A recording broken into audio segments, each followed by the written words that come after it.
Right. So, good morning, everyone. Assalamu alaikum. Welcome to this 168th edition of the ZAC World of Facade Conference Series. My name is Ahad Ahmad. I'm part of the organizing team here at ZAC. I'll just quickly introduce the ZAC World of Facade Conference Series to you, to those who are attending for the first time around. Of course, this is the fifth time we are here in Riyadh. So we've been organizing the ZAC World of Facade Conference Series since 2012. As I said, 168 editions completed. This is 168th one. These are the events which we are doing in 2025. They're spread all across the globe, from New Zealand up until Canada. So there are very unique places we're going. We're going to Georgia, we're going to Uzbekistan. All these places, people don't go with a facade conference series, but we are going there because there's a market over there, and there's lots to be spoken about facades. Facades are becoming complex. They're no more your glass box structures. Sustainability is now the core for major economies and for companies now. So you need to design and engineer a sustainable facade. So there are challenges. It's no more easy. So I think with these events, we're trying to have people sharing their experiences, their knowledges, in the way they design, engineer, and install facades. Again, no two regions are the same.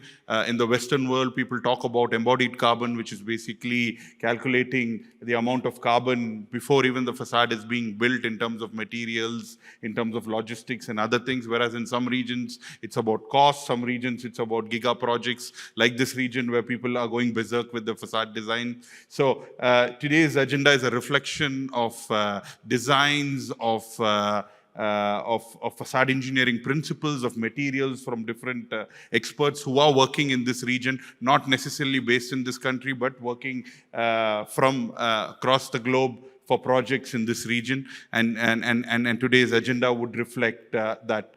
These events are courtesy our event partners. We've got 30 of them, 29 of them. I'd like to take a minute to introduce all of them. We have a wide range of products. It's just not glass and aluminum what we have here today. I'll quickly introduce all of them. I think starting with our powered by partner Ephesus. So Ephesus is from Portugal. So they've got weatherproofing solutions, which are basically breather membrane, vapor barriers, and other value-added stuff for sealing your facade. AGC Obecon, again, need no introduction, one of the leading value-added glass companies, coated glass manufacturer. They have got a quota here in the kingdom. Aluminium Duffel, along with their partner Coil, are from Belgium. They have got a solid aluminium cladding, and Coil does the anodizing for them. Again, alternative for your composite panels. Cosentino from Spain, their facade cladding product is called Decton. Decton is engineered surface, which is a sustainable product, earlier used in kitchen countertops, now being engineered to use on the facade. China Southern Glass, one of the leading value-added glass processors and coated glass manufacturers out of China with jumbo glass capabilities. Dow, one of the leaders in sealing and bonding solutions. Ductal is part of Holcim, so they've got UHPC, ultra high performance concrete, again a new age material which is being used on buildings, which is earlier used on infrastructures, now being used in buildings and facades in particular. Euromax from Belgium, so they've got coil coated solutions for roofing and cladding solutions. Exa here from the kingdom, ceramic cladding solutions of different thicknesses. Finotech from Switzerland, they've got sealing, bonding, and pacifier protection solutions, mainly in the silicon and sealing segment. Fischer, again from Germany, innovative company. They were into fire stop, they are into ventilated cladding systems, they're into anchor bolts. All your value-added products for the facades is what they service. Florum from Italy, ceramic cladding solutions, one of the leaders in their segment globally. Future architectural glazing, fire-rated glazing solutions out of the UAE, and value-added glass process solutions is what they have. Guard Industries is from France. So they've got solutions for UHPC, for GRC, for coloring them, for bringing texture and maintaining them. Kinlong from China, one of the largest glass hardware tool fitting companies, and a lot of other value-added products for facades like LED, cast and anchor channels and other stuff. North Insulation and North Aqua Panel, part of the North Group. So North Insulation has a non-combustible high-performance insulation solution, and Aqua Panel is a cement board cladding solution which is used on the external facade as a rain screen application. Curare is the mother company of the laminated glass interlayer Throcifol and Sentry Glass, which you would have heard. So they help make your glass more secure than your conventional tempered glass. Lasvit is from the Czech Republic, so they've got some unique solutions for glass, which is used in interiors and exteriors, cast glass, decorative glass, and other value-added glass, which you could use on your facades, especially in the podium areas and the entry areas and any high-end restaurants you have. Mada Gypsum here from the Kingdom.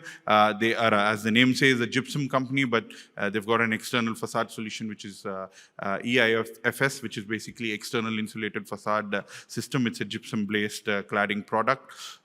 Imperial are distributing a BIPV, Building Integrated Photovoltaic product from Canada called Mitrex. I think photovoltaics are yet to pick up in this region, but slowly they are getting into specifications, into projects, because you can generate a lot of energy through the facade by using the right photovoltaics. And then photovoltaics are no more ugly. You've got a lot of decorative solutions. Mitrex are one of the leaders in this segment globally. Monoline, again here from the Kingdom, they've got fenestration solutions in aluminum, steel, bronze for your high-end fenestration solutions. Protec Group and Alwan. So Protec's the mother company of the powder coating brand Alwan. Powder coating are used to coat your aluminum profiles, and Alwan here from the Kingdom is one of the leaders on the same.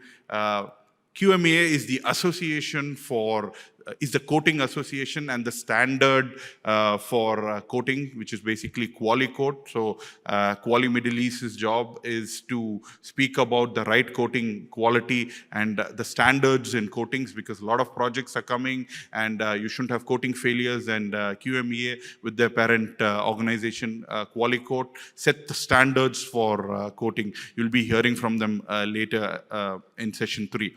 SEDAC, again, one of the world leaders in I would say XXXL glass solutions. They can go up to 20-21 meters. Today they have displayed their bulletproof glass solutions. They're part of the Sealey Group, which are known for their Apple stores and other jumbo glass projects and complex facade engineering projects globally. Sherwin-Williams coil coatings are into liquid PVDF coatings. Again, a very popular product in this part of the region, and Sherwin-Williams are world leaders on the same, an American company. Silkar Store are from Turkey. They've got a lightweight stone panel, which can be used as an alternate to your conventional stone to reduce the weight on the facade. Trimo from Slovenia, so they are they are into non-combustible rain screen cladding solutions. They have been a partner with us at our several events globally. Uniglass, again from the Kingdom, one of the leaders in value-added glass processing solutions. Vitro Architectural Glass, formerly known as PPG, one of the world leaders in coated glass solutions. Their double silver, triple silver products are one of the best in the world. And I think our just upcoming events in the greater Middle East region. I know Uzbekistan is not from the Middle East, but in the greater Middle Eastern region, I think we've got Egypt, which is our first event next year with Cairo. We go back to UAE, and of course our 2 events in Saudi Arabia with Jeddah, and coming back to Riyadh again next year. So this is what we do with these events. We bring people to share their stories or their experiences with the projects they have design, engineered or installed, especially to the building envelope, the facade.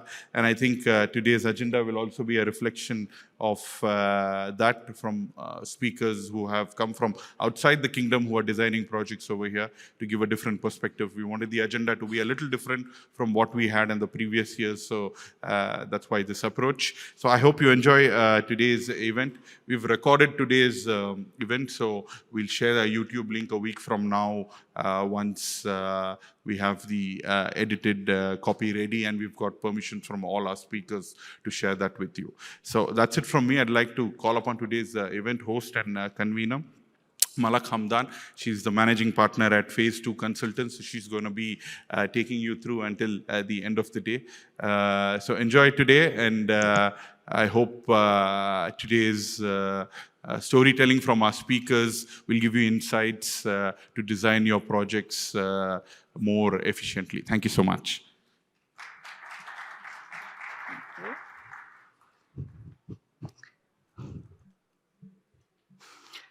Hello, everyone. Okay, it's very loud. How is everyone doing today? Hope everyone has had his coffee, and everyone is excited to have a very bright and interesting day ahead.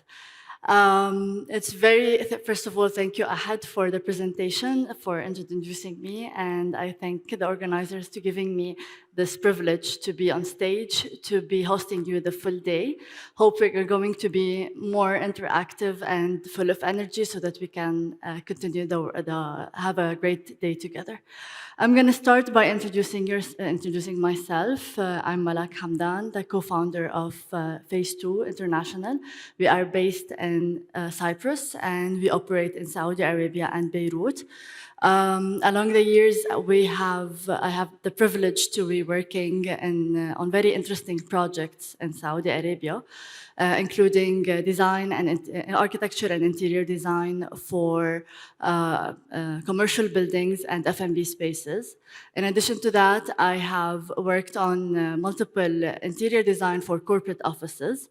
We are lately working on a facade engineering for the mall, for Bellevue Mall here in Riyadh. In addition to that, we have managed to provide the design management services for small to big projects that include multiple disciplines and specialties from all around the world. For now, I'm a firm believer in the power of collaboration and innovation and sustainable design. That's why I'm really excited to host this conference today, because I think it aligns with our intent to provide for our projects. I'm not going to go dive into any of the technical details. I'm going to leave it to our incredible lineup, who are going to give us all the technical details on their specialties. I want to highlight the main big picture that we are all here gathered today. I think the main thing that these conferences are made for is for building bridges between people, ideas, innovative ideas, and new concepts. And this is the main thing that we need to be looking forward in this conference. In addition, we have outside our booth that we can get all the knowledge from our sponsors, who are displaying a lot of new information and new technologies that we can benefit in our projects. So the main things that we are going to be discussing today is going to be about aesthetics, technical precision, and sustainability. And I think in addition to diving into the supply chain and project planning.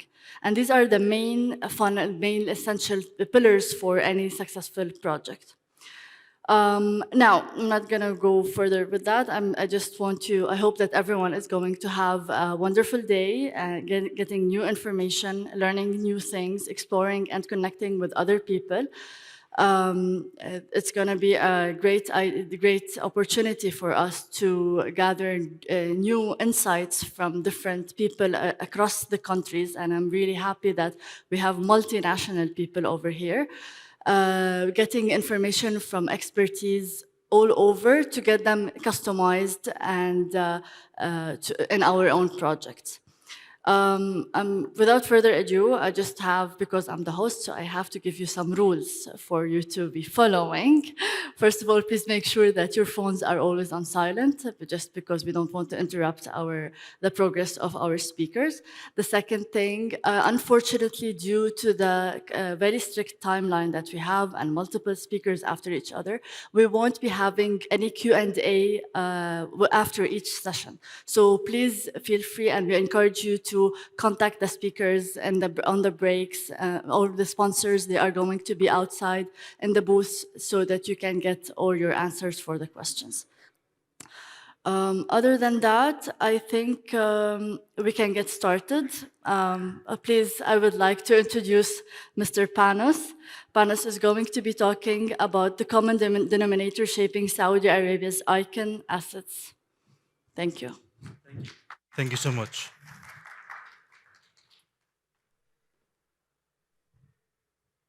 Hello. Good morning. Salam alaikum. Amazing. So thank you for joining me today. Yeah, I'm Panos Papanastazis. I'm an associate director at Bureau Happold, and I've been with the company for 12 years now. And within those, I've had the opportunity to work in many countries around the world. And currently, I'm actively involved in Saudi Arabia, where I'm overseeing with the company the facade engineering for some of the iconic assets in the region. For those who don't know Bureau Happold, we are a global practice. We have 37 offices worldwide, including an office here in Riyadh. Our team consists of, I think, 91 facade engineers, which are spread around the world. We like to collaborate and share our expertise and experience on projects. And many of us, if not all of us, are actively involved in projects in Saudi Arabia. Interestingly enough, Riyadh is one of our oldest offices. And in fact, last year we celebrated 40 years in the region. And our journey began with the late architect, Fried Otto, who himself is behind a few of the iconic assets that shape Riyadh and Saudi Arabia to date. And we remain active to this day. Facade performance is a critical aspect for all iconic projects. It enhances energy efficiency, supports innovation, plays an important role in economic growth as part of the construction sector, and has the opportunity to showcase the Saudi heritage, all of these aligning with the Saudi Vision 2030. I believe Draga and some of our co-speakers will elaborate further on this. These are some of the iconic projects we have worked on and are currently working on across the country. And it's interesting to see the breadth of architectural expression and selection of materials ranging from, one would say, more traditional to more modern. Regardless of the material and architecture, the performance of the facade is measured by several criteria: structural integrity, impact resistance, waterproofing, air tightness, sound insulation, fire safety, security, durability, and thermal efficiency, only to name a few. The main role of a facade engineer is to work closely with the design team, playing a key role in coordinating and implementing these requirements into the final built product. This role is especially important when the design aspirations involve the use and expression of traditional materials, aiming to also respect the performance requirements, which requires what I think is a modern approach to detailing and constructing, considering the interconnectivity between performances. For example, having seen how the detailing has been progressing in the region, the impact of thermal bridging due to wind posts in this particular example, which is something that might have been neglected in the past, is now becoming the norm. And using excessive insulation thermal breaks is becoming a thing here. Conversely, when using traditional materials such as metal and glass, we want to apply what I call traditional good practice detailing, employing using like 2 lines of weatherproofing defense, fire stopping and cavity barriers, learning from Europe, and to ensure safe and durable design. Durability is key, and we think is a prerequisite for any asset that wants to remain iconic and stand the test of time. In this example, using robust material substrates with long predicted service life of 50 to 60 years or even more as a backing wall, lightweight finishes in front to reduce fatigue to the structure, and yet durable, in this case natural stone from the region, durable against long-term UV exposure.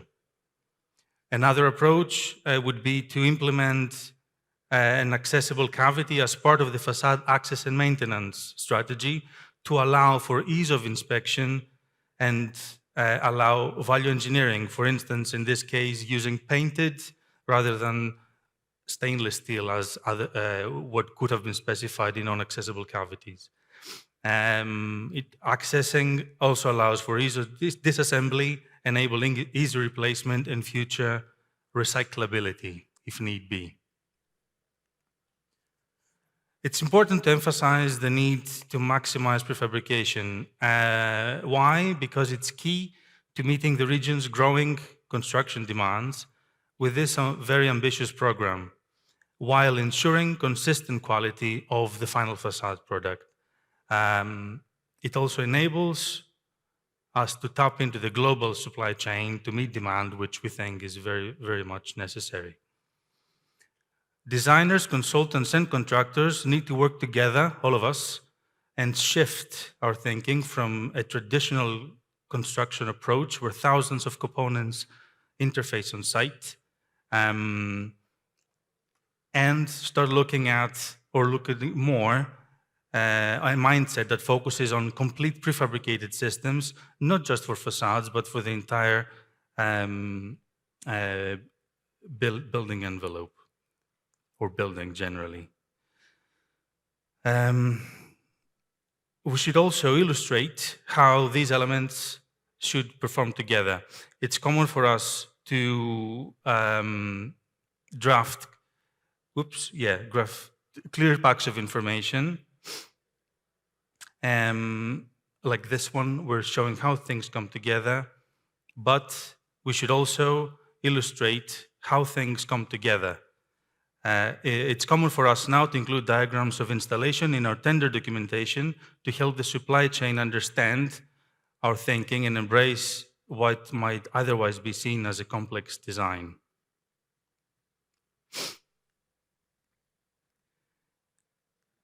It's well known that the construction sector is one of the most harmful sectors in the environment. And it's great to see that in today's program, sustainability will be a topic of discussion, as I had mentioned, among other speakers. And this is something that I wanted to conclude on myself. Our knowledge, skills, and with the technology that we have in our hands, we can definitely make a difference. It's encouraging to see in the region that for most of the iconic assets that we at least are involved in, there are international, regional, and very importantly, client-driven frameworks that enforce us all to think sustainably, at least from the perspective of durability and operational carbon.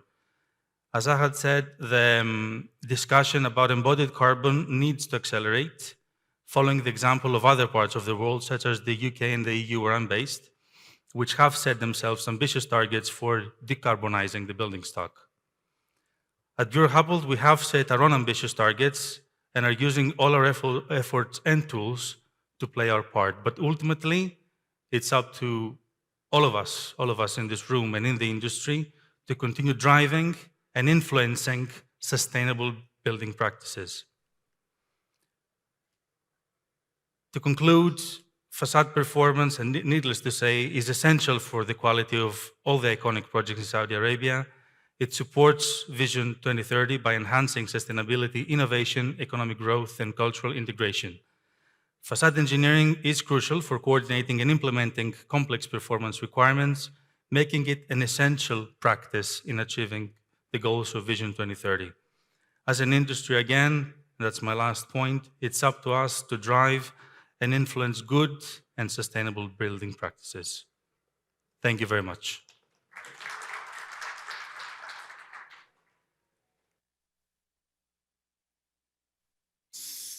Okay, it's good. Thank you. And now I need to welcome on stage Dragana Linden. She's going to be talking about smart facade solution for Saudi Arabia's climate. Dragana is coming from HKS. Thank you, Malak. Assalamu alaikum, everyone. Good morning. I'm really pleased to be here today, among many other conferences I've been participating this year.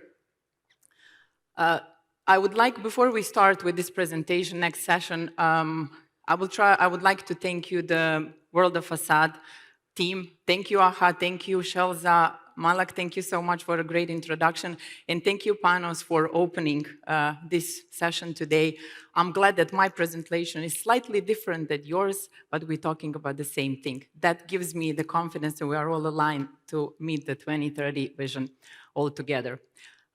So today, I will try to merge aesthetics, functionality, and sustainability. And yes, exactly, to meet the Vision 2030 goals and beyond. I believe all of us in this room and outside, across the kingdom, when we say 2030, that's not where the vision stops. That's where the vision, kingdom vision, carries on. So we are only now trying to get to that point to see what we achieve all together from the years behind us and what's coming. So connecting the past, what's happening today, creating the better world for the generations to come. Presentation is split in two chapters. The first one will give us an overview of HKS, what we do in HKS, who we are, what is the theme made of. I'll speak briefly about innovative design solutions, expertise in extreme climates we are surrounded by, for sure, and the application case studies, which is the most interesting part. So I will not take too much time to drag you through the stories before the last chapter. The application case studies will talk about Amala, Triple Bay Yacht Club that our amazing design team put together. It's currently under the construction. And Arena at Diriyah. So let's start with the first, innovation excellence. I will speak briefly about me. Not that it's important. More important is who we are at HKS, what we do across the globe, and what we do in Saudi Arabia.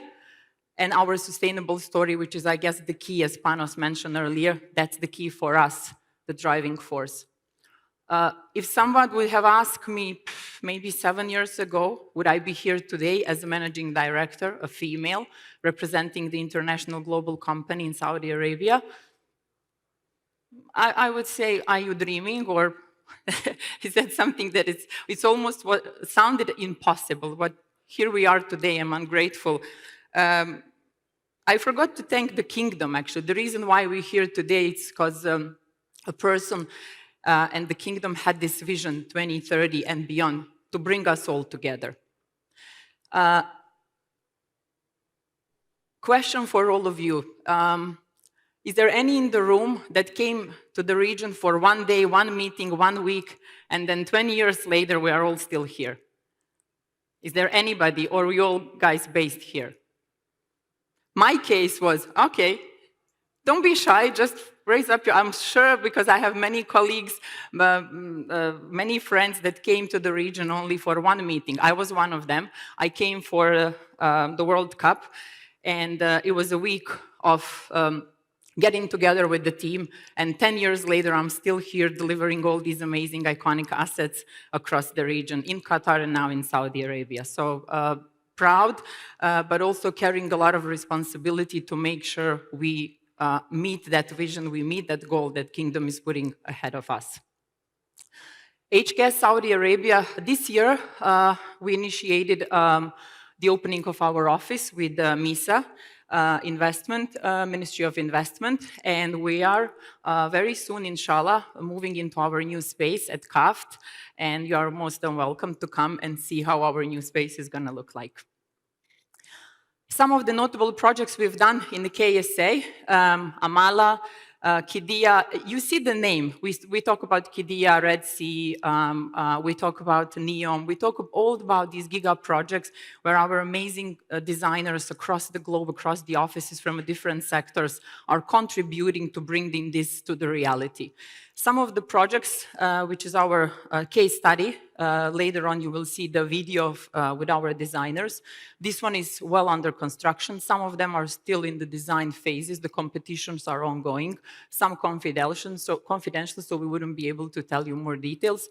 But overall, you have a sense that we are across the kingdom with our design excellence force. The sectors we are covering, you see here 14 sectors. That doesn't mean that all 14 sectors are actively here in Saudi Arabia. You have to appreciate that the vision is driven by the major events. We talk about Asian Cup, we talk about, inshallah, World Cup, we talk about Expo. So all these events are kind of linking the venues, sports, entertainment, hospitality, branded residency. So I think that's where our focus is mainly these days to support the kingdom to deliver these amazing assets. And the key, the core of why we're here today is that sustainability factor. Sustainability, we take seriously. We have a full dedicated team of experts.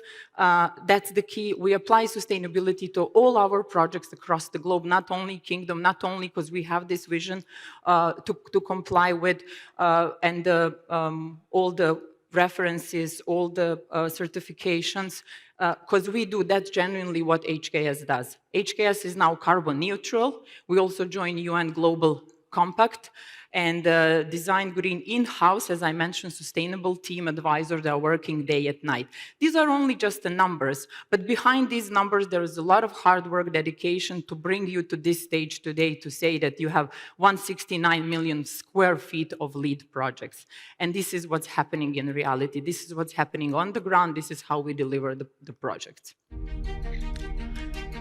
Please join me to see what we do. This is a video of some of our projects. We couldn't fit all of them, but this is something to give you a little insight of what we do across the globe.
I hope you enjoyed it and you like what we do. I think it's interesting always to see. I spoke with a couple of designers yesterday for this presentation specifically, and I said, it's important to advertise, to promote what we do, because unless you show it today, you wouldn't be even knowing that what we do in our back offices.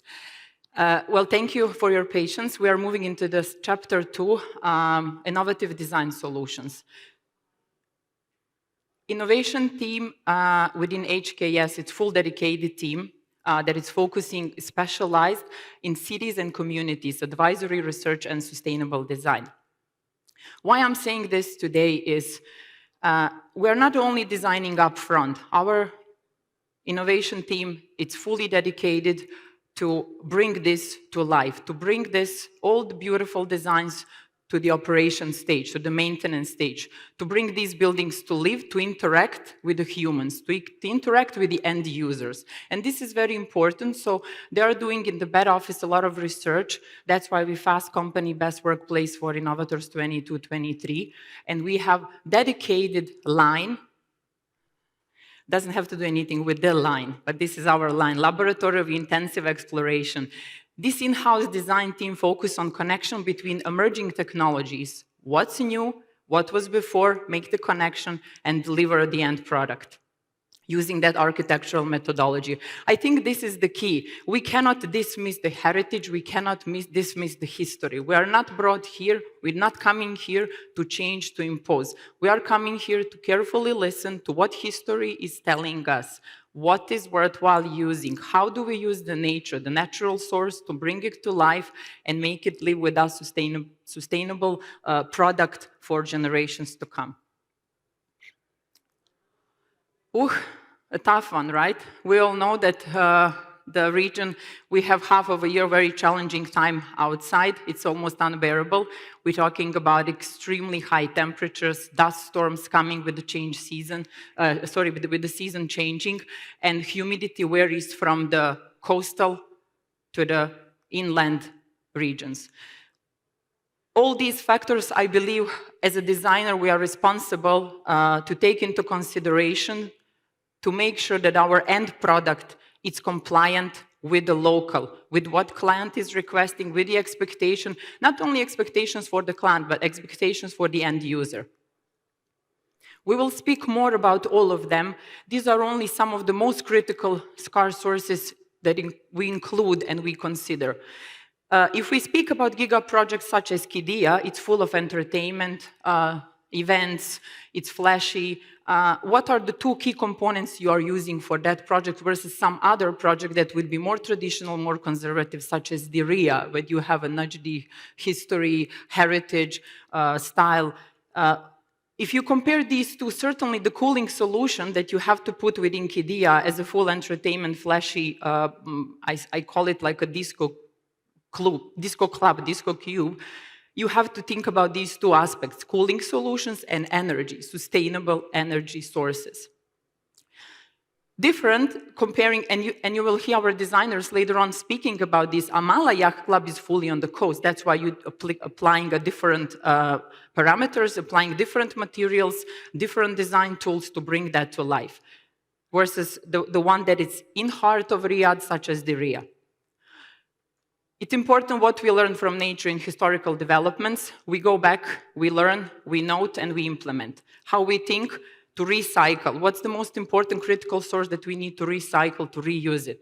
And how project can protect and celebrate the outdoors. I think it's really important. I'm an outdoor person, and for the most of the year, during the summer months, you struggle really to be outside.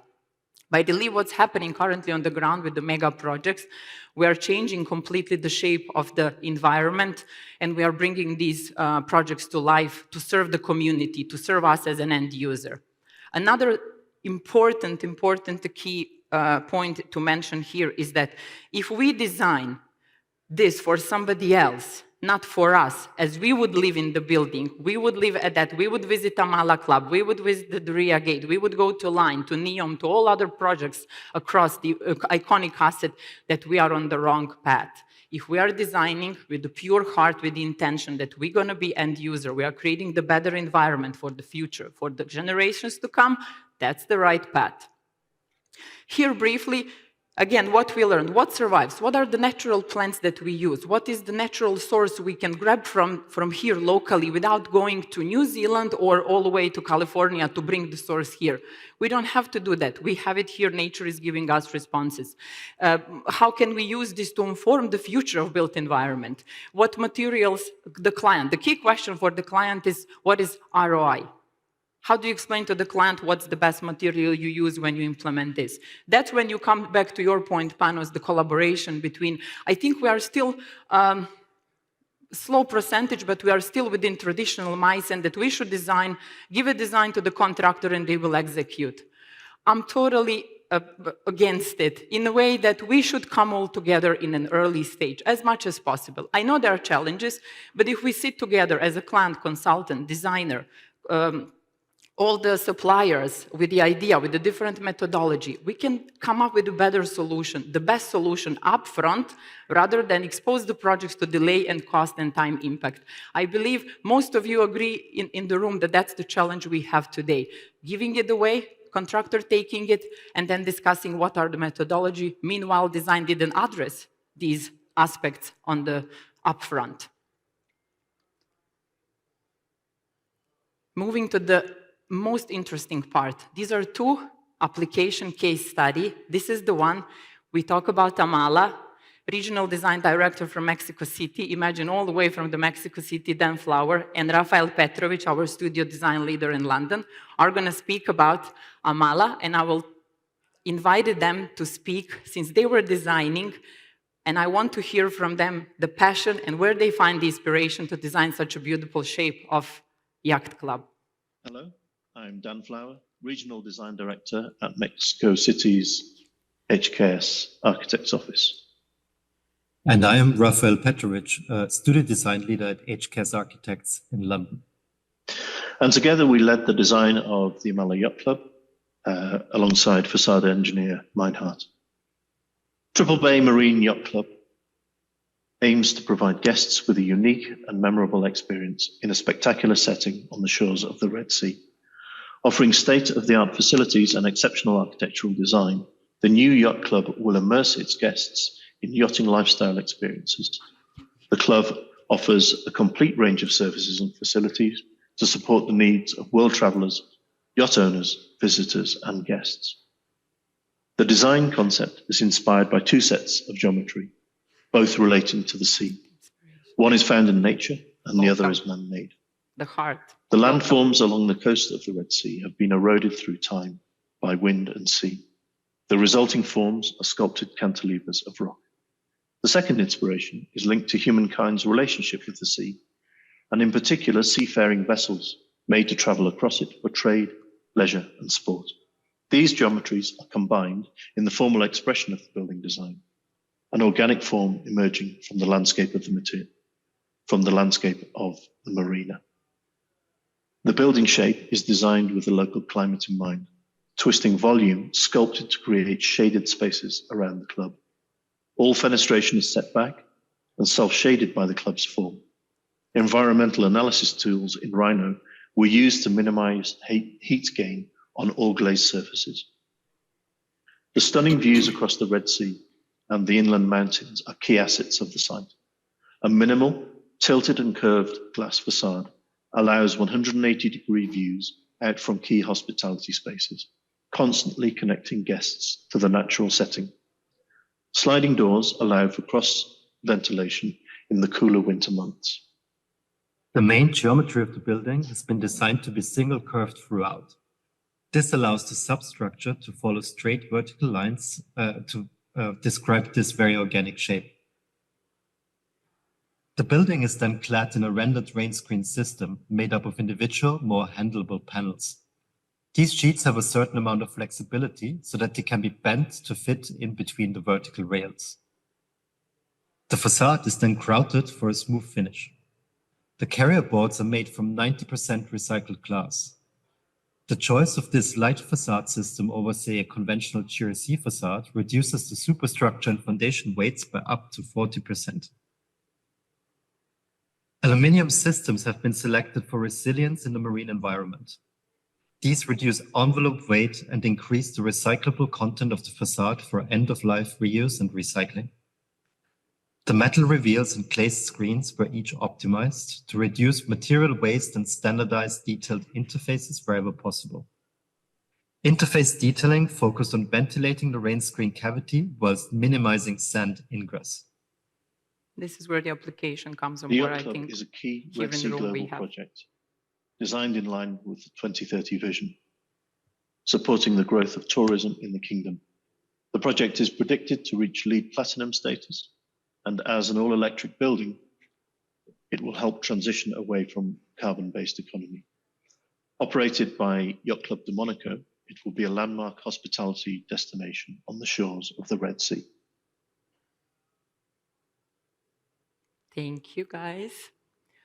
Final slide for our Amala Yacht Club. We did achieve LEED Platinum. This is not only a plaquette. This is what's been achieved through the design.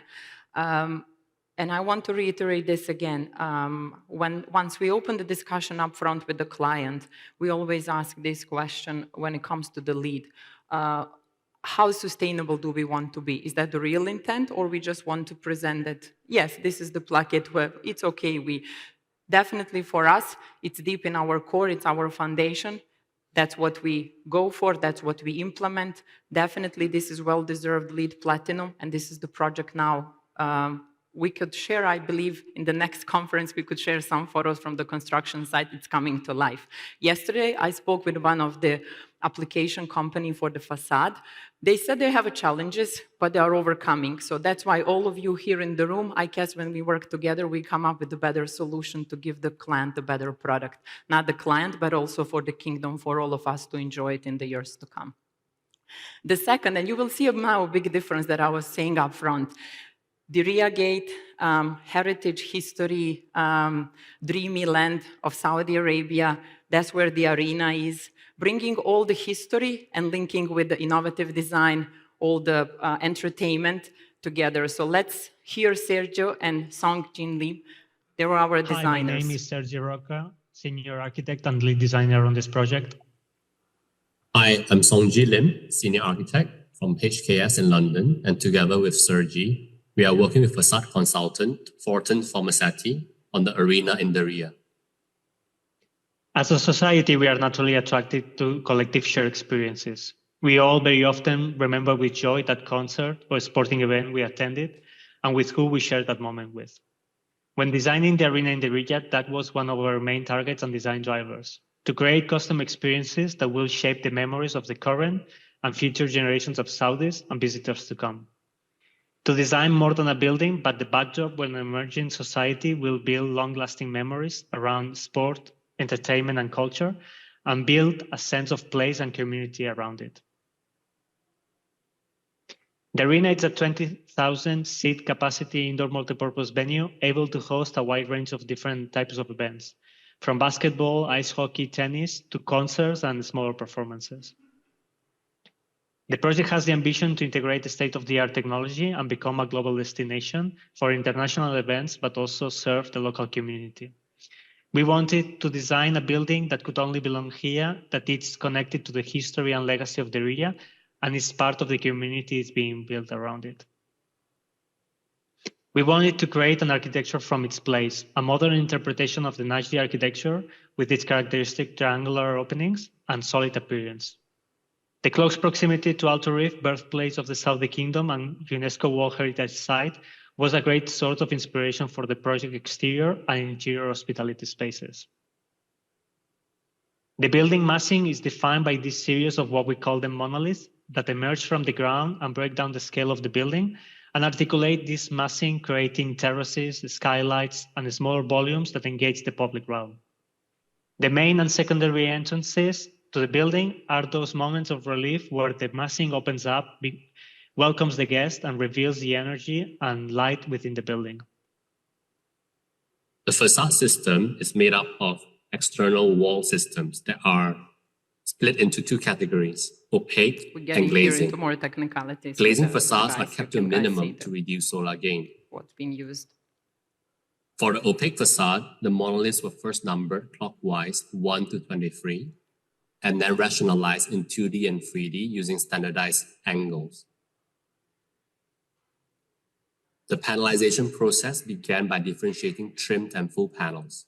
Emphasis was given to the data structure to enable each panel to be identified via monolith number, base, row, and panel number. In total, there are 8 different panel types with 3 different textures that were created for the ARENA project. Variation is achieved using graded panel distribution, randomization, and randomized rotation. Depending on the wall angles, the panels have different edge lengths. The edge panels are combined into larger panels to reduce fixings, and this is checked against transport truck interior limitations. The GFRC panels are then fastened onto an aluminum standing seam system. This enables parts of the ARENA to be watertight already, even before the delivery of the GFRC panels. Here you see the 8 panel types and 3 different textures generating variation across the facade. The glazing systems are divided into 3 types: waterfalls, secondary entrances, and storefront glazing. Under the entrance. There are 2 waterfalls in the building, and these are made from pre-tension cable systems with curved double glazed units. These double glazed units have LED film coating that limits concave and convex glass radii. The 5 secondary entrances are standardized glazings in width using same curve profiles and panels. These are stick systems on a steel frame with a toggle system and curved double glaze units. Lastly, 16 shopfront glazings are made using standardized sloped edges. These are mullionless double glaze units. The building facade tries to replicate the color and texture of the Riyadh stone. The pattern is distributed to make the facade texture richer and look more rugged at the base when it touches the landscape and become more refined towards the top. We wanted to make sure the exterior of the building communicates the energy and atmosphere of the interior, and that is why we designed this layer lighting scheme to activate the facade. A series of different technologies from LED screens, flood and in-ground lighting, and projection mapping give this holistic look to the exterior of the ARENA. Thank you very much. Thank you, guys. See how big difference is between Amala Yacht Club and the indoor arena, where we merge the history and heritage with the innovative designs. It's a beautiful facade. We are really looking forward to see construction on the way. Oops. I'll go back. No, I don't go back. Okay, so yeah, I need to go back. I need to close this. I hope, guys, you enjoyed the presentation. Since this was more about technical, I wanted you to understand that there is a big team behind these beautiful, amazing renderings that comes to life when we do presentations. Extensive analysis has been done, a lot of softwares, a lot of tools, so we understand how the building will interact with the outdoor, with the humans, with us as an end users. So I really appreciate, I was sitting designing, my background is in engineering and architecture, so I appreciate all these sleepless nights that guys are putting together to make sure we have an amazing assets here across the kingdom. I would like to close this session with a key message. I believe, irrespective of you are client, contractor, end user, supplier, consultant, designer, architect, engineer, 3 C's are the key for our success. It means we need to communicate as humans, as collaborators. We need to coordinate and we need to collaborate as teams. So these 3 C's are basis. I've been part of some mega assets, delivering, operating them, seeing them coming from the design to life, being operative, attending events at these assets. So that was the key. Looking back at what brought us to that success is we work together as one. We are not against each other, we are the partners. And again, I would like to thank Kingdom to give us this opportunity. Imagine what's happening across the globe, and only us here are today in this room to bring this to life. I'm grateful to be here with all of you, and I will do my best to make sure we comply what we say we're going to do, and we deliver beyond this 2030. Please reach out to us. I'm not able to stay towards the end of the day. You can always find us. We want to collaborate with the guys, with the teams from the ground, with the Kingdom. We are here for the long term. We want to build this partnership. Please feel free to reach out, and I hope you enjoyed. Malek, thanks again. Thanks, everyone, and good luck to all other speakers today. Thank you. Thank you. Just 1 second. I would really like to thank you so much for this presentation. Please, allow me. I want to share something with everyone. Okay. Just because you highlighted a very, very important thing, that is we really lack still till now the female power and the female in Saudi Arabia, specifically in these, let's say, major positions. And I really congratulate you on that. And yes, you do matter because you are the leader of the ship. And I'm sure because of you, the full company it has reached that. And I hope next time that we will be able to see more females over here. I am with female empowerment. So yeah, hopefully it will be like that. And thank you so much. And your Arabic is really good. Oh, thank you. You're saying Shukran. Shukran. See you again. Ahad, you promised me, see you in New Zealand. I want to see New Zealand. Yeah, thank you again. So now let's proceed with that. Please, I would like to introduce Kochen. Let me see if I have to pronounce it properly. Rai Gainor. Okay, Yes or not? You have to tell me again. So. Jochen. Jochen. But it's a German name, and I have to say it's not easy to pronounce, especially also not for all English speakers. So, but thanks a lot Thank for the you, Hussein. introduction. Yeah? Thank you. Okay. So where is the? Yes. Okay. Thank you very much. Cool. Time is starting. So thanks a lot for having me here, or thanks a lot for having us here.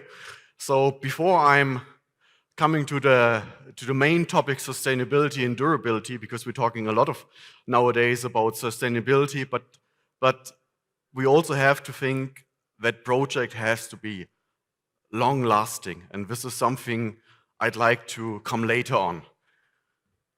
Here's some introduction, what I would like to present. For those who are not aware who Kure is, so we are a big chemical, special chemicalized company.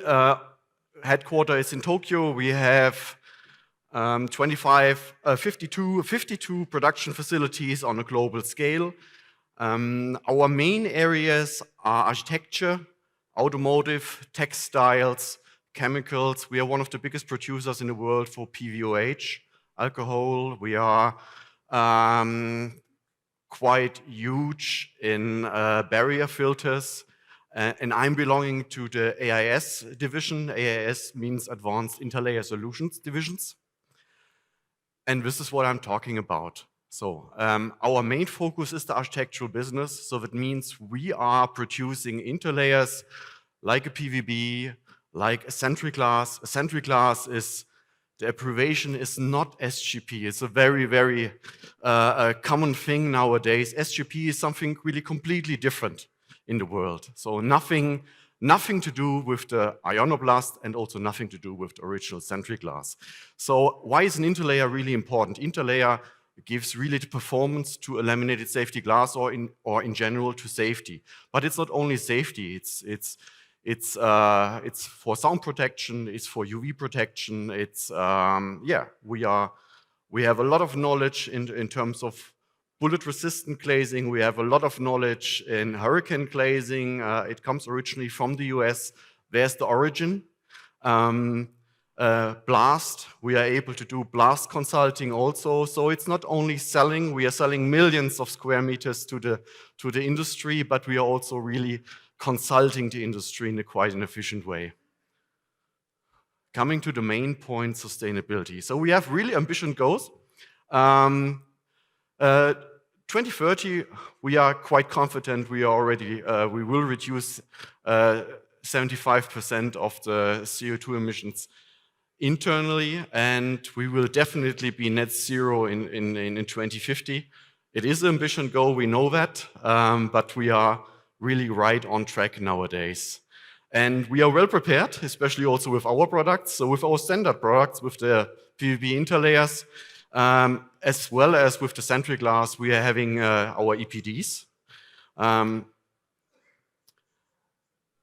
And we are also launching something really new, and this is very unique in the architectural industry. So everybody's talking about carbon footprint, and according to the interlayer CO2 classification scale, we are the only one who is able to reach the Class A, really.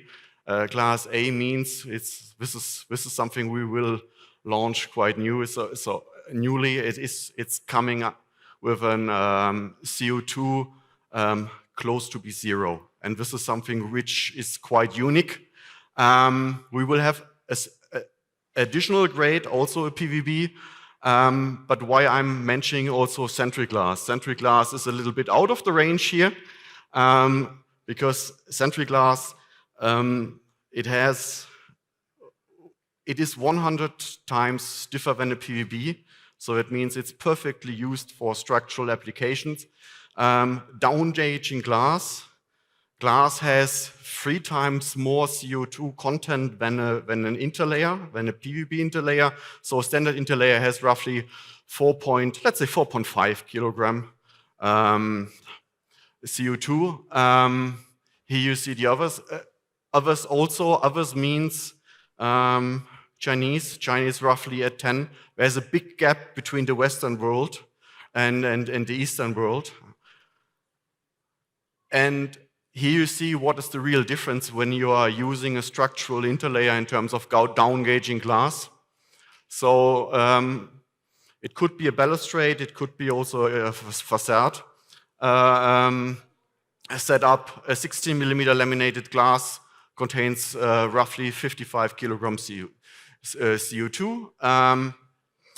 And to down-gauge the glass with a structural interlayer, you are ending up with roughly with 24% less CO2. And this is something you can use in different kind of applications. It could be a balustrade, it could be in a facade, it could be, let's say, in any kind of application which is useful. But what means the influence of high temperature, especially in the Middle East temperatures, in the Middle East areas? And I've chosen an application which is quite simple, or seems to be quite simple, and this is a balustrade. We are having balustrades everywhere, in stadiums, in a hotel area, in residential. Balustrades are really everywhere, and the design are quite simple. It's usually a cantilevered balustrade. It means just fixed on the bottom. When you have a lovely design with an open edge performance, or should have open edge performance. But what are you considering? You know, it has to have the best open edge performance. It has to resist against edge contamination, post-breakage behavior. It has to be also very well. What kind of glazing, humidity, salt water. So this is not simple, and it's in some cases it's maybe also irritating a little bit. So therefore, I just want to highlight, and this is a very simple slide, that a tempered glass is often considered as a safety glass.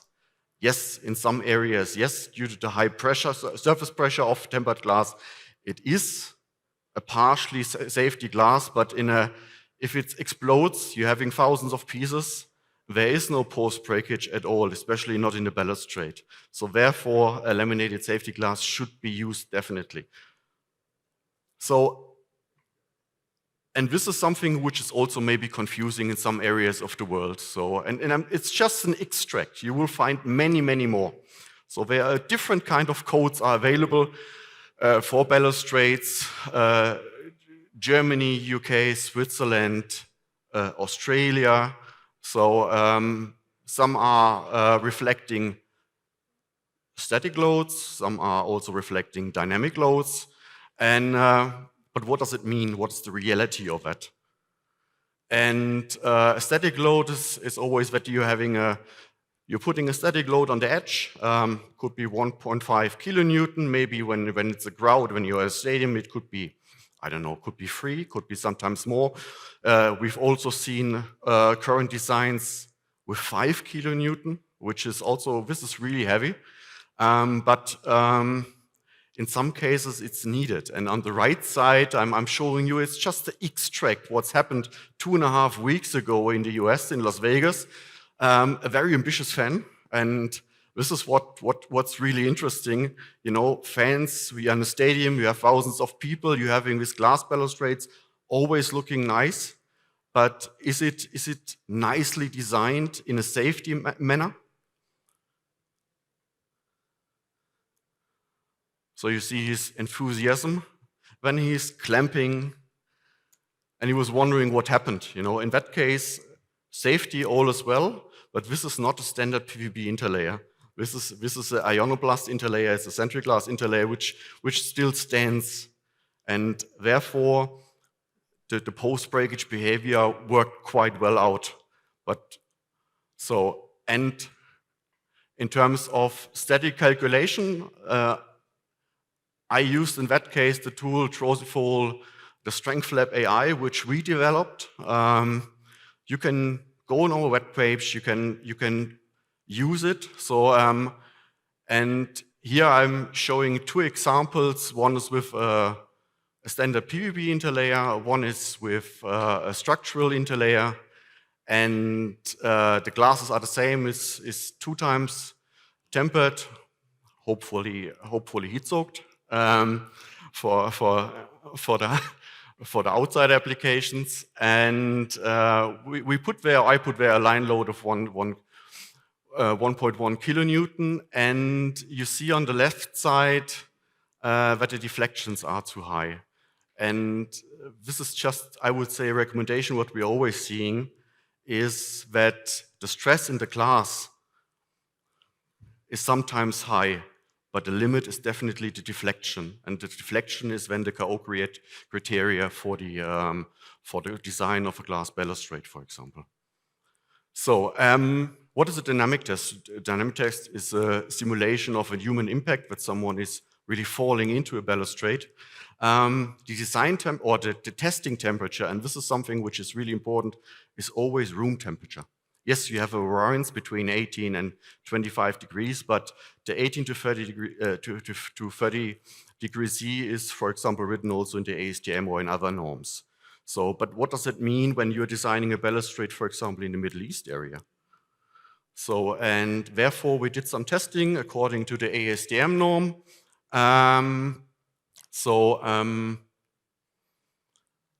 On the right side, you see a glass with a structural interlayer. You see there also, we call it a perfect pre-post breakage behavior. That means you're giving additional structural performance to the glasses that it will not destroyed by the swing back test. And on the left side, you see now under, and it's just 36 degrees. It's just to make you aware about that, what happened, or what will happen. And it collapsed immediately. And it's just really 36 degrees C. So if you're having these kind of applications or design in a stadium, then you are having serious issues, very clear. So we did that again.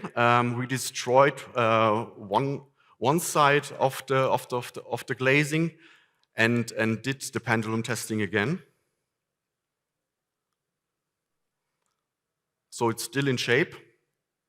So and after a period of time, we repeat that with the complete destroyed glasses.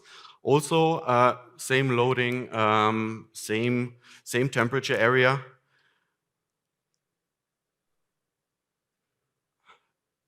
And it still resists. It has just a minor post-breakage behavior, but it's still, it is in shape. That means it will not fall down, it will not hurt any people which are maybe sitting in an area in a zone under it. So always be on the safety side. And what I also like to pick out, and this is something which we are frequently asked, what should we do in high humidity areas? High humidity areas means close to the coast. And therefore, we did, with the TÜV in Singapore, quite interesting testing. It's ASTM B117. It's a facade norm for salt spray testing for the profiles, but we adapted that to the glazing and to the glazing components. And therefore, we tested varieties of compositions of interlayers, and the outcome was, I have to say, quite simple. With an PVB interlayer, you will get even, I would say, after 1,000 hours, you will get this kind of effects, this kind of cloudiness in some cases. The test was done also under a certain temperature range. It's also we took in consideration, and the salt water was really dropping on the edges. And what we really have seen is that when you're using a dedicated structural interlayer, this is not happening. And therefore, I would say I'm done. My last words would be, I would say, so still sustainability is absolutely important, and we all have to think about that. But we also have to look forward to design also more in a durable way. So yeah, thanks a lot. Thank you, Jochen. Yes, absolutely. Yeah. Exactly, for the presentation. I would like to highlight that you are already our sponsors and they have a booth outside. So if they need to reach out for any questions to know more about the research, about the test labs, so that they can contact you there. Thank you. No, it's not for me.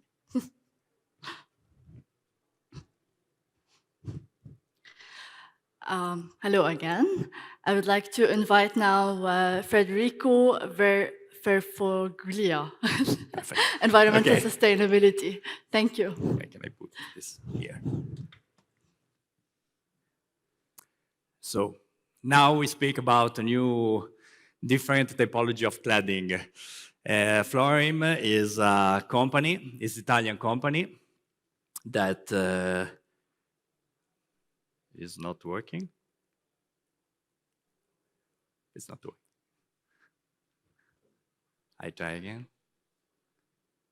Okay, now it's working. Thank you. Florim is an Italian company that produces ceramics surfaces with more than 6 years of experience. We have 3 different production sites all around the world. We have the first one is in USA that is dedicated mainly for the US market. And we have 2 different sites in Italy. And we have more than 10 flagship stores in all around the world. And the nearest from here is in Abu Dhabi. And inside Florim, we have a technical department that focused on the ventilated facade and raised floor. Starting from 2020, we changed our statute and we became a benefit corporation. Benefit corporations have changed the concept of what corporation stand for, by including profit targets and not only profit targets but social responsibility and responsibility linked to the social environment and the community. So during that year, always in 2020, Florim became a benefit corporation and was the first ceramic industrial group worldwide to reach this important certification. And the break-even point to be assessed is 80. We reach globally 90.9. And we shift from an extractive business to a business that is a regenerative business. What we do for the environmental sustainability, here are some numbers. We have more than 120,000 square meters of photovoltaic panel over our production plants. And we are able to be self-sufficient in terms of electricity. We use completely the wastewater from our production sites, 100%, and we collect rainwater inside big collector tanks. Only in the 2023, we collect 7 million of liters of rainwater that we use in our production plants. And we collect also the waste recycled inside the production plant. Starting from 2012, we have not emitted more than 152,000 of tons of CO2. This is a huge number. And back. What about the product? More than inside our products, there is more than 90% of natural raw materials. So it's a natural material. And we have the 28% of recycled material inside our series, our collection. And we have more than 20 product certification. Starting from 3 years ago, all the surfaces that we produce are carbon neutral. And now we do it. We measure, we reduce, and we compensate. We measure the environmental impact through all the complete life cycle of our surfaces. We reduce the natural resources that we use, and we invest in making all the production process more sustainable. And we compensate in order to all the CO2 that we emitted, that we can compensate, we buy in the developing countries certified projects. Now I want to show you a very short video that show you our technology in doing the production.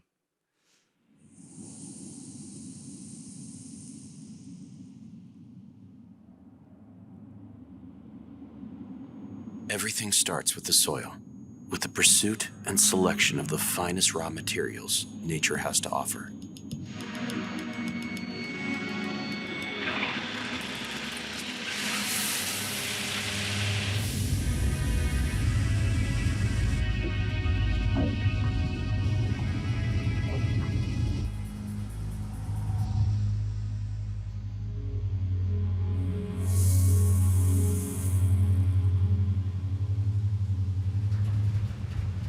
Precious ingredients are carefully mixed, ground, and dried.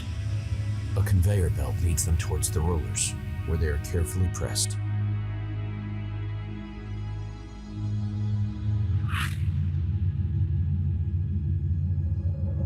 They thus become an uninterrupted soft carpet, which continues on its way to becoming Florime magnum oversize in its immense proportions, reaching a size of 320 by 160 centimeters. The cut slab is ready to be dried again and embellished with digital graphics.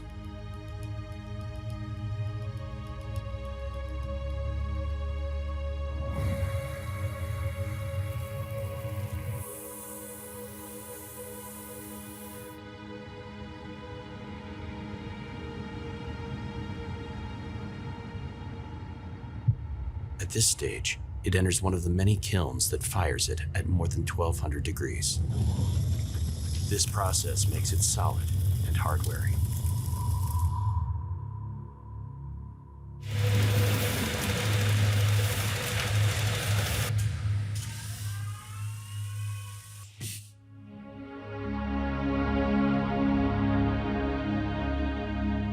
Florime.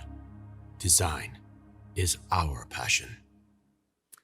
So let's continue speaking about the advantages that we have with our ceramic surfaces. Due to the fact that it's fired at 1,200 degrees, we don't have any problem about the fire.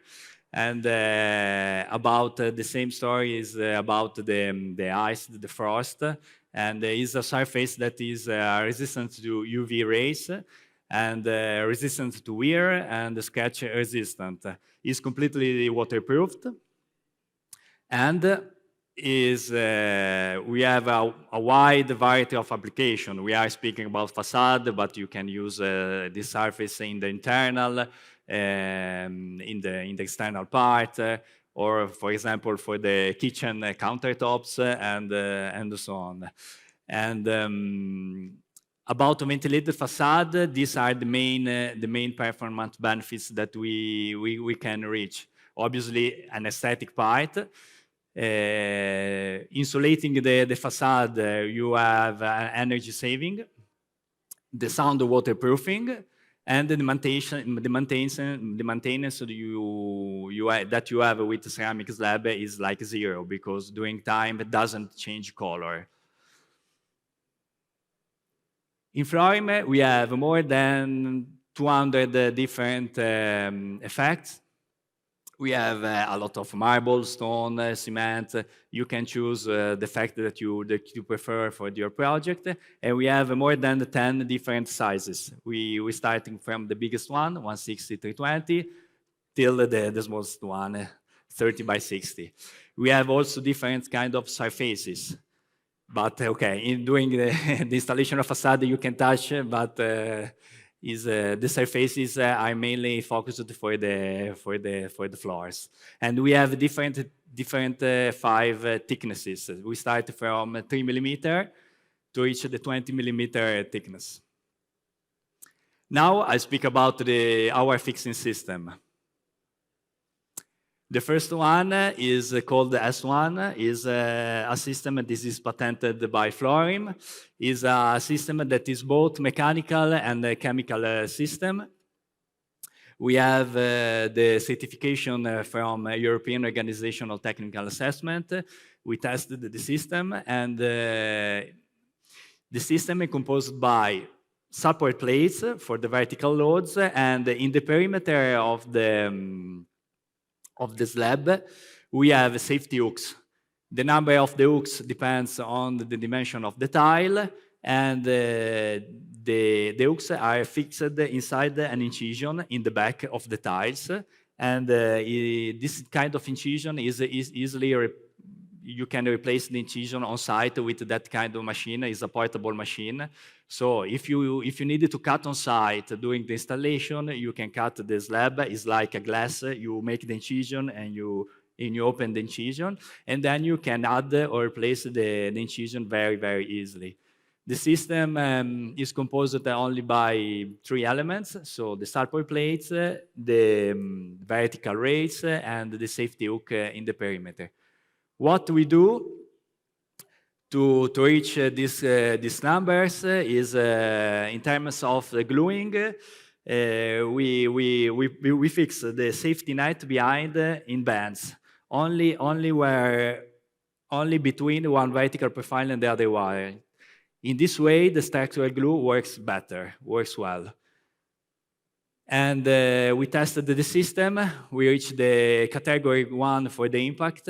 This means that you can install this system also at the ground floor of the building.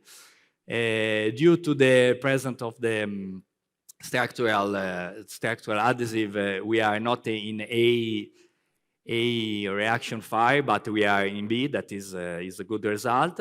And in order to study the performance during the fire, we tested the system with the Hungarian test method. That is one of the most difficult tests to pass in Europe about the fire. Is not linked to the reaction, but to the resistance of the system. And we reached the 45 minutes without any kind of falling of pieces more than 5 kilos. This system is the only system with ceramic concealed system slabs that passed that test. Now, I want to present a case study. It's the Milano Tower, only to show our department what we do in our department. We study the project, we do all the shop drawings, the technical report, we speak about all the details, the structural position of all the frame behind, all the details for the column. We change profile. There is a specific profile for the corner of the building, and we study everything about the project. We are able to supply not only the slabs, but also the structure and all the shop drawings. This is the final result with S1 system.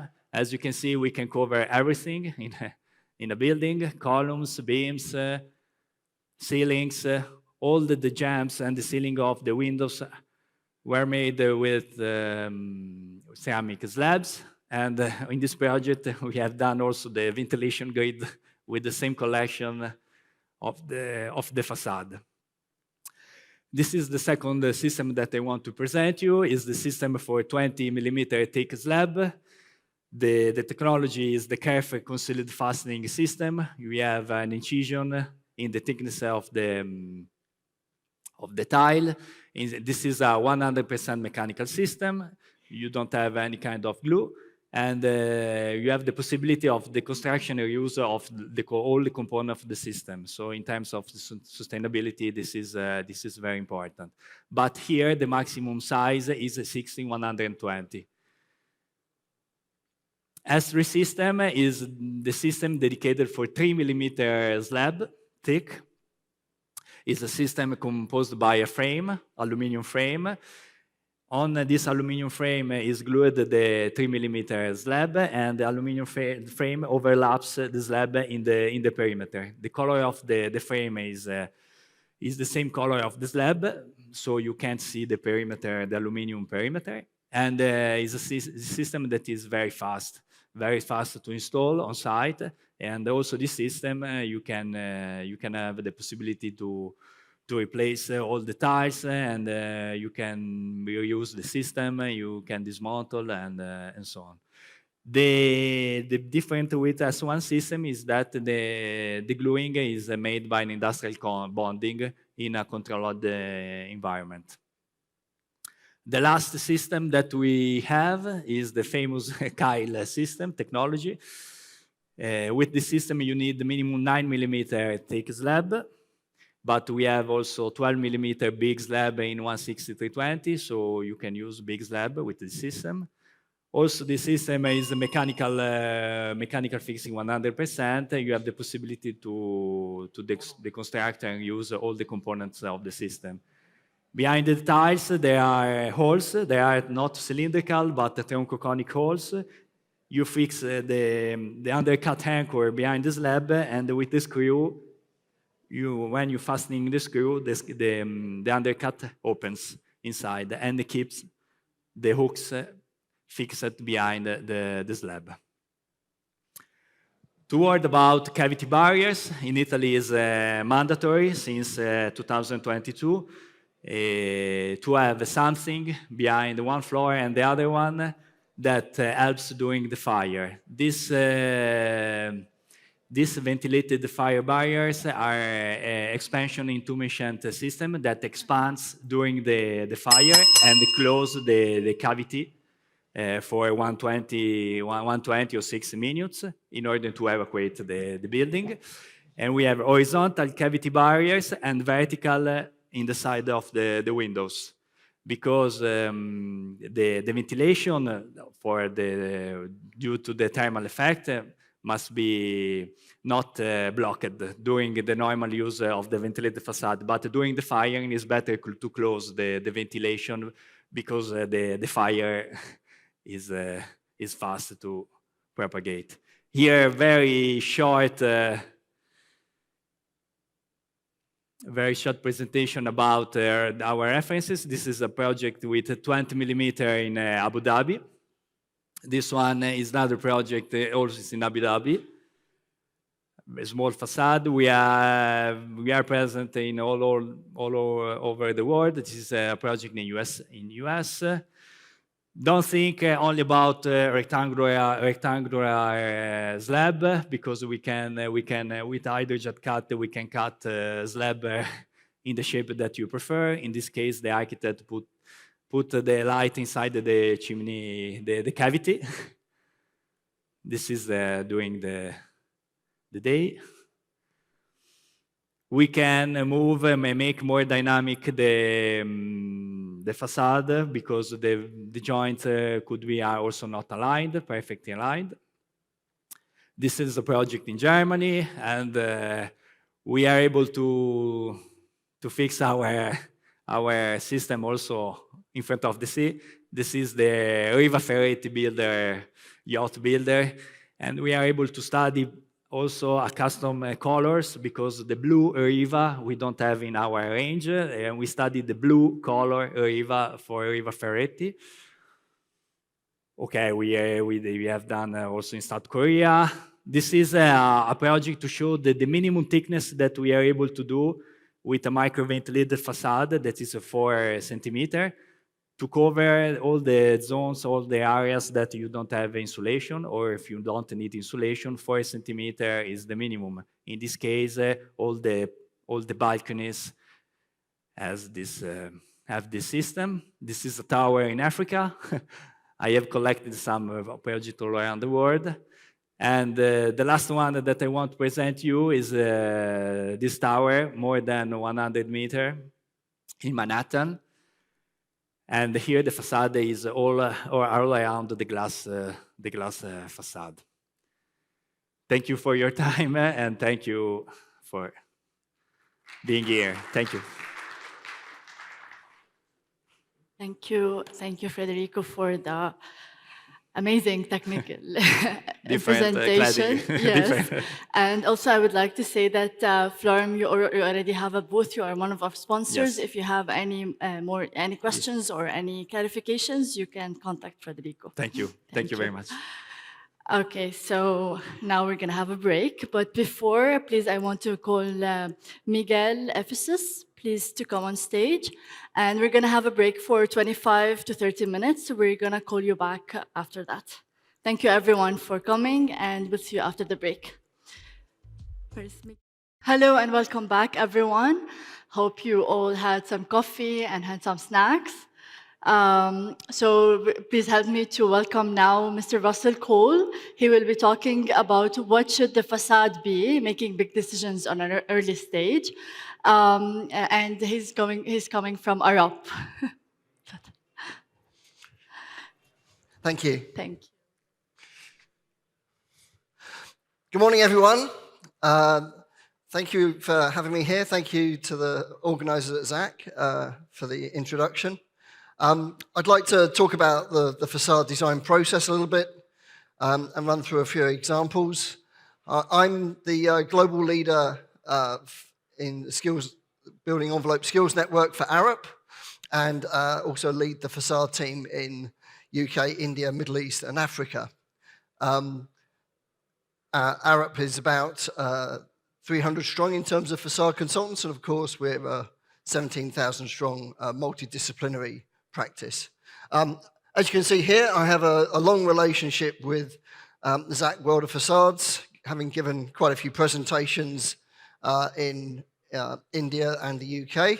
So it's a great honor to be invited to give a presentation here in Saudi Arabia. Apart from what I'm going to talk about today, I'm very passionate about reuse of existing buildings. And then some of those are heritage and working with historic fabric.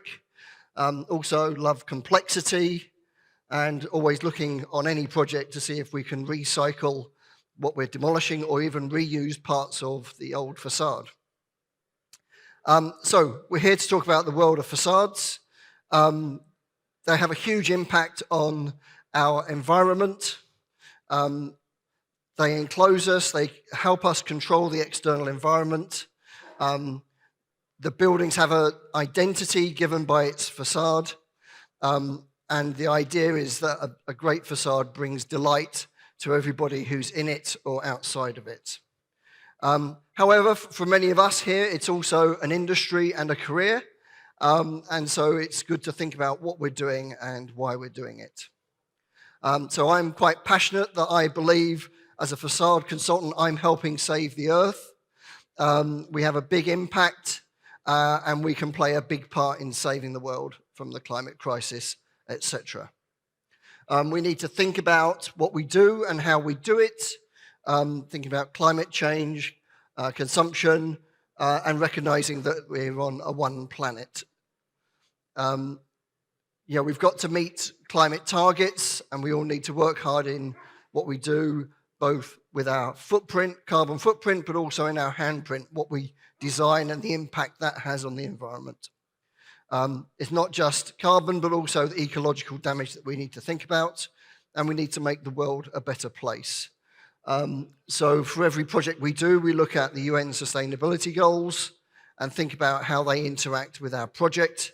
But often, as a facade consultant, I find myself coming back to responsible consumption and taking climate action. So we need to look at these two goals and think about how we mitigate the impact of our work. We also need to think about what we're doing, right? So do we actually need to build as much? Could we be clever about what we do and be efficient and minimize waste? And if we do have to build it well. And at a recent, last year in Mumbai, I talked about a lot about how we might save the earth. And for me, this is a increasing scale where we build well as a basic fundamental, so what we build lasts and is durable. We get performance into our building design, and we look to see if we can reuse and recycle some available materials, but then focus on the occupant, whether it fits their use, whether they're well when they work and reside in those buildings. But most of all, we're trying to build something that lasts and is enduring. And I'd argue this morning that we need to start early in any design to be able to achieve those higher aims on this scale. So where do we make a start? And I'd say, and I hope the presentation today convinces everyone that it's best to get your consultants in earlier. Get the specialists in, help them help you understand the site, what the downsides are, what the upsides are, where's the potential, and how can we hit those important targets. Coming from Arup, so Ove Arup, our founder, advocated a total design philosophy with the interaction of engineering and architecture. And when you read his, even though he's from a different age, when you read his writings with a modern eye, you realize he's often talking about sustainability as well. And it's the intersection of all of those which is essential on all of our projects. In terms of the building envelope, I think there are four main performance areas where we can have an impact. An early intervention. With a facade consultant in the room, we can help mask the building, sort out its orientation so that it's easier to hit the targets. The window-wall ratio is something we need to think about. Should it be the same on every elevation? Should we adapt it for orientation again? We need to set targets. Those targets need to be responsible and reasonable. And then finally, we need to integrate the design. You may also need a consultant early on if you've got a particular forms in mind. What's plausible, what's difficult, which ones are easier to do, which ones have less impact. Or you might be looking for particular forms and finishes. And again, the sooner you start engaging with specialists and technologists, the easier it will be for you to achieve those targets. Going back to those four areas, an important part about thinking about massing and orientation and window-wall ratio is also to think what I call passive design strategies. These are things that you can do with the building form, the building fabric, so that it's easier to hit those performance targets later on. Thinking about the sun path, thinking about how you can use daylight beneficially. Maybe there are some spaces in the building that don't need to be air conditioned or heated, and therefore you can avoid a lot of energy by having them in those mixed modes. Or you might, and in those spaces, you might be looking to use breezes to provide further comfort to people. You know, sorry, I forgot to say at the introduction, I've been 37 years in Arup, and I've worked 22 years of those outside of London and spent a good long time in Singapore. So there's a few Singapore examples coming up. But in Singapore, in the 50s and 60s, they had a series of schools to be built. And they were, you know, rigorous about always orientating them on an east-west axis. East and west sides could be shaded, north and south, solid walls, because you didn't want, sorry, got that wrong. East and west are solid walls to stop that low-level sun coming in. North and south, you can shade effectively and also get cross breezes. And obviously, external shading is a way to reduce the amount of solar gain that hits the facade of your building. Therefore, putting your building in the shade saves a lot of energy in terms of cooling. You can look at daylight and look at ways to bring daylight further into spaces by using sunshades, by thinking about the shape of windows. So just think about, do you need floor-to-ceiling glazing? Do you need to light people's feet and let energy in? Or can you put solid walls in those areas? And those mixed mode spaces might involve looking at a space easier done in the UK, I think, when is it right for you to open up the facade and let the outside air do the ventilation? Or you might shape the building to create some atrium spaces in the center by funneling breezes through those spaces. And one example of that is the Star Vista project in Singapore, where there's this large auditorium mounted above a shopping center. The shopping center isn't enclosed, it's open, but we were able to shape the belly of that theater and the other blocks in that shopping center so that the breezes were accelerated through the space and became cooling, and so enhanced comfort for all of the people visiting the center. An extreme example of external shading that's responsive is the Al Bahar Tower in Abu Dhabi. This is obviously a project that's about 10 years old now, but works on the concept that you can open and close the external shades. So as the sun tracks around the building, the occupants can enjoy either the shading from the sun or the facade surface opens up to enjoy the view.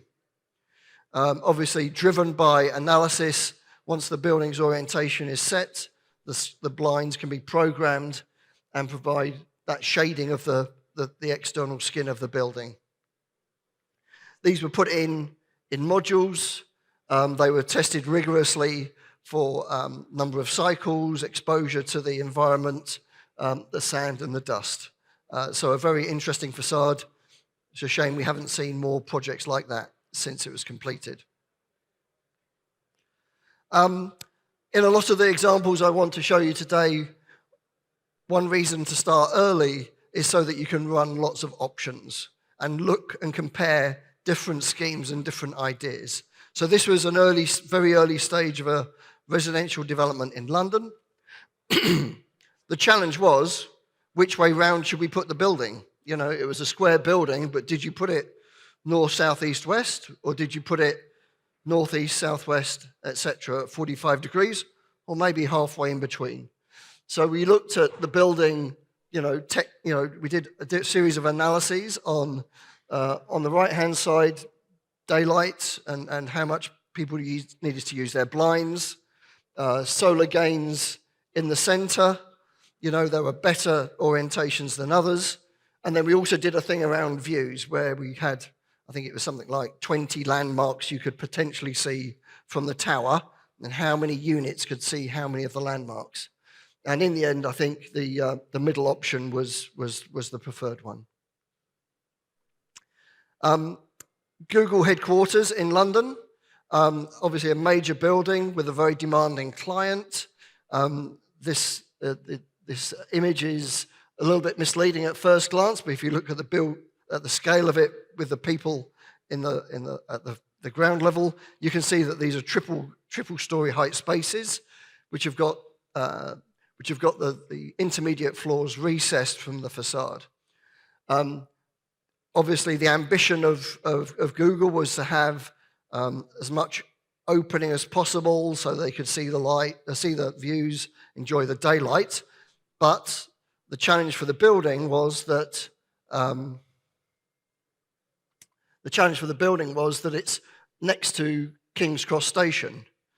That meant the main axis of it was north and south, and meant that the main facades were facing east and west. So you would have a lot of low-level sun coming in, creating problems with heat gain and glare. So obviously something had to be done to either use blinds extensively or find a way of minimizing the heat gain on those facades. And one way of doing that effectively was to create a sawtooth facade. By doing that, you had some of the facade facing into the sun for most of the day, but also you could have a large area of glass. And you can see here that 4 levels of sawtoothing were looked at, with changing levels of opacity and shading. So we did all the technical analysis, but then we had to let the architects have their fun. So what was done was we created an interactive tool so that the architects could choose which type of those 4 facades they put in different places, but they had a meter. They knew they had to stay below a certain amount of solar gain by the configuration they chose. But as a result, you ended up with this composition of sawtooth facades, which is now being built. Unfortunately, this is a slightly older slide, but you can see here the sawtooths being installed, and you get the idea of the scale of the building. Hopefully, this will be opening in 2025. So please look out for it. Something a bit closer to here in Masdar City, taking a similar approach of looking at how the building envelope requirements can drive the form of the building.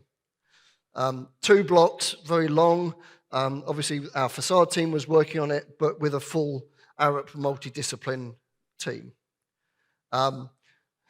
Conventionally, you might look at, here's the building form, right? We'll place the photovoltaic panels on the roof in alignment with the axes of the building. But maybe we can change that. So in this building, the alignment of the streets, etc., meant that the best gain of orientation for the photovoltaics was obviously due south, which was different from the axis of the building. So the design developed to the point where the PV panels on the roof set the geometry of the facades, again, going for a sawtooth arrangement, which again, with the aim of reducing solar heat gains. So here you can see the form where, the orientation, you've got the photovoltaics on the roof, and then they line up with the sawtooth below. So inside that, what was the best way of arranging this? This was, a client challenge that they needed to be convinced that these complex forms were effective, worth doing, cost, were not too excessive in terms of the budget compared to the standard type of facade. So I'll take you quickly through an options study, looking at embodied and operational carbon, views, daylight and glare, and cost. So all of those were looked at, so that you could build up the embodied carbon versus the operational compared to the base one. And of course, the more complex forms are more, contribute a bit more, a little bit less than that. Let me go back. That was the embodied carbon. But when you combined it with the embodied carbon, you can see how instead of the most complex form as a whole life carbon being was higher, when you combined it together, it came out as the lowest. But as a total, there's not much difference between them. And then we looked at views, and that can be done both in terms of daylight factors, but also visualizations. And so there's a whole series of these were completed, where these visualizations could give the client and the architects an impression of how those spaces were going to work and what the impact of the different facade types were. So then you could look at glare, and if you see here, across the top, you have the different faces of the building, and you can see how the different facade types impact glare levels inside the spaces. And you can see how much direct sun was penetrating the floor grids. And again, you can see there's a difference between the different options. And that can be looked at, and that can also feed into how often people will need to use the blinds. And then we worked with the cost consultant, which I think is RLB, and looked at the costing of the different modules. And you can see that there's a small cost factor for the sawtooth versions, and you can summarize it and pitch it back to the client this way. And I believe the sawtooth in the center came out on top after the whole study. But you couldn't have got there if you hadn't engaged with quite a rigorous analysis of the building. In a similar vein, another one of my older projects, South Beach in Singapore, this huge canopy covering the ground plane between these two towers. Intention is, you've got, in the Singapore climate, it's hot, it's humid, lots of rain. So let's put a cover over it to improve the space, but then you're starting to trap heat. So are the people underneath it comfortable? The concept in the end was to look at encouraging cross-ventilation by opening up the canopy over the roof. Again, lots of different analyses, all done in parallel, looking at different forms. So a very long and complex exercise was completed to find the complete form that both, directed wind breezes down to the ground plane, but also kept the rain out and also let daylight through. And you can see here the complex form that was finally realized with this varying construction across the canopy. And you can see here diagrammatically how it is intended to work. Apologies, I was fighting the Wi-Fi this morning, so I didn't manage to download the finished pictures of the finished building, which are very impressive, and it's a wonderful space underneath there. A similar story from, again, on option studies, 18 Blackfriars, a project we're working with Fosters and Partners in London. It's a mixed development. You have a residential, two towers are residential, and the blue tower on the right is a commercial office. Again, different studies on what's the facade, solar gains, looking at, do you go for a closed cavity facade, or do you go with double glazing? And you look at how the whole life carbon works on those two. And then we are, again, finding a language where we could change the density of window wall ratio dependent on the orientation of the building facades. And again, big options study looking at the different things, totting up our whole life carbon.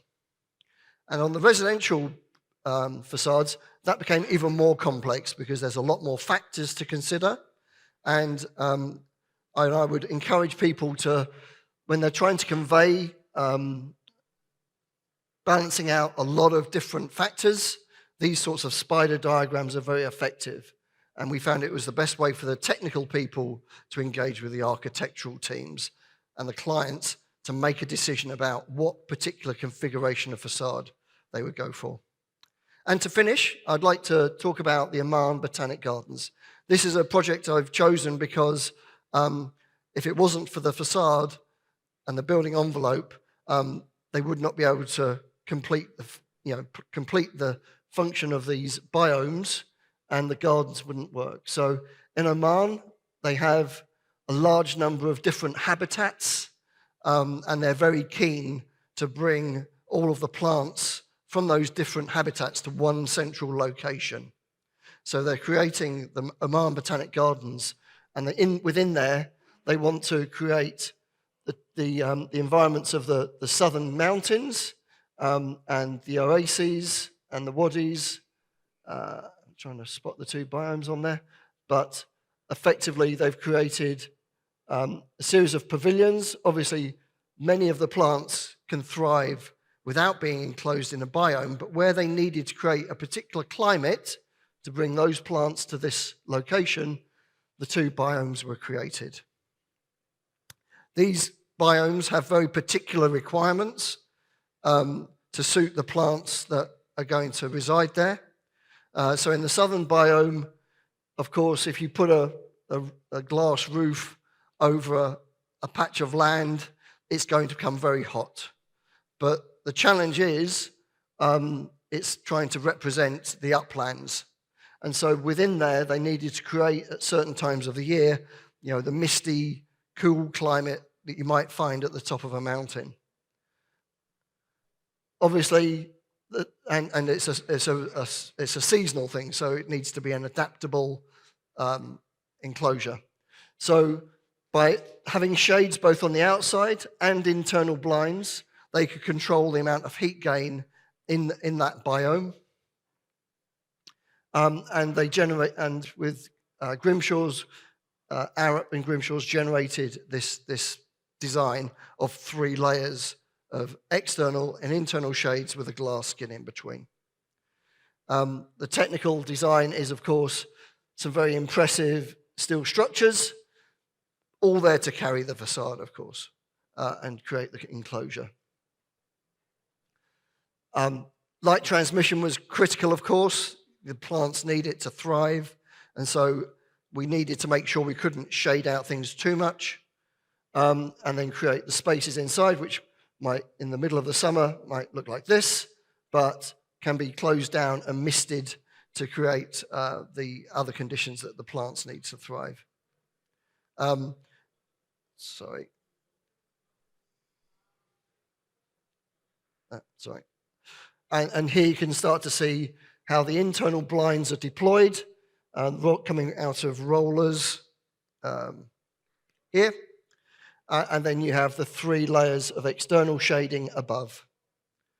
And similarly for the northern biome, a slightly different cross-section, but very similar challenges where you're trying to moderate that climate by your arrangement of glass and shading.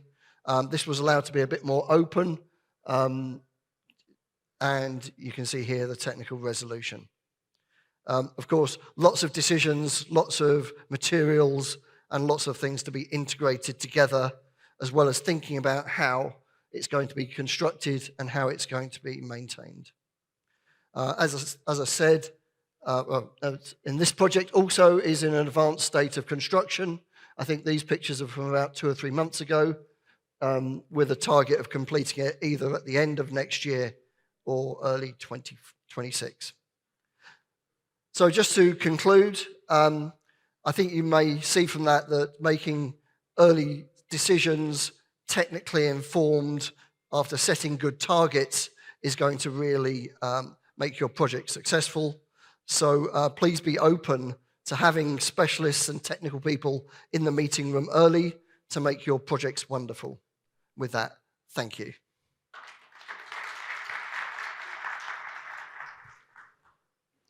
Thank you.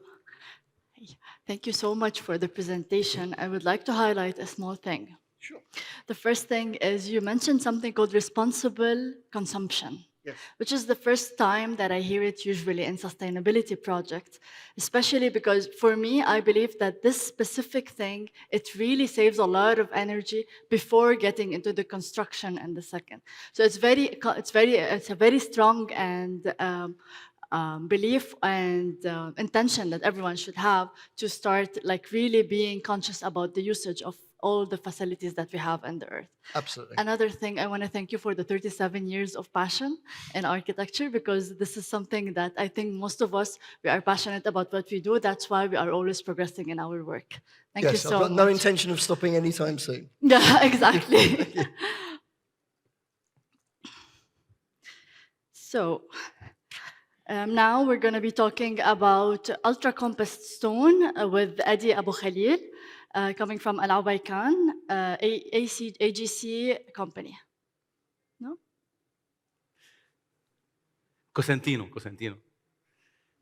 There's not even one letter in common between Ubaykan and Cosentino. Sorry? Cosentino. Yeah. Yeah. Okay, I have a different. No worries. Okay. Adi Abu Khalil, thank you so much. Thank you.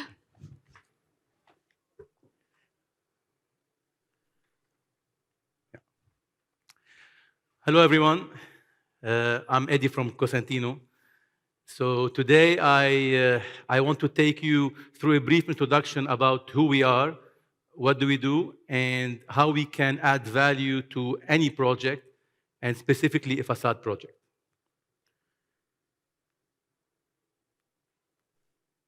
This is not working. Yeah. So we are Cosentino. Cosentino, we are a global manufacturer and distributor of engineered surfaces. We are a Spanish company. We are based out of Spain, where all our production facility is still based in Spain, and specifically in the south of Spain in Almeria. Our presence is global, right? Actually, our format in the engineered stone industry is quite unique, because we do have a presence, a global presence, in all the major cities around the globe.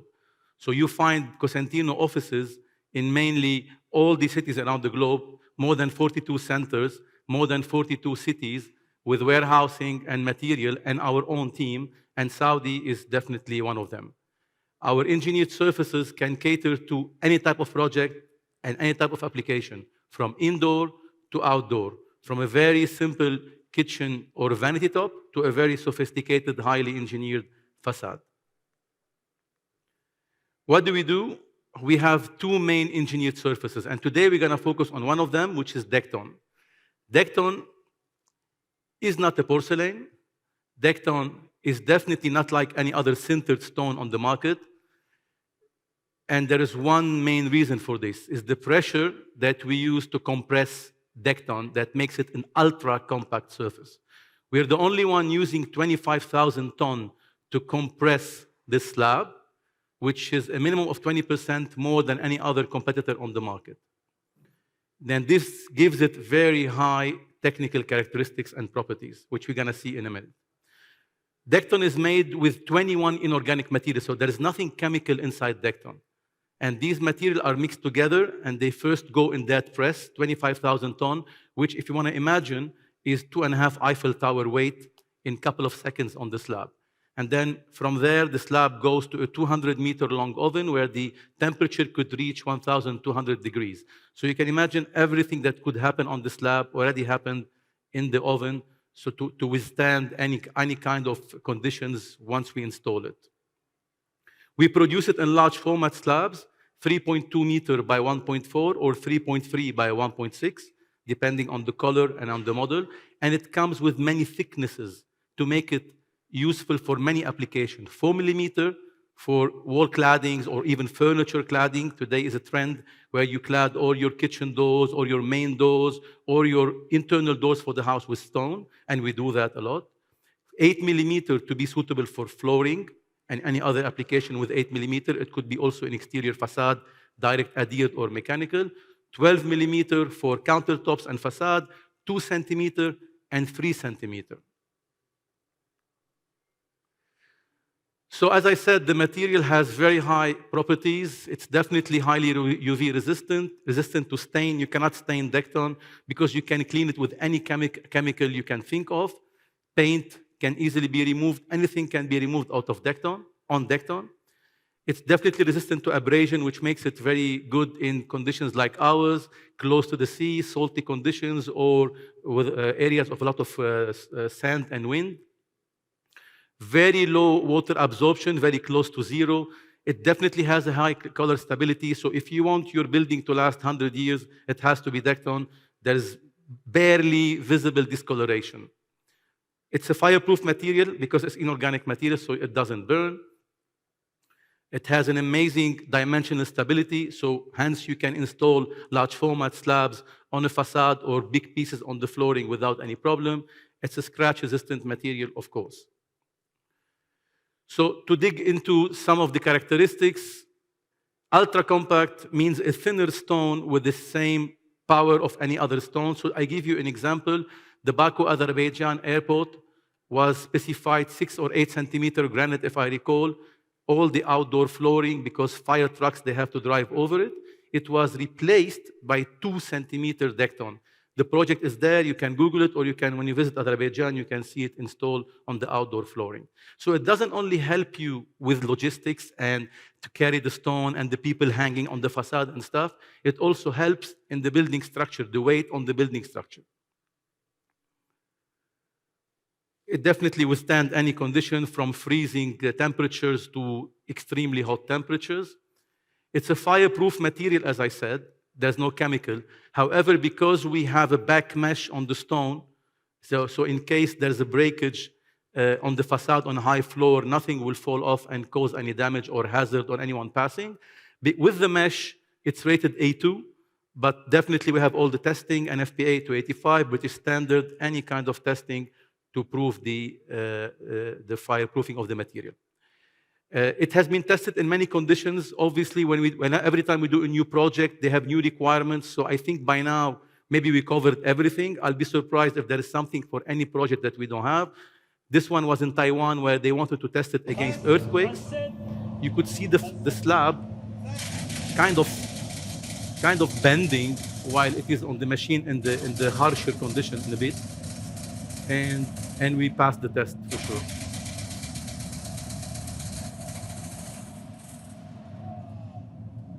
So the pressure, what does the pressure do? The 25,000 ton gives the material very high flexural strength, more than 6 times than granite, for instance, just in case you want to imagine it. Warpage, it's a very flat material. We produce it in big format, 3.3 by 1.6. So enough of 60 by 60, 60 by 30, and 60 by 120 facades where we have been used to use these sizes with so many joints on the facade and stuff. Let's start making large format slabs on a facade. We have done amazing projects in the region, which we can show you later in a bit. We used large format slabs, which reduces the number of joints that you have on the facade and gives it more.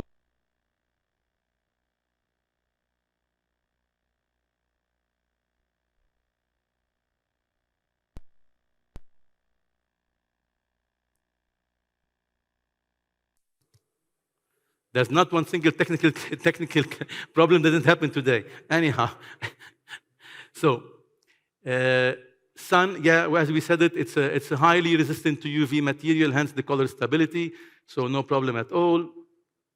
And as I said, this material is stain resistant, so you can basically do anything you want on Dekton. Anyone can stain the material, no problem. It can be cleaned easily because you can use any chemical. There's nothing that can react with the surface of the material to damage the material. Here we can see in our Cosentino showroom in Miami, we have a graffiti team doing the Cosentino City Miami graffiti, and I think it was cleaned with acetone, if I'm not mistaken. Everything has been removed without any problem. We do these tests with anyone that visits our factory in Spain, where we paint on the slab, we keep it in the sun, and you know Almeria, Spain, 320 days of sun, the sun is a killer. We leave it outside all the day, we come back in the evening, we clean it together with the clients without any problem.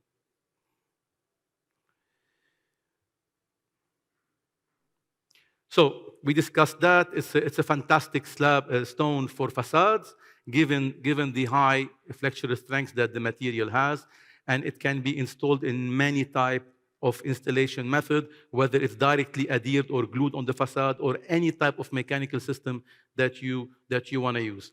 From this slide, although it's talk about dimensional stability, I want to highlight one aspect. Sorry. Yeah. So if you focus on this part of the facade, and this is very important, people sometimes try to run away from engineered stone to put it on a facade or on any elevation, not to look fake, right? And as you can see, we don't copy-paste the print. You look at the print, you don't see repetition on the facade. And this is very important to look at when you are building facades or you're building any elevation inside the building. You don't want it to look fake or copy-paste or repetitive. We do that. We move our design 10 centimeters on the length on the facade. So we have more than 30 variation in every color. Abrasion resistant, as I said, so salty areas, sand erosions, no problem. Sustainability. It's a massive topic, sustainability. And I think it's becoming a trendy topic where everybody wants to talk about sustainability. But sustainability is nothing new to Cosentino. It's something that we have been doing since many, many, many years. It's something that is in our DNA. And it's not only in the product that we delivered, it's basically in how we operate, starting from our people to the product that we deliver to your projects. For instance, all our energy at the factory has to come from certified renewable resources. We have a solar power plant, a massive power plant. I think it's the largest in that part of Spain, or at least in Europe where we are. We produce 20% of what we need as power, which is equivalent to 75,000 households in Spain. We use, reuse, recycle all our water, very important, with zero discharge. We recycle all the water from the neighboring cities around us. Decton, this surface that we are discussing today, is the only cradle-to-grave surface on the market because we offset all the CO2 emissions during the whole life cycle of the product. So from the moment we produce it until the moment it's delivered to the customer's warehouse. And here we're showing flexibility. You know, with Decton, you dream, we do. You want your project name on the facade, on the slab, we do it. You want the logo of your company, we do it. You want a pink stone, gray stone, green stone, we do it. So this stone was done for this project specifically. The developer designed the stone. It was nothing that they removed this vein, put this vein and stuff. And then you can see after installation, again, the no copy-paste aspect on the building. So random veins here and there. This is a design that they wanted, and this is a design that they got. We have done a slab or a color for Amala, which we called Amala stone. We have done a color for a developer in Dubai that their design team chose the gray color. Their design team designed the veins, sent to our factory. We made the slab, is named after the developer's name, so nobody else can have it on their project because they are the only one owner of that color. And so this is Cosentino. All the certification that you can think of, we have. I hope that we didn't miss anything, but if there's a project, if we don't have it, we definitely do it. We are not only a supplier of stone, we are your partner from day one to the end. From the day we choose the material together and consult you on the thickness and the color and the size, we do the proposals together. We definitely do any mock-up that you have in mind. We help you in project management. What does it mean? We're not on site with you, but we load it and we label it and we number it the way you want, the way your installer wants. So we tailor-make that solution as well to suit your project installation guidelines. I'm sorry. Even logistics, this is where we support. Our team can come to site during installation because we have engineers on our teams to go to your project. Not the sales team goes, our quality engineers goes during your installation of a facade, flooring, or anything to support you during the first few days, even 1 week of installation, depending on the quantity, to be there to avoid any mistake. And obviously our warranty and after sales. So we start the process in our showrooms with our teams to select the material. And then we can, actually we love when architects come to us and tell us, we are designing a facade, help us with the layout. This is fantastic because we can, many times we had to move some windows here and there, so we can optimize the facade and the usage of stone on the facade to drop the wastage. There's a project where they had columns, concrete columns designed, made out of concrete. We came up with a solution which dropped the cost on the project. We made these columns without building the concrete, just by having the metal structure cladded with stone. The client was very happy, less weight on the facade, less concrete, and less cost for him. Mock-up, as I said, project management. So on top of that, we are manufacturer of stone and distributor of stone. We have highly sophisticated fabrication in Spain. So we don't have to send you only the slab, and then you have a massive slab in front of you. We can cut it according to your cutting list at the factory, finish the edging the way you want it at the factory. If it's an undercut solution, as you saw, we can drill it at the factory. We can even install your undercut anchor if you want, and the bracket. To that extent, we can do. We do the side grooving at the factory if you need it. All the cutting that you have in mind. It's a robotic factory, state of the art. I think it's unique in Spain, but I don't want to say it's unique. If one day you visit it, you will see it definitely yourself. And that is definitely part of what we can do for the project. Project management we discussed, and support from our team once you start installation, and definitely our amazing warranty that we can provide for the surface. The warranty is a number. When we celebrated our 25th anniversary, it could have been 40, it could have been 30, it could have been any number, but we decided to do that at the 25th anniversary 15 years ago. Some project references. We are still doing baby steps in Saudi Arabia, where we have our team based in Saudi and we have our office in Saudi. And we are outside, by the way, if later on you would like to have a discussion. We have done the CAFT fire station is one of our projects. The Al Ula Rehabilitation Center in Al Ula, obviously, one of our projects. A couple of projects in Dubai. I'm sorry. This is a, God.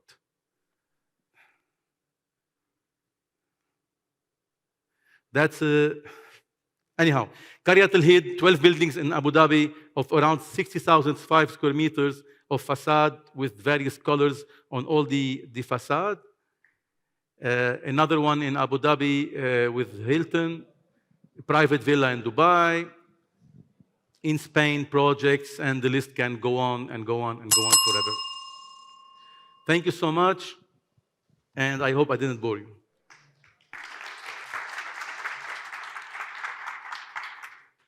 Much, Eddie, for the wonderful presentation, and I'm sorry for No, getting worry, that don't worry. name wrong. And really, I think you helped me a lot, and everyone was so excited. As for me, this is a very interesting new material that I'm introduced to, and it's really interesting that it can be used in multiple functions. So it's something to think about in our future projects. Thank you so much.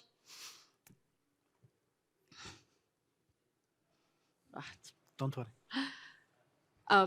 From Albaikan, Yusuf. I will introduce myself. Yes, please. Assalamu alaikum. Good afternoon, ladies and gentlemen. I am Yusuf Al-Ghutmi. I am AGC Albaikan Glass National Sales Manager. We are very pleased to be today with you, and we are very pleased to be in another edition of Zag World of Facade Saudi Arabia. Today, in our session, we will be focusing on selecting the right glass for aesthetic, energy efficiency, and comfort while maximizing the ROI. So let's start with a brief overview or brief introduction about our companies, AGC Company, Al Albaikan Glass Company, and Al Albaikan AGC for Glass. AGC stands for Asahi Glass Company. It's a global #1 glass producer for building and industrial glass and automotive glass, which represent in total 48% of AGC global sales. Also, AGC is in a leading position in electronics with 16% of its global sales, and also in chemicals, which was 36% approximate of the AGC total global sales. AGC around the world, as we said, AGC stands for Asahi Glass Company. AGC is operating in more than 30 countries worldwide through 283 companies and more than 56,000 employees around the world. The headquarters of AGC is based in Tokyo, Japan, and the turnover for the previous year, 2023, was around 13.5 billion US dollar. Important to highlight that 50% of our research and development budget is devoted to sustainable product. Everyone is caring about sustainable product, about solution, and about the manufacturing processing, how sustainable is it, and producing the product that we will be seeing, it will be marketed in the next 10 years. Coming to Obeikan Glass Company in a few words, Obeikan is the largest independent glass manufacturer in the Middle East, with a production capacity of 800 tons of a clear float glass per day, an annual production exceeding 250,000 tons per annum. All the clear glass being produced by Obeikan is complying 100% for sure to international and to the local quality standards. And for that, our float glass, clear glass, is exported to approximately 30 countries, 60 countries worldwide.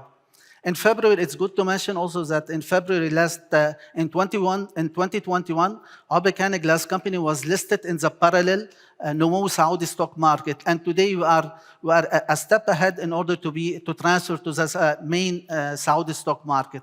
Also, another announcement was made couple of months back that Obeikan Glass Company has announced the establishing of a second float line with a production capacity of 650 tons per day, additional to the 800 tons which we are currently producing nowadays. And the plant will be operational in January 2027.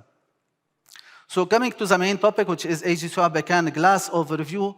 In the late 2015, Obeikan Glass Company and AGC Glass Europe has formed a joint venture in order to produce the highly energy efficient coated glass in Saudi Arabia.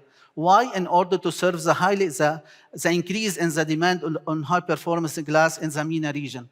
The coater, AGC Obeikan coater, by the way, is the most advanced, is the largest among the AGC group worldwide, and it's the most advanced one, with 72 sputtering position. What does it mean? That we are able to produce all kinds of coated glass, from single to double and even to triple silver coated glass. The production capacity of the plant is approximately 5.5 million square meters a year, and the coater, the AGC Obeikan coater, is designed by our partner, AGC Interpaint. Both Obeikan Glass Company and AGC Obeikan Glass Company are based in Yanbu and the Royal Commission Industrial City.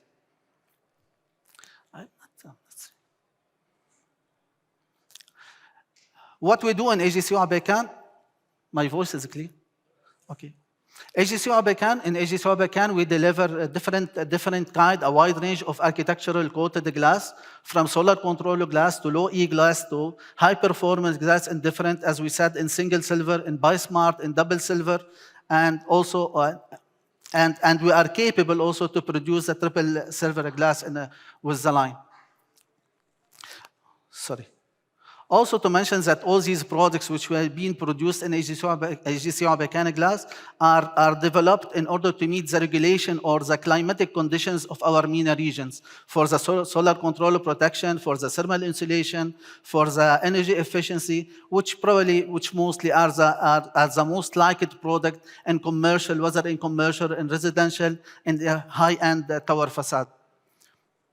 As we said in the beginning, we will not concentrate much about our history, about the project we are doing nowadays, but our session is to focus about the building envelope, the facade itself, on how to select the right glass for your facade, and the challenging which we are facing behind from different perception. We do agree, or you do believe, like us, that the building envelope or the facade is like our clothes. It's protect us from different weather element, whether it is sunburn, whether it is the wind damage, whether it's the extreme cold, the extreme hot. So it's provide us comfort. But also clothing also perform a range of social and cultural functions, such as individual or reflecting sometimes the standard, our religion, our modesty, our way of living, and sometimes express our style, what we are wearing. And for sure, it's create our identity. And what we need to do is to create the identity of Saudi Arabia. So our role as a glass manufacturer and supplier is to try to select the best possible glass for our market and for our region.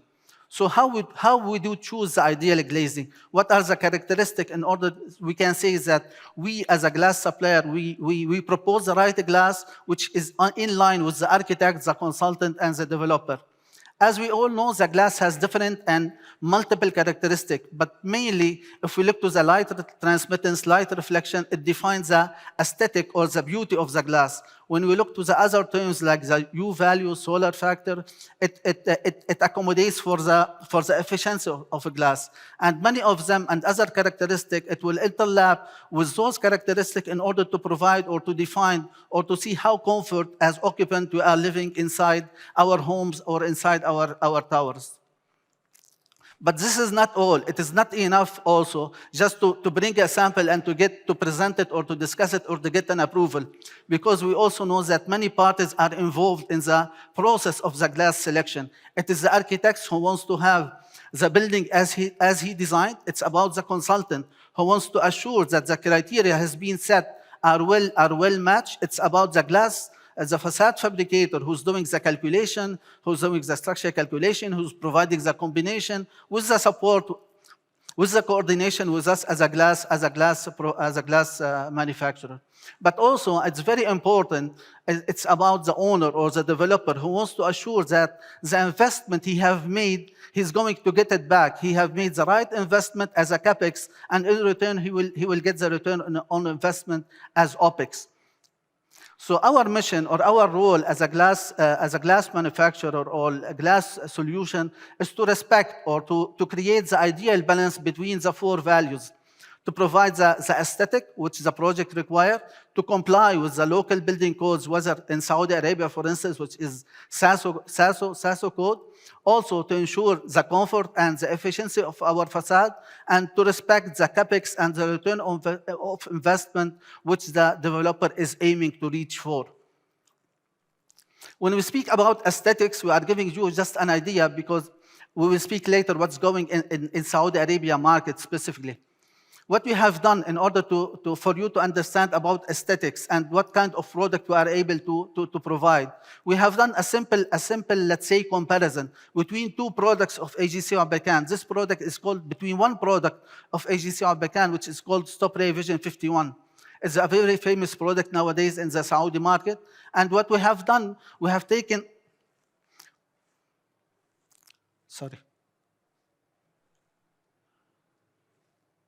the pointer.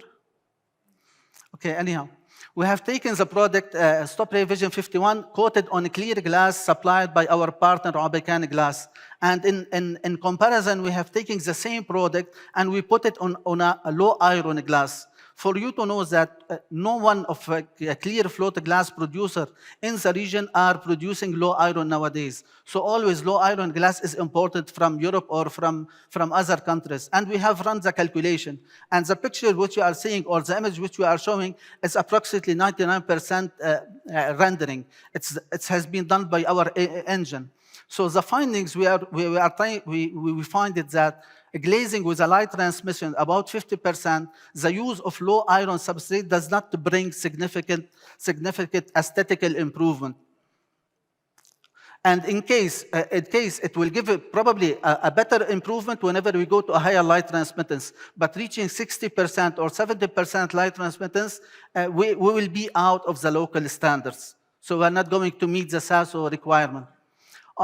Besides that, and on top of that, using a clear glass product coated locally versus the same product coated on low iron glass have a different, let's say, competitive edges. The benefit that the product, we are able to produce it locally and to supply it to the local market, the lead time of delivery, the price. There is a huge gap between the same product being produced in AGC Arbekan facilities in Yanbu versus the same product if we are going to produce it on a low iron glass being imported from outside.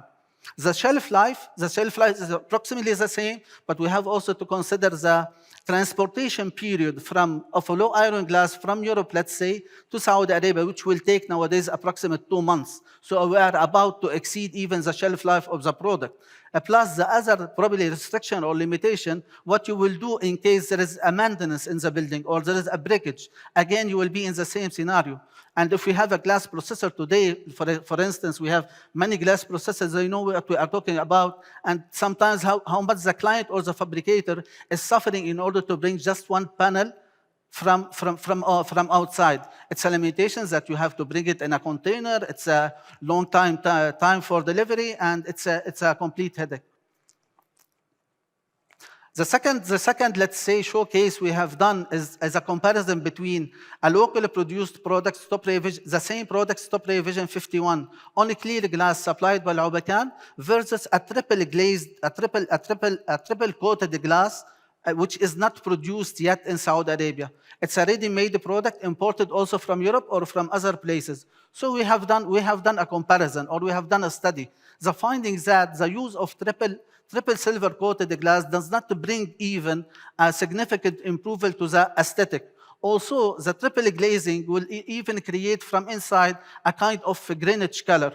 So if we talk about aesthetic, the products which are locally, for instance, produced by AGC Al Obeikan in the local facility in Yanbu is better in different aspects compared to the same products coated on low iron glass or compared to triple silver coated glass.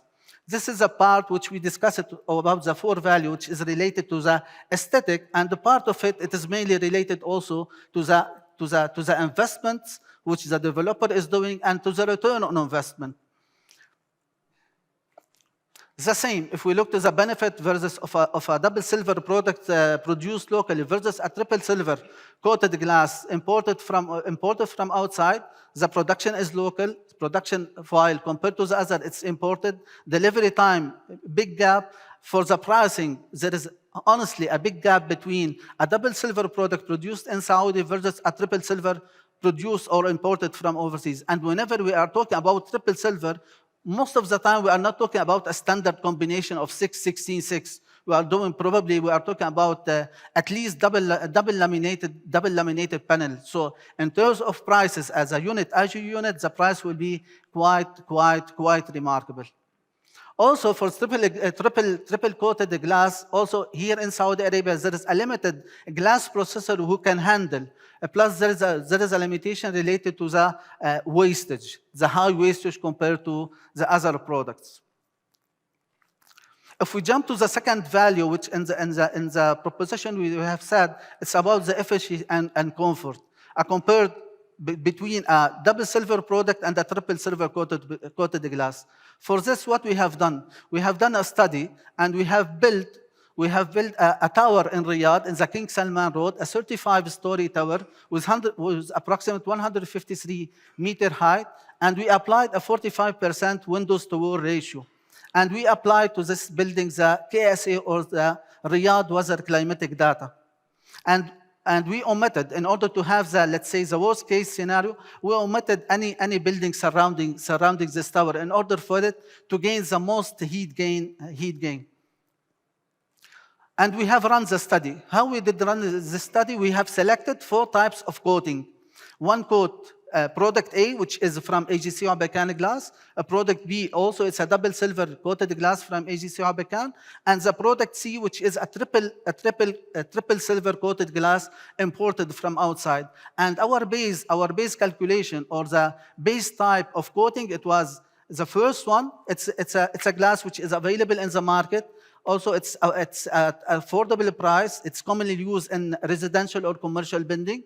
If we look to the prices, we have set the prices for the base case, $12, for instance, for A and B, because it's of the same range of double silver coated, so it's having approximately the same price, and the triple silver coated glass imported, which is around at $25 US.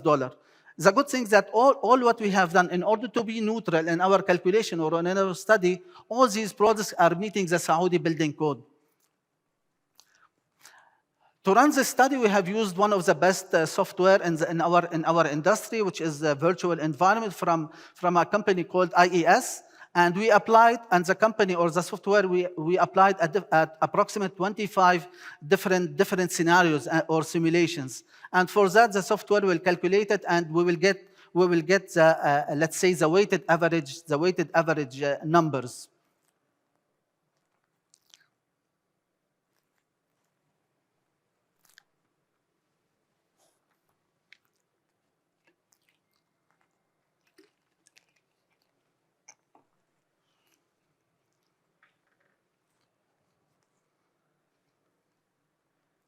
As we said, we have run the different simulation, different orientation of the building throughout the year, and this is the results what we are getting. This is the base case scenario. This is a Class A product from AGC Abakan. This is a Class B, also a product produced locally of AGC Abakan. Let's call it StopRay Vision 40 or StopRay Vision 51. And the product C, which is a triple glazing, triple silver coated glass. If we look to the numbers in terms of surface heat gain, we will see that the product C, which is a triple silver coated glass, does not perform well compared to the product B. For instance, if we look to the number on the bottom of the screen, did not perform well. It was gaining more of surface heat gain, while the product B was gaining much less than the product C. If we have to transform these number of surface heat gains to the zone cooling load, if we look to the graph, it's clearly showing that the base case product and the product A and C, they perform the same, approximately the same, despite that the product C is a triple silver coated glass. And if we look to the product B, I lost my voice. While the product B, if we look to the product B, it was giving energy saving. And we have run this study using a simple combination, which is of 6-16-6 filled by air. So what does it mean? What does it mean if we look to the CapEx? What does it mean for our investor also? The investor, if we look to the screen for the cost of glazing, we are asking our investor or our developer to pay $25 US per square meter. 1 minute. 1 minute. So the message to deliver that it is not always that the triple silver coating is the right proposal or the right glass. Another very fast. Another study we have run. It's about the daylight intensity, or what we call it in commercial is the lux. It's the intensity of the daylight. If we look to our region, we are showing the graph just to show you that in the graph it is showing that approximately the annual sunshine hour in our region is approximately the double compared to other area in this world. So if we compare, we have run also the calculation, and the software will give us 4 layers or 4 zones. Despite we are selecting a triple silver, the product C, the calculation or the finding says that 37% of the area of the panel we run the study is not working well, or it is not comfortable for the occupant. So the last message which we want to deliver, this is what we are getting to get with a high lux. So the message what we are going to deliver in our today's session, that we, for instance, as AGC Abakan, we are international brand with a local presence. So we are part of the Saudi Arabia vision to support the local content. And the second message, it's let us build for our countries. Let's build for the local, for the Saudi Arabia, in order to respect the identity and to follow the regulation. And the last is about our developer, whether it's a client, whether it's the government, in order to support, to maximize the return on investment and to respect the CapEx which the developer is investing every time.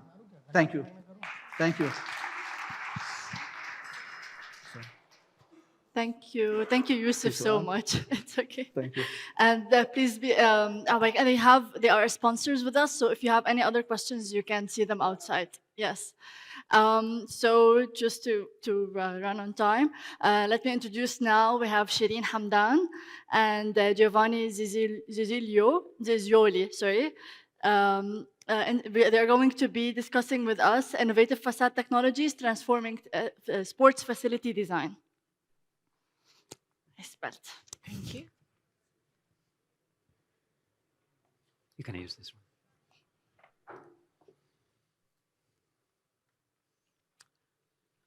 Welcome, everyone. I'll give a quick introduction about Populous. We're design consultants who specialize in the design and delivery of stadiums globally. We're around 2,000 people who do everything to do with sports, arenas, convention centers, and these are some of our most popular venues, including Wembley, obviously Tottenham Stadium, and we're also currently working on a number of stadiums in Saudi, which we'll talk about. So we've designed and delivered over 1,000 stadium buildings, and the key to these buildings is the iconography of a stadium. You know, they're very well-known buildings, and a lot of that is to do with the facade design. We're currently active on 600 stadiums globally, including quite a lot of stadiums in Saudi, quite a lot of stadiums in the US for the World Cup, and we've designed 6 FIFA World Cup stadiums, including Lusail, and 14 Olympic. We've been involved in 14 Olympic Games, the variety of temporary and permanent venues. Our approach to stadium and arena design, or design for these public assembly buildings, is quite holistic. So we design everything from the architecture to the interiors to the event master planning, which is quite key to the development of these venues, and the landscape, branding and activation, and also the business design management side of it as well. These are some of the key venues we're designing here, and the reason why I kind of brought these to the forefront while we're about to talk about Strasbourg Stadium is because a stadium in its very nature is quite large, and they do represent the areas that they belong to. So for example, our design for Prince Mohammed bin Salman Stadium at Qiddiya is all about this iconic interactive facade that reflects what the future of Qiddiya is all about in terms of integration with technology.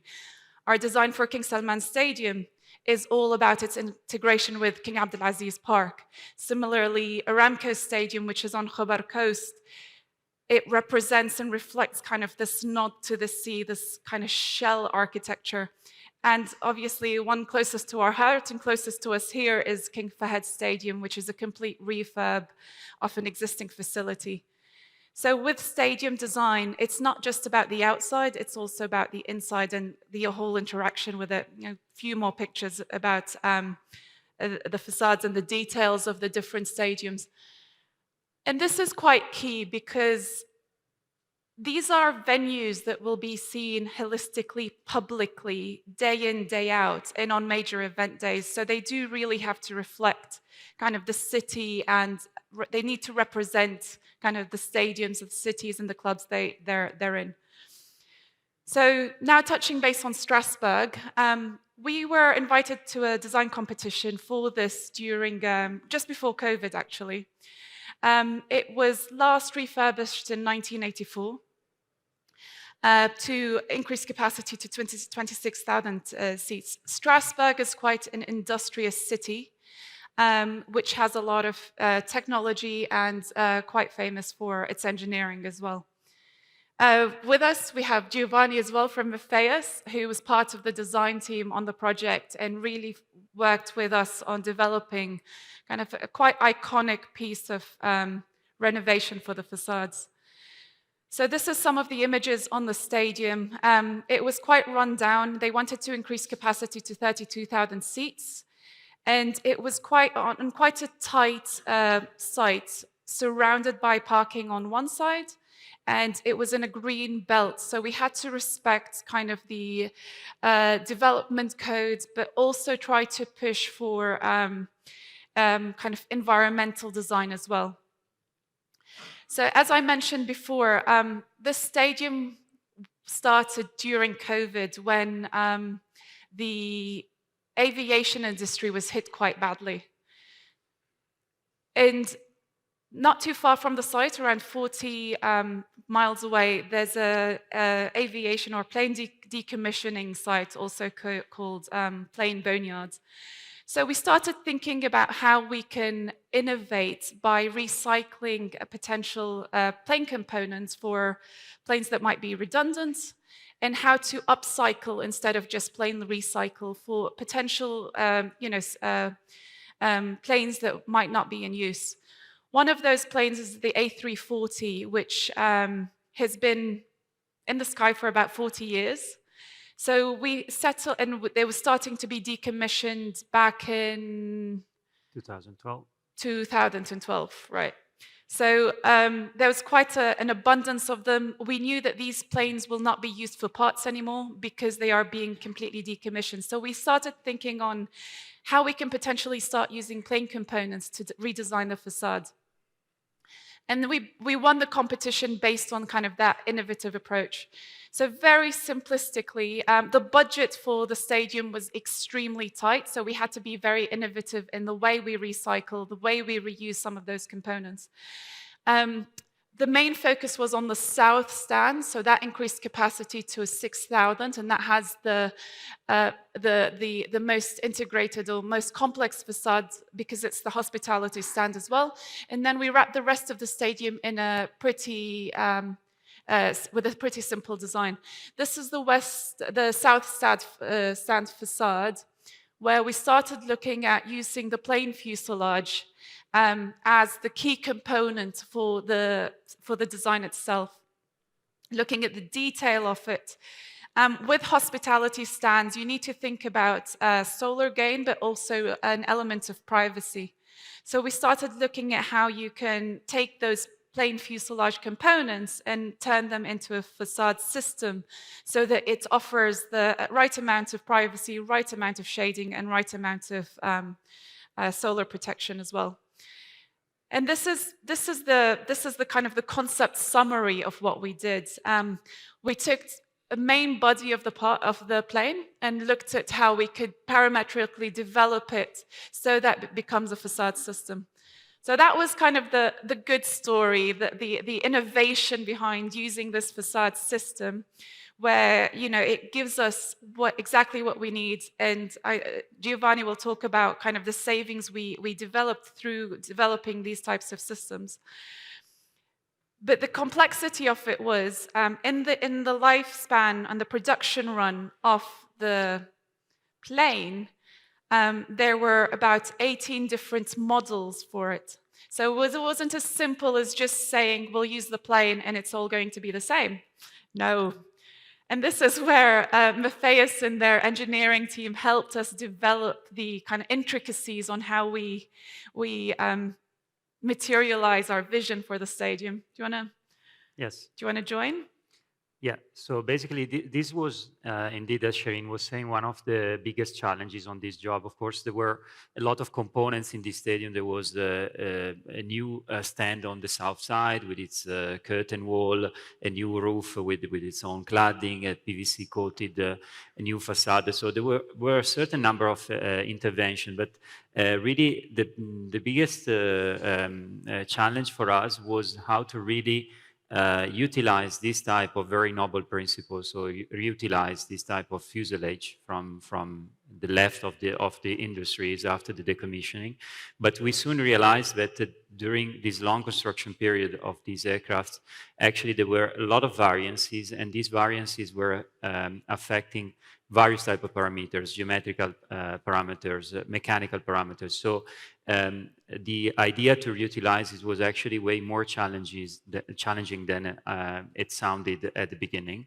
And I think it was a very good exercise because it shows that this can be done. It can be done in a financially sustainable way. It can be done, of course, with all the benefits of reusing a decommissioned material, but we have to be extremely careful with the practical aspects of a decommissioning and a reutilization of a decommissioned material. So what we spent quite a lot of time in basically data collection. So we started digging through the history of the fabrication, the testing, the commissioning process, as well as the dismantling process. We have few pictures after that. And part of this process was, of course, to collect from the supplier, from the manufacturer, as-built information. Here you have a few examples from the 340, 200, and 300. And this turned out into a better understanding from our side into how the fuselage structural system is actually characterized by. And it's a fairly simple, basically repetition of high-strength aluminum alloy. They are quite unusual for the, let's say, the civil or the building application. So we have decided also in this case to keep some margin. So we have identified a range of possible alloys that were utilized in the industry across these years. And since it's a process that we couldn't control, we have decided to take the least properties of this alloy, which is a 2024 T6. So it's anyways a high strength aluminum alloy. And then we have identified the structural system that compose this fuselage, which is basically the panels themselves, which ranges in a thickness between 1.6 to 6 milli. So again, high variability within the as-built information that we had collected. And then a set of circumferential and radial Z profiles, which were called the frames and stringers. This is what basically strengthened the panels themselves. And again, in the location of these stringers and frames were not uniform across the samples that we had witnessed. So there was a sort of small variability that we needed to consider in the design. So we knew there was a typical spacing of 50 centi by 18 centimeter, but this was not regular and repeated across all the models that were built during the construction period until, let's say, the decommissioning of the aircraft. So the last topic to be considered was the saw cutting process, which is typically done with modules of 13 meters. So again, this was a parameter that was a boundary to be considered for us in terms of design. We knew we would have received this type of output, let's say, from the decommissioning in the process of the manufacture and the decommissioning of the aircraft. So all these aspects together then led us in understanding that this would be our starting point. This would be the geometry, the material properties that we should have considered. And we basically worked around that. A solution, as Shireen was saying, we were limited in various points of view, especially with the budget. So we wanted something that was modular, regular, repetitive. So the 52 modules that you have seen, the 52 vertical elements, they should have been repetitive and identical one each other. But it should have been adaptable to these variances across the decommissioning process of the aircraft panels. So these reflected exactly in a sort of quite simple design, but was able though to match, let's say, the architectural intent, and at the same time was matching a really, really simple rain screen system. So it's brutally a reported rain screen system on a secondary steel vertical post, which are supported on the primary concrete works, concrete structure.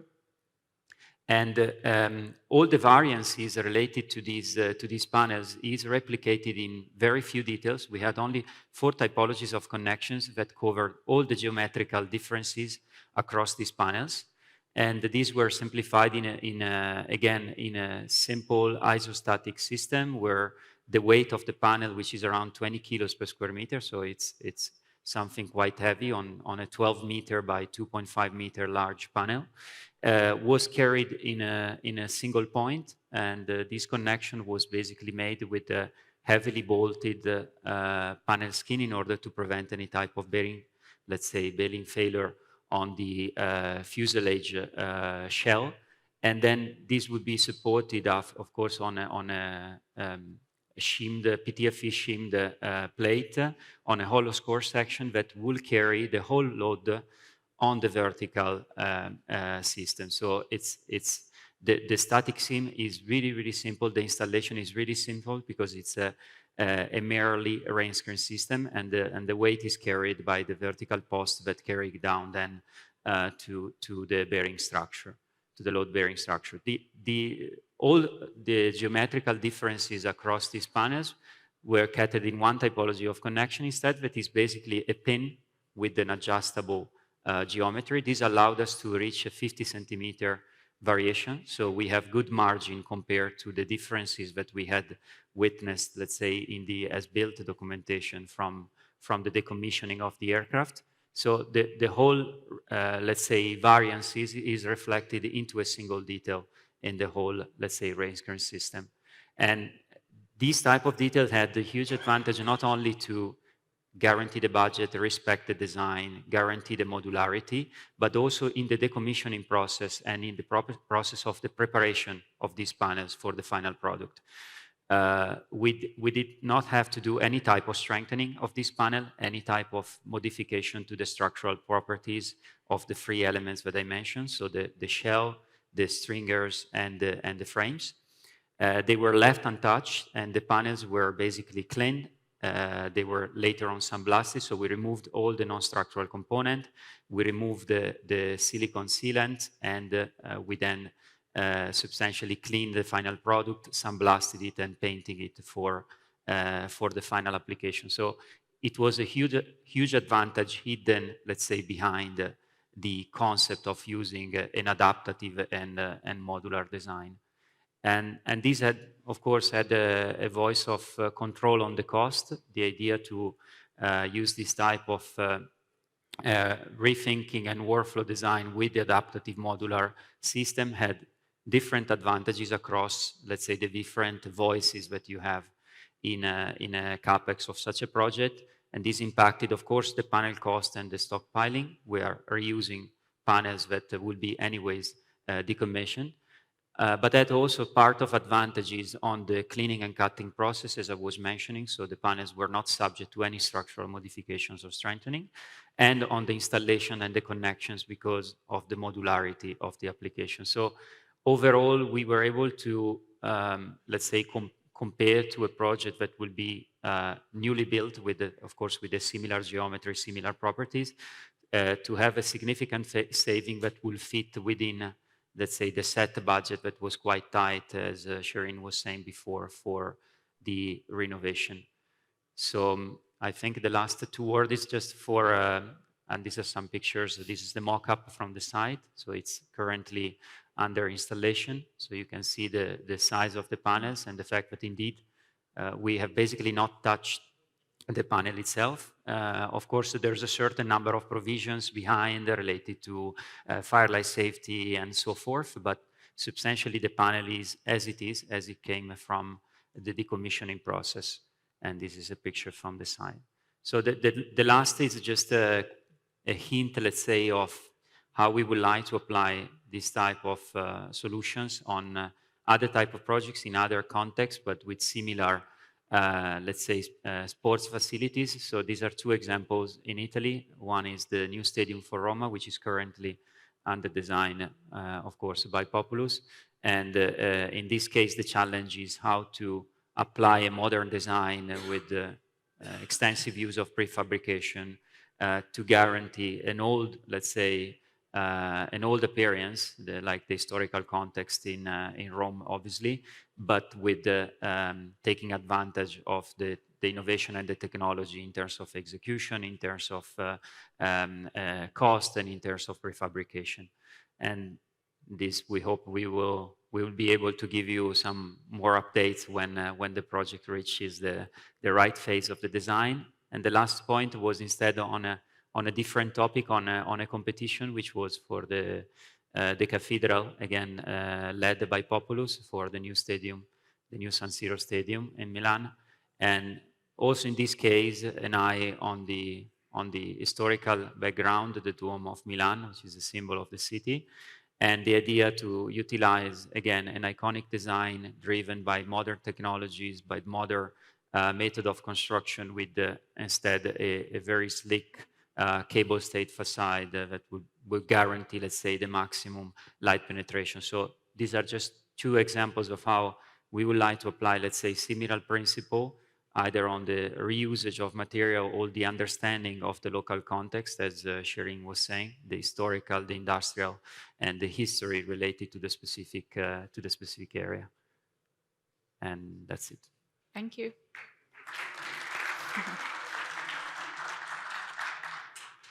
Thank you so much for this wonderful presentation. It's a very nice illustration how you cut all the plane into a new thing. I would like to just to stay on stage for a minute. Thank you everyone for listening. We're going to have now our lunch break. Please, you can have all the lunch. It's going to be inside the room. I would like. Hello everyone. Did anyone have some good food? No one wants to answer? Was the food good or? Yes, it was Lebanese, of course. It has to be. I would like to introduce now, after lunch, I would like to introduce Remco Ziebring, a facade. He's going to be talking about a facade, artisanal cast glass.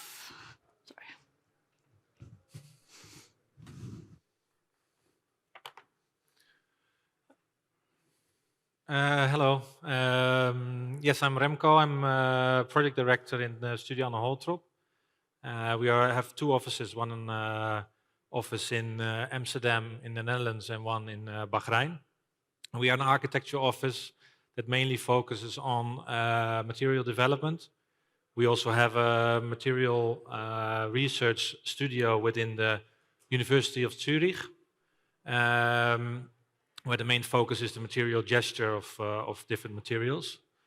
But today I will talk about the MISC Art Institute, a project that we won an invited competition back in 2020. It's part of the MISC city development, 20 minutes drive from here on the west side of Riyadh. And it's the only building that connects the higher part of the Wadi, where the whole MISC city is being placed upon, and the lower part of the Wadi Khanifa. So it's really a connection between the two levels. And it's a daylight museum. I think it's also important to say that we really want to make a daylight museum, although the light conditions here are very harsh. But I will speak to you a bit more in detail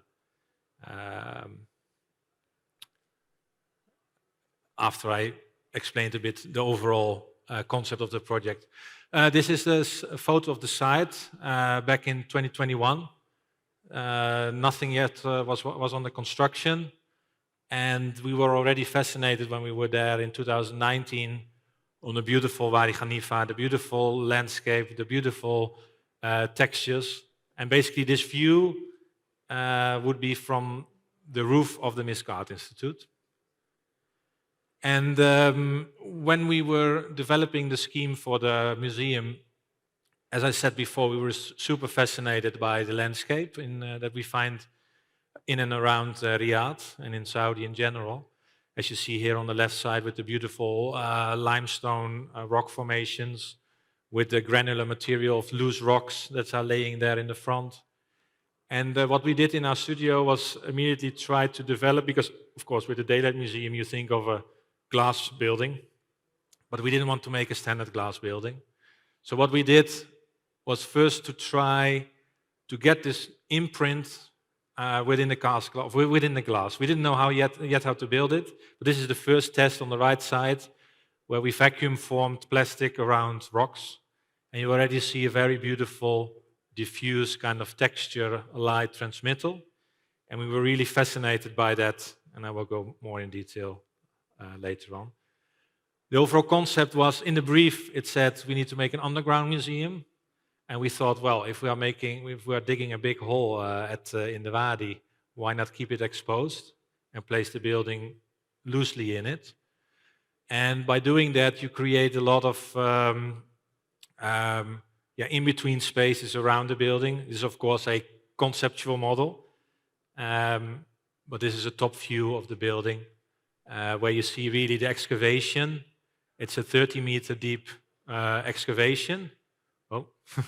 And because the building is freely placed within, we create really beautiful in and outside spaces that really connect with the site where we are. So part of the building is, let's say, half of the building sits within this excavation, so it's very shaded, and part of it is protruding into the Wadi. And so you see here also on the left side the cut. It's a 30-meter deep cut, and people can walk freely around the building, and you walk into the shade and into the beautiful in-between spaces. And the photos I show are only physical models. We hardly use renders. This is a physical model we made during competition, 1 in 10 model in our studio, with the real material, the real glass, because we always want to work with the real material to understand the qualities of the material, light transmittals, etc. But what you see here really beautifully is that each panel is stacked, overlapped, and have a beautiful texture. And the texture really makes the building fit to the side, or let's say, bound to the place. So the granular material on the front is also in the glass. And we thought, well, we did casting with aluminium before, big panels, big undulations and textures. We did a project with sand-casted concrete, and we thought, how hard can it be to do this in glass? The other thing is, what you see here really beautifully is that it has no color. That was the aim, the design intent from the beginning. We didn't want to use any color in the glass. So that was also another challenge. So it's basically an ice cube within the Wadi. Here you see also the physical model with a connection to the top of the Wadi to downside, the 24-hour freely accessible space. And on the right side, you see the casted panels stacked that create a beautiful shaded area with beautiful terraces. And here on the left side, you see also that we strategically placed clear casted panels, clear glass panels to have beautiful views over the Wadi, or beautiful views to close up to the excavated walls from the inside. And that's something that you also feel the presence of the site within the building when you walk around the museum. And this is another view from the top of the building, where you also have the balustrade made from these patterned glass facades. I won't go into detail on the floor plans, but what I want to say here is that the brief from the Misk Art Institute was a super flexible museum, where we could also have artworks shown of 50 lux, very sensitive artworks, but also exhibitions with big sculptures. And imagine that on a clear day in Riyadh, the sun is 150,000 lux easily. But sometimes you need 50 lux on the interior, and how do you do that? While we are making a daylight museum, it's easier to make a white cube with electrical light. So that's what I show here. On the left side is again a physical model, 1 in 5, or 1 in 8, where you see on the outside here the casted glass panels. And the cast glass panels, they already block a lot of light. And what they also do is that they diffuse the light very beautifully inside, so there are no super hard shades inside, but they also reflect a lot of light to the outside. Then there's an air gap in between, natural ventilated, and then we have the big float glass facade on the inside that separates the air-conditioned spaces to the outside. And it's a AAA humidity control exhibition space, so it's the highest class of humidity and temperature control you can find. So all these challenges, how to also dim the light during the days. And we work together with Colte Facade since 2019 on this project for the engineering of the facade itself, but also with Rogier van der Heijden. He is a daylight specialist and a museum light specialist from Liechtenstein. And we developed with him also a concept for blinds on the inside that have a fabric where that have different light transmittals. So it's a very unique concept where we can really control the last part of the light.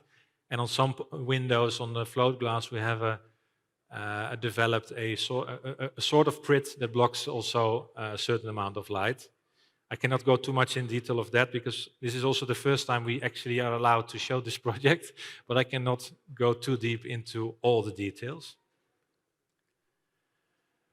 This is a principle of the facade connections. We developed it with Colte Facades, and it's just not a standard connection. It is, as you saw in the images before, it's a stacked and tilted facade.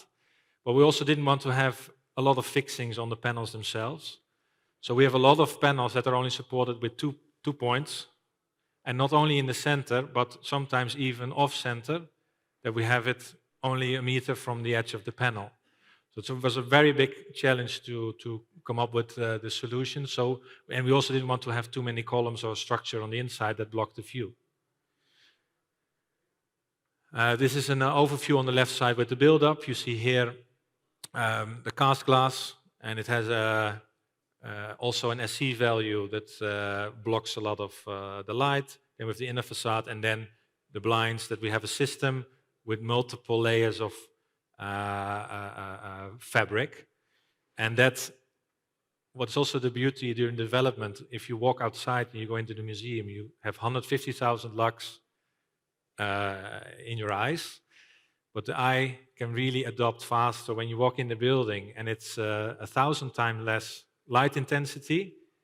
You still think it's a daylight museum. Although also if it's only 50 lux, and when you walk inside, you think, whoa, we're walking in the daylight, but actually we blocked a lot of the daylight, and that's quite a big challenge we got. Big challenge I think we achieved during the development. Here you see, and during the development of the glass, we were very worried on the glare of the glass, heat spots around the building, but this deep texture, because the panels are around maximum 10 centimeters thick, cast glass, and have a deep undulation, up to 6 centimeter undulations. But that undulation and the texture, they spread the light internally very diffusely, but also outside, so we don't have any glare on the building.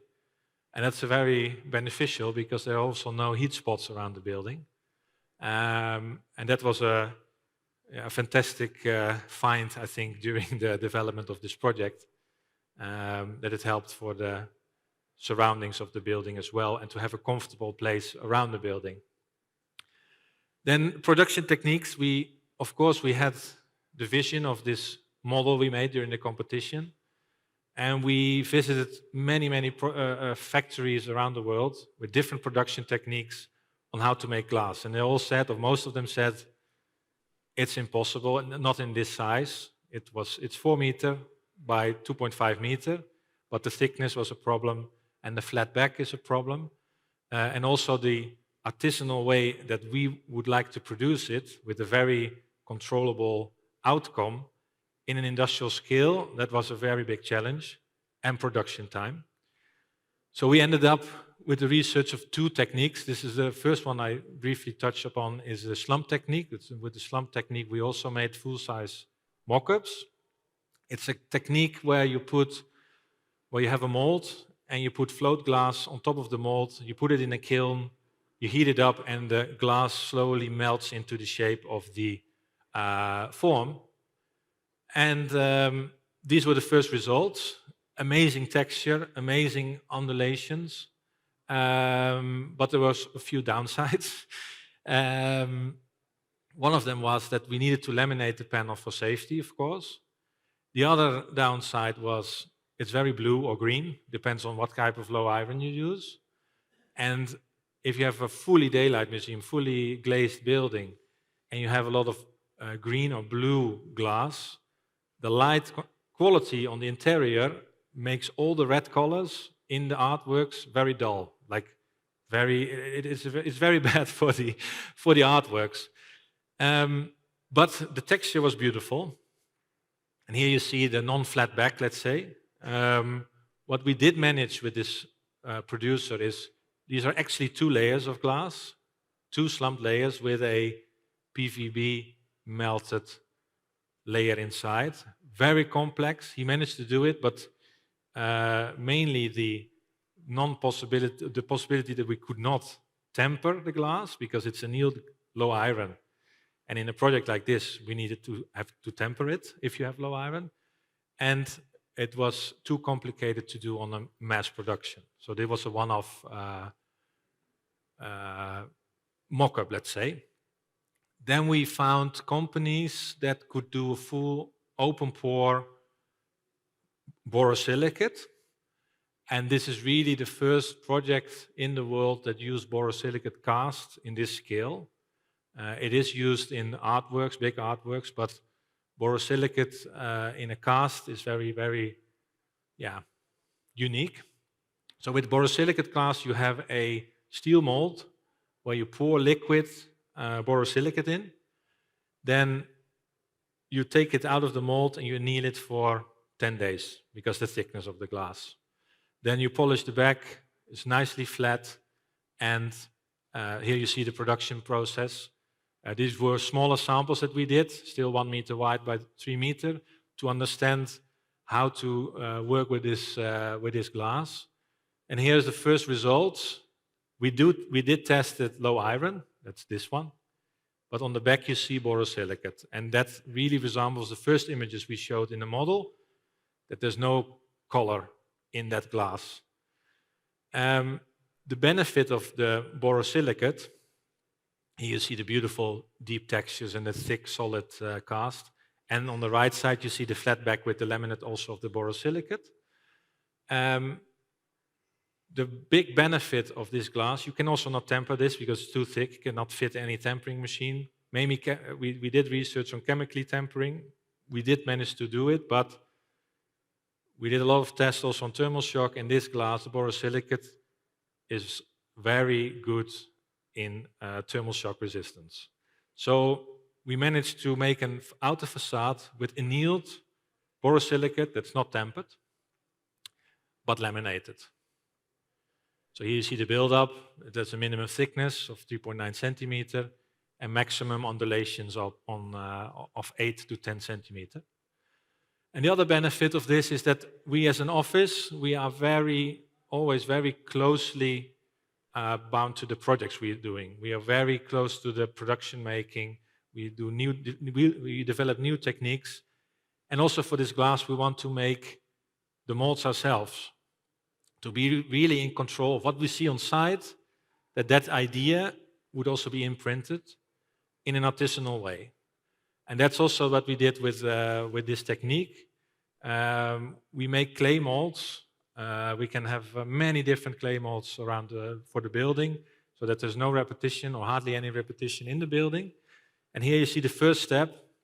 We work together with art students from Shanghai to make the clay. And this is the first step where we have a little bit of undulation, but to have a first idea, really manually done, artisanal way, on how to make the texture. Here you see, here you see some close-ups. 1 second. Oh, I go too fast. 1 second, I go back. One back. Oh, yeah. A bit heavy photos, I think.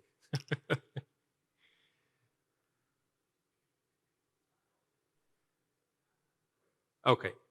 These are close-ups of the clay with the undulations, and we slowly build it up to become until the desired result. And what we do next is we 3D scan them. Then the 3D scan we analyze on the heights and the maximum weight. And then we CNC into foam. The foam will be made into a sand mold because we needed steel molds. And this is a steel mold. It's a 6-ton steel mold, fully casted steel, with the beautiful texture imprint. Also, this was a big challenge because when we visit the factories, they say this is also one of the biggest challenges to make the steel molds, but we found a way with the manufacturer to make them. And it's really amazing. Also, the factory that we work with, very old master in glass, and he always said, we can do it, just give us a bit more time to develop it. And in the end, he succeeded. I will show you later. So the current status of the construction is that all the concrete will finish early next year. You see here also the cut of the beautiful limestone rock. It's a structure without any columns, so it has a few cores, but a massive overhangs of concrete. And on the outside, we have the independent structure of the cast glass. And in the past months, we tested 4-point bending tests, rapid aging tests, delamination tests, heat shock tests, thermal shock tests, etc. for the borosilicate. And all the results gave us the green light. And here's the factory that built specially for us the 2 times 100 meter annealing lines for this project. It's incredibly amazing what they did. They have a 20-ton kiln, 20-ton liquid glass that will pour everything in the steel molds. And here you see the track that moves back the steel molds after annealing. And we never showed these images before. This is the first full-size cast mock-up. Forget about the frame outside. It was just to hold it in place and to move it around to any location we wanted with the forklift. So forget about the frame. But it shows the amazing texture and amazing undulations in this panel. Also forget about these horizontal lines, but you see the beautiful natural light that enters the building. And it's just amazing to see it, because it's really not done anywhere else before. This is a video of the mock-up where you see really the thick glass and how beautifully it casts the lights inside. It's a bit heavy, I think. And I think the other one on the left. It's another video.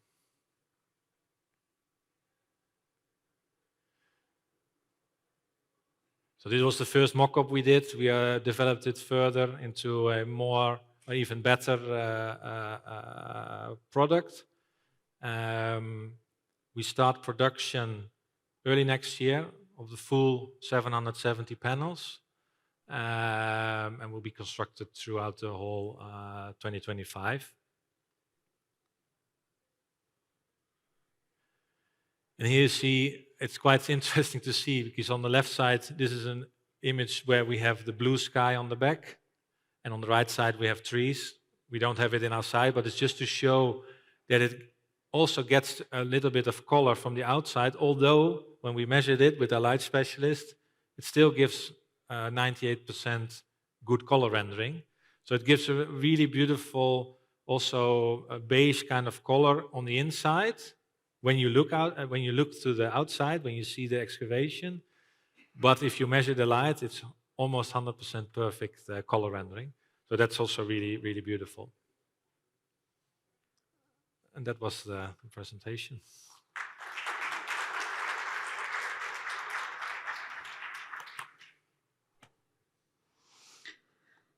Thank you, Remco, for this wonderful presentation.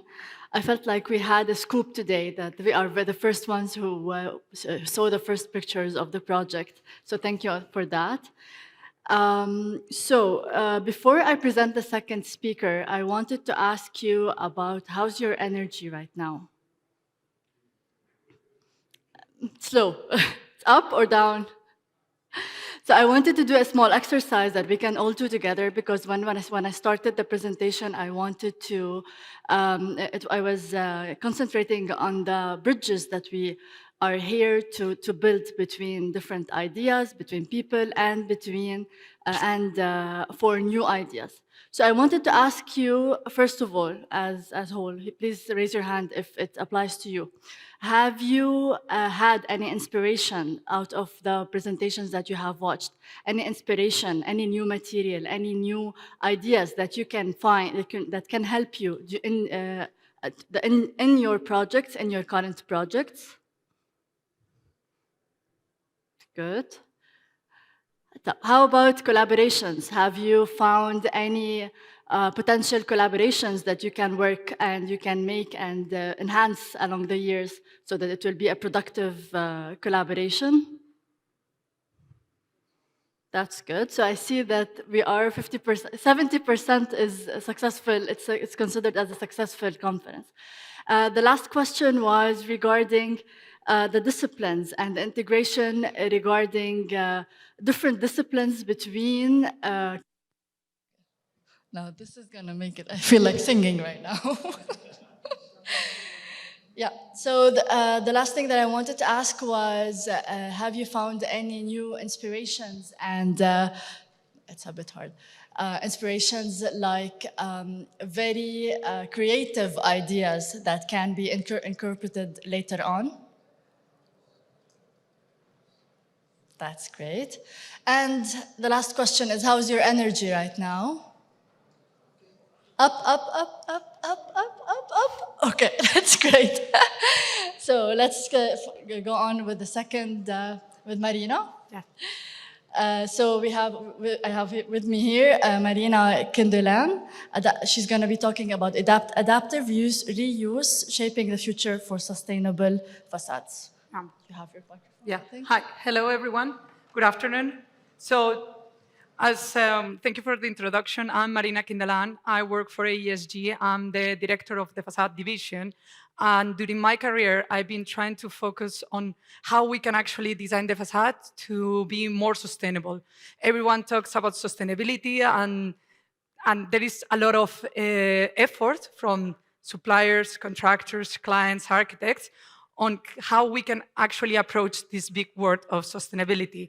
And today I'm here to touch base, because it's a really big topic, of what does the future of sustainable facades look like for me. Yeah. So everyone can have a different point of view on this matter, because again, it's a huge topic, but I will be trying to explain what is my point of view of sustainable facade. Perfect. So I think to give a little bit of a background to see where we are at the moment, I put this graphic that is kind of showing the countries that pollute more or less than the global average. It's important that this graphic is considered the carbon footprint emissions per capita. So as we can see on this graphic, countries like Singapore, Qatar, UAE, Kuwait, Brunei, Malta, and Saudi Arabia are the ones on the top that pollutes more per capita, which makes total sense, because actually those are emerging countries. So we need to keep that in mind. It's not that we are doing anything wrong, it's just mainly these countries are emerging countries. But that doesn't mean that we don't need to try to learn or see how we can actually improve that and reduce it. So a good example of different countries. So here is the UK versus Saudi Arabia. UK, well-established country, at the moment is more focused on decarbonization more than growing the country itself. And then we have Saudi Arabia, which is an emerging country. So of course, we can see how the Saudi Arabia, the line in blue, it's just in the past 30 years has grown significantly in terms of the GHG total emissions, while UK, because it's been more focused on the decarbonization, it has dropped significantly. So at the moment, out of the GHG total emissions worldwide, 1.5% is what is the input from Saudi Arabia, and 0.72 is the one from the United Kingdom. What I'm trying to show on this one is not that United Kingdom is doing better than Saudi Arabia at all. What I'm trying to say is the tendency when a country is being more established to actually that they try to reduce the emissions. And I think it's something that we can incorporate on our new designs to try to reduce this tendency to grow. So when we talk about the carbon footprint or the sustainable facades, the market has been really focused on the past 30 years to reduce the operational carbon, trying to make the systems more efficient, trying to reduce the energy consumption. But one thing that has been left, or it doesn't seem that we have put much attention on it, is embodied carbon. And it's really important to understand that when we talk about this total carbon footprint, we need to consider both of them. And it's something that we see some markets being more focused on this aspect, but others that they are not too much at the moment. So this, for me, is the key for sustainable facades. Consider everything when we design, and I will explain later how we can approach this. So just to again put everyone on the same page and understand what is the impact on the facade, I'm gonna break down what will be the building industry impact on the carbon emissions, total carbon emissions, and then I will kind of try to break it down on the facade to see the impact of the facade on the global carbon emissions. Just for everyone to understand, when we consider the total carbon emissions, we consider, as I mentioned, operational and embodied. In the embodied carbon is from the extraction of the material, the production, construction, and the use in terms of maintenance and repair, and then end of life. And then the operational carbon is while the use of the building. So the energy consumption of the building, for example. All of that represents 39% of the building, the building industry, represents 39% of the total carbon emissions. So, okay, because we know here, and we can see in this graphic, 28% is for the building operations, and 11% building materials and construction. But this is not just the facade, this is the whole building itself. So what is the impact of the facade? I go in detail to this operational and the embodied carbon. On the operational carbon, we know that the space heating and cooling represents around the 34%. Again, depends on the building, size of the building, it will vary, but as an average, 34% is going for the space heating, cooling, and ventilation, where we all know that the facade has a key role. A facade that is designed properly, weather-tight, allows for certain ventilation, doesn't have thermal bridging, will reduce significantly that energy consumption, that operational carbon. And then, if we go to the embodied carbon, we do know, again, it will be depending on the building, the size, the type, if it's low-rise or high-rise, but an average of the embodied carbon of a building, a new building, is that 16% goes to the facade. So taking into account this 16% of the embodied carbon and the 34% of the operational carbon, we go back to the initial graphic that I presented a few slides before, we can say that the facade has an impact on around 11.2% of the total carbon emissions. So what I'm trying to do here with all these slides and this graphic is to actually make you understand the impact of how we design. It will have globally and in terms of the whole carbon footprint. So that 11%, I'm not saying we can reduce it to zero, but we can help to reduce that significantly. So when we talk about facades, there are two types of projects, and this is one of the things that I'm kind of aiming to bring here, because it's not that common to see renovations in Saudi Arabia, but I think it's quite important if we are trying to go towards a more sustainable design. And then the new construction. I think in both cases, there are ways where us as designers or as any stakeholder can support reducing the energy consumption, reducing the embodied carbon of the building. So just, again, to explain why I want to talk about renovation and also new builds, it's important to understand the lifespan of the building. So main structure lifespan is between 50 to 100 years, more likely to be 100 years even above. While the facade, it has a lifespan, in the best scenario, of 50 years, taking into account that some elements even have 15 years of lifespan. So what we need to make sure is that what we design allows for 2-3 lives of the building. We cannot be designing something that in 30 years is obsolete, and we need to actually demolish the whole thing, because the carbon footprint of that building will be insane, and cost-wise, everything is, it shouldn't be done that way. So what I'm gonna be discussing when I talk about renovation is how we can actually design facades to give a building, again, the second, third life, replacing certain elements, upgraded certain elements. So I will start with the renovation part of it. So what are the most common reasons for facade deterioration and retrofitting needs? So you will have seen a lot happening, a lot of these elements happening in buildings that some of them are 20 years old, but sadly some of them are not even older than 10 years. So first of all is the material deterioration, weathering, corrosion, delamination. That is a common issue that happens in curtain wall systems, fixation issues, glass performance, fire compliance. We have seen a lot happening with the new fire and life safety codes, and then the need of retrofit facades to comply with the new codes, water ingress, thermal performance. So there are systems that with the time, because there is certain leakages, it lose their performance. So they need to be upgraded to continue performing as per the specifications. Aesthetic issues, air sound leakage, code compliance. As I mentioned, it's the same with the fire life and safety. Codes keep updating, and sometimes we need to we need to make sure that our buildings have up to the standards, the actual standards.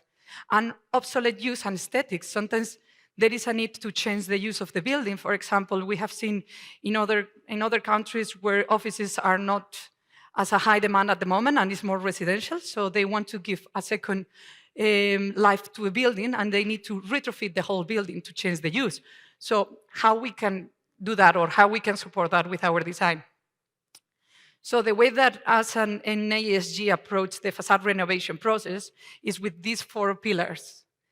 Taking account the different strategies and present it to the client, which I'm gonna show now the different strategies for retrofitting, and then comparing for these strategies, what is the cost impact, the carbon impact, and of course the aesthetic, which is, I would love to say is in our hand, but it's on the architect's hands, which they do much better than us. So these are the 4 typical facade renovation strategies the 4 more typicals: the reclad, the overclad, and double screen, and their replacement. I will go in detail to each of them now. So the reclad is the one that has less carbon footprint in terms of the strategies, the rehabilitation strategy. Why? Because this one, the only thing that the main strategy, the main rehabilitation is replacing only the infill materials. The advantages is that is minimum in terms of the invasive, minimal disruption during the implementation, is cost effective, and then there's a lot of efficiency on reducing the materials that are on site. Normally, the aesthetics of the building will not change, it's just upgrading the thermal performance. The disadvantages is that of course, it has some limitations in terms of improving the performance, and it also might not provide the new aesthetic look that you are looking for. One of the best examples for me that I have seen in the market that has been already done is the Empire State Building. This building, I'm sure that all of you know, but it's in New York City. It was built in 1931, and it was renovated in 2011. You don't see any impact on the facade or on the aesthetic of the building. They keep everything because it's a protected building. But in terms of the retrofitted effect that affect the facades, the retrofit involves additional insulation behind the radiators, that those are below the windows, and then the refurbishment on site of 6,500 windows. So this is quite an interesting scheme or a strategy that they apply, where they take it, this diagram is showing what they had already on site. They create this kind of manufacturing line on site. So they remove the double panels windows and they take it in apart. They wash the panels, they put new spacers, insulation, then they applied sealant together and to combine as a unit again. They bake it together with the film layer. They insert gases to actually improve the performance, and then they replace the unit. This was minimum destruction on the tenants and no visual impact at all, because actually that was the idea in that building, to keep it as it is, as it was. Some images of some of the existing ones and how they're like the new ones and how they were retrofitting. The interesting part is that, well, of course, the retrofitting process was not just the windows and the radiators. There were many other elements, but the facade, the building windows represent 5% of the energy saving of the building. So just changing those windows and upgrading them with that limitation, as you have seen, because they had to reuse even the glass, they managed to reduce 5% of the energy consumption. The total energy saving in this project, with all the different retrofitting techniques, it reached to 38% of the total energy savings. And the payback in this case, it was 3 years. So a really good example of how retrofitting a building can even be, well, it will be always a good saving for the client. On the overclad and double skin, both of them are quite similar with certain differences, but in terms of the carbon footprint, both of them are the same. I will put them on the range of medium. The reason for that is because you actually add a new facade on top of the existing one.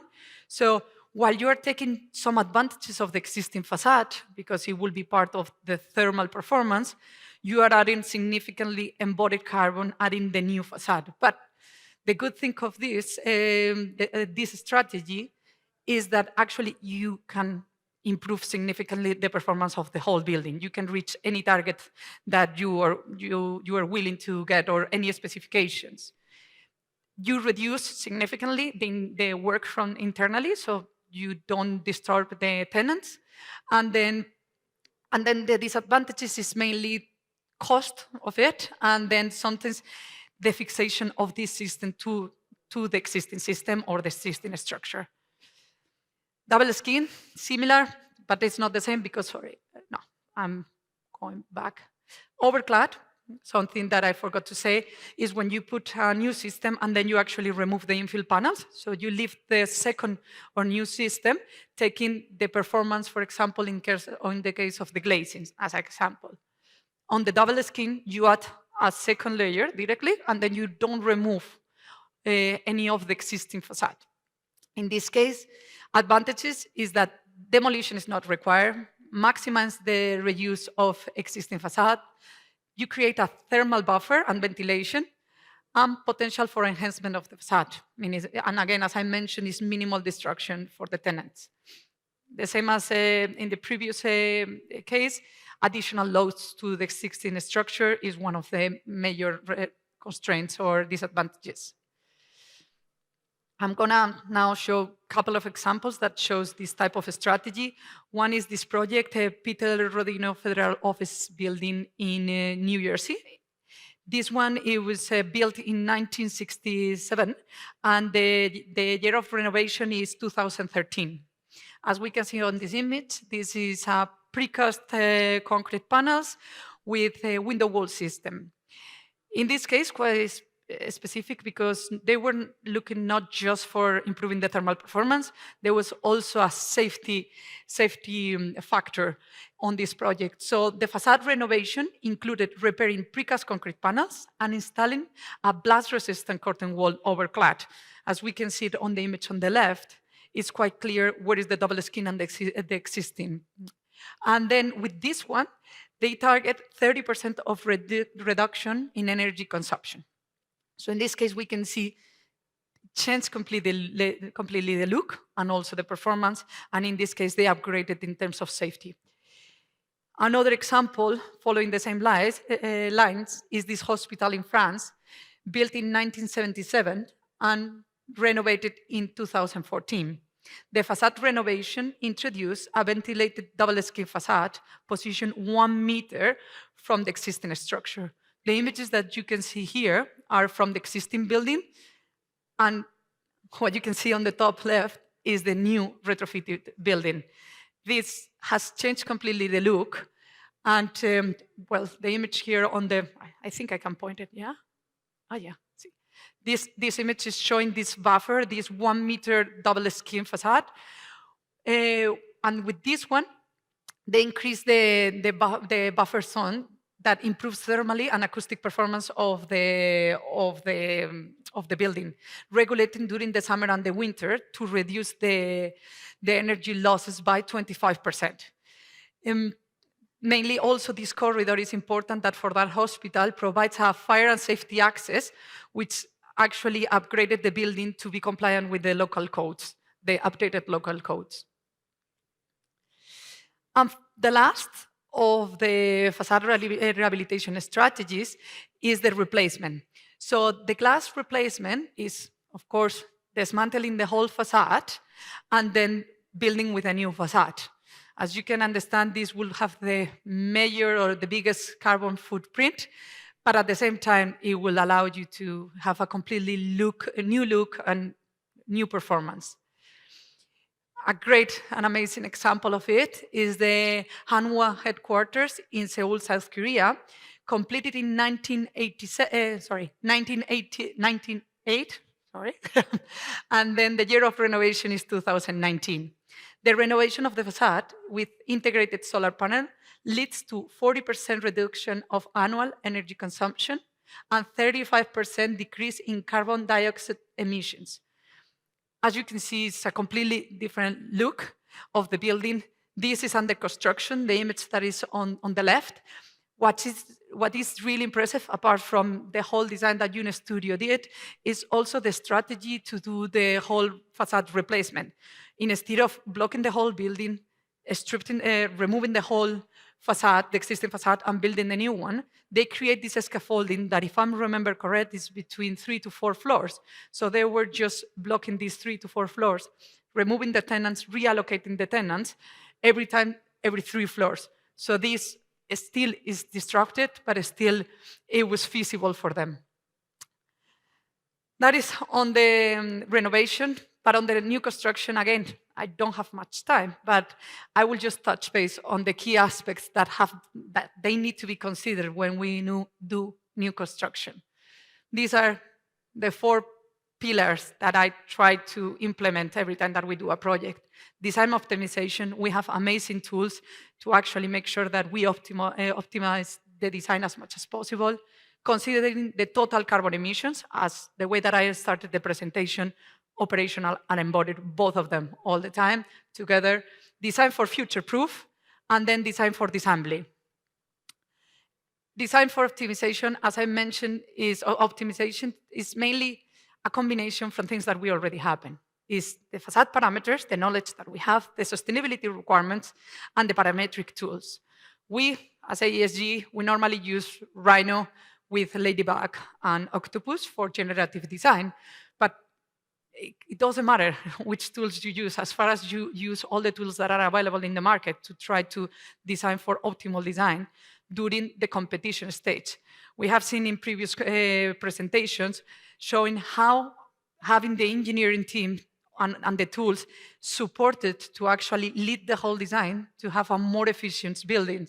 So a really small case study on the right that is showing how with parametric design, just putting the variable as the rotation of the building, the orientation of the building, and the building height, keeping the same square meters and the site parameters restrictions, we managed to reduce the solar radiation by 2,000 megawatts per hour, which in reality, this study was done for a project in Abu Dhabi, is directly linked with the energy efficiency of the building.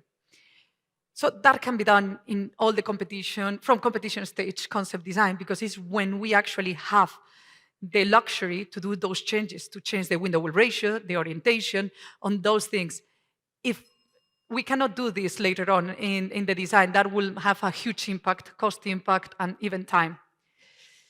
In terms of the total carbon emissions, as I mentioned, the way that we approach it is to following IES for the operational carbon, and then we multiply by 50 years, the lifespan of the building, and then we use different tools, depends on the project, for the embodied carbon. So when we take a decision of the performance of the facade, we actually also check what will be the impact on the embodied carbon to actually assess what will be the total carbon emissions, and we present that to the client. We inform the client, and they can take informed decisions. And then this is one of the last, is designing for future-proof. So as I mentioned before, and it's going back to the fact that the main structure lifespan is around 100 years, while the facade, depends on the facade, is between 20 to 50 years. So we need to design to actually being able to replace the facade, to upgrade the facade. And in some cases, we need to design to give a second life to the building, even maybe a different use. An example here is a project that we work with Gensler. And in this project, the brief of the project is an office building.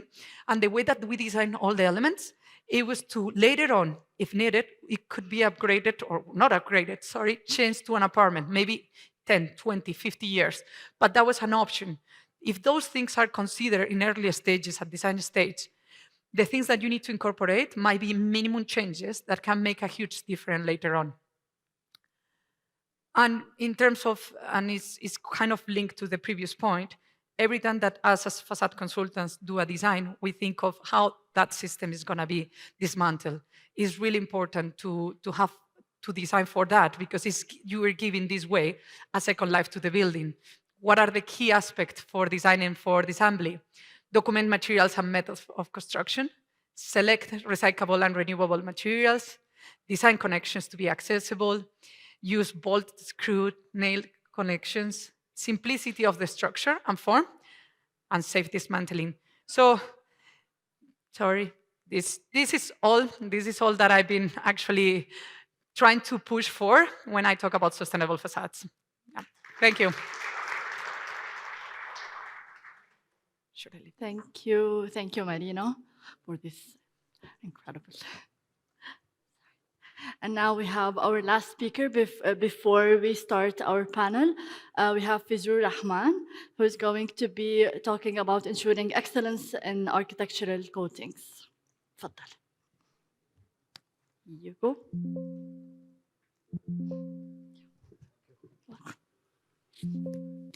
Hello. Yeah. Hi. Assalamu alaikum. Good afternoon, everyone. My name is Fizur Rahman.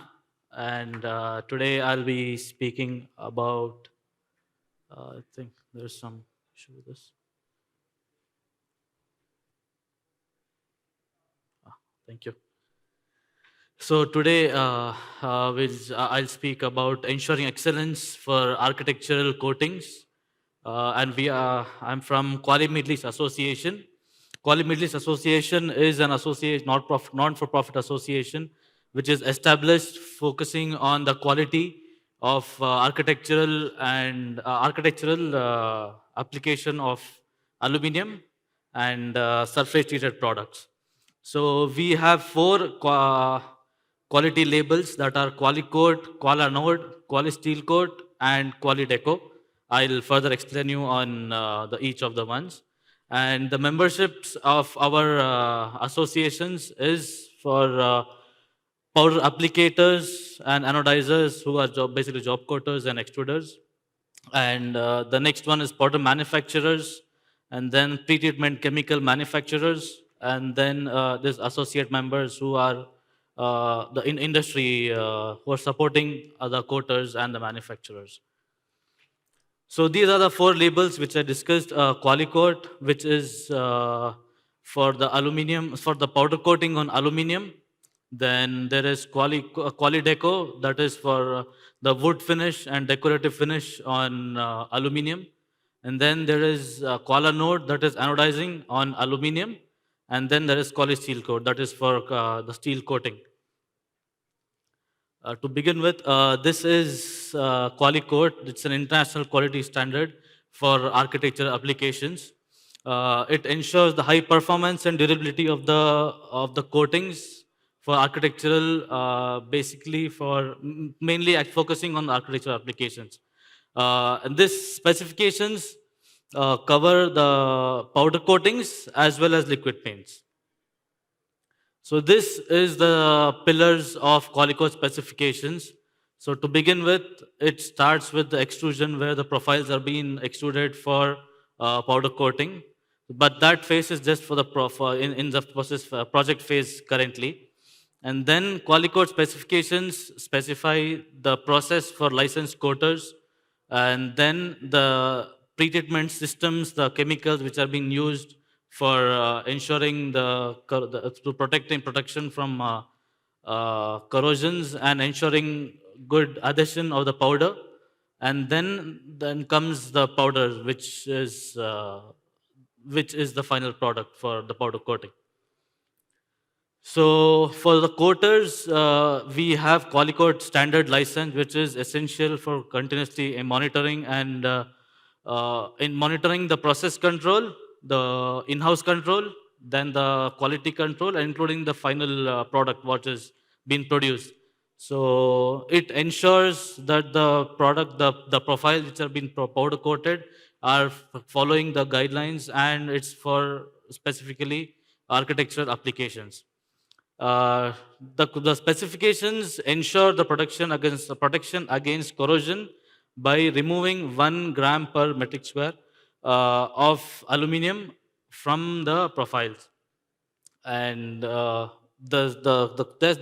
corrosion test includes salt spray test, which is for 1,000 hours on the profiles, and then the Mako test for 48 hours. So this is how we ensure the powder, which is for used for the powder coatings. So the powder has to be certified. It has to be Qualicord approved powder. Then the pretreatment, application, curing, the testing and evaluation for the powder takes place for all the systems which are approved by the powder manufacturers every year. So every year the powder manufacturer has to submit the samples of powder, the colors which are specified by Qualicord itself. So they have to produce and send it to the laboratories to ensure that the system is correct and it's following the specifications. And then the gloss and finish also is been verified in that. And Qualicord mainly provides independent certification, that is, that they are third-party inspecting bodies which are accredited to carry out the tests as well as inspections. And then the rigorous tests for and audits for manufacturers. These are the list of mechanical tests and the environmental and corrosion resistant tests, which the powder goes through to ensure that the powder is being right for the application. And these are different classes of powders. The class 1, that is standard durability, and 1.5, class 1.5 is intermediate durability, class 2 super durability, and class 3 is hyper durability. These are the 4 classes which the specifications classify the powders. And class 1 is used for general applications. Class 2 is in between class 1.5 is in between class 1 and class 2, which is not mostly used in this region. But as Qualicord is a global label, we still have this. And class 2 is for exterior application of higher environmental stress. And then class 3 is hyperdurable for extreme harsh conditions. And then every year the samples of the powders, the samples of the panels are being sent to Florida for the natural weathering tests. And the Florida duration for class 1 is 1 year. Class 1.5 is 2 years. Class 2 is 3 years. And class 3 is 10 years. So these are the different categories under which the classes have been, the gloss is being divided, categorized. So matte, satin, and gloss. So matte is 0 to 30 units, plus or minus 5. And then satin, category 2, it is 31 to 70, plus or minus 7 categories. And then it is gloss. That is 71 from 71 to 100 units and plus or minus 10. And then we also have for the structured finish as well. So, and the next, the main important label for the endorsement, this is the most important endorsement for the coaters, which provides extra resistance for the facades, for the aluminum used on the coastal sides, which improves corrosion resistance, which are basically in the corrosion areas within 5 kilometers of range, where the salt exposure is higher. Then the minimum requirement for aluminum removal in this is 2 grams per meter square, which is double from the standard license. So it ensures the enhanced protection against corrosion.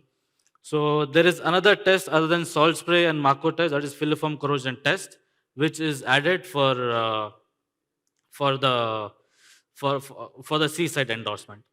So this, in short, I'll just explain about the filiform corrosion. Filiform corrosion is a spider-like corrosion which gradually starts from the edges imperfections due to the imperfections in the coating, which gives a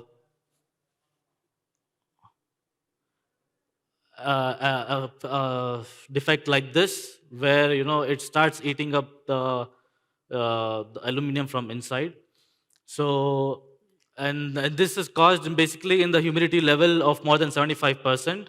And of course, filiform corrosion, because of high level of salt content in the atmosphere, it cannot be avoided in the surrounded climates. So basically, filiform corrosion test we do to ensure, to evaluate the coated material is safe from filiform corrosion. So the purpose, the procedure of it is just the samples have been placed in high environment, high humidity and temperature environment for 1,000 hours.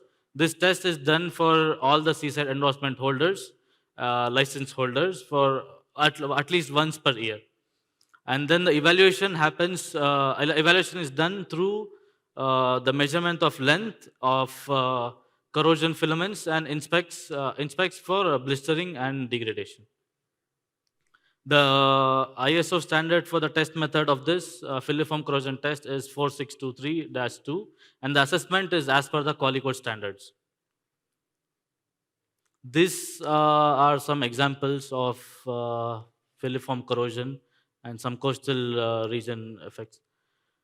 That is Qualicoat, and the next label is Qualideco. This is this label ensures. Sorry, this label is for the exterior and interior application, which provides aesthetic and wood effect on the aluminium. So this label ensures the quality of powder, the decorative film, and their combinations as well. So in Qualideco, there are basically two types of technologies. One is powder on powder and sublimation.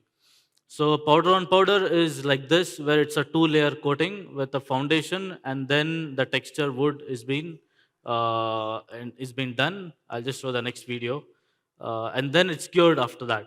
And then this provides a wide range of decorative finish, enhanced durability, and creative designs.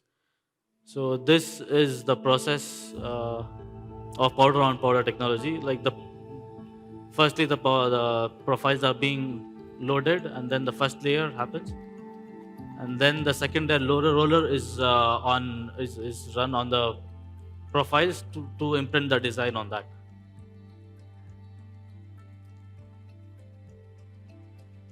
To get the desired wood effect on the profiles. And then the next technology is sublimation technology. And this is by transferring of printed wood effect on the profiles. This is done through by placing the aluminum profile in the film, in between the film, wrapping it, and then processing it for sublimation process with the heat and pressure, which gives the imprint on the profile. So this is a small example of how it's done. The profiles are wrapped in the sublimation film. Then it's placed inside the oven. So once it's reached the desired temperature, it comes out with the imprint on the profile.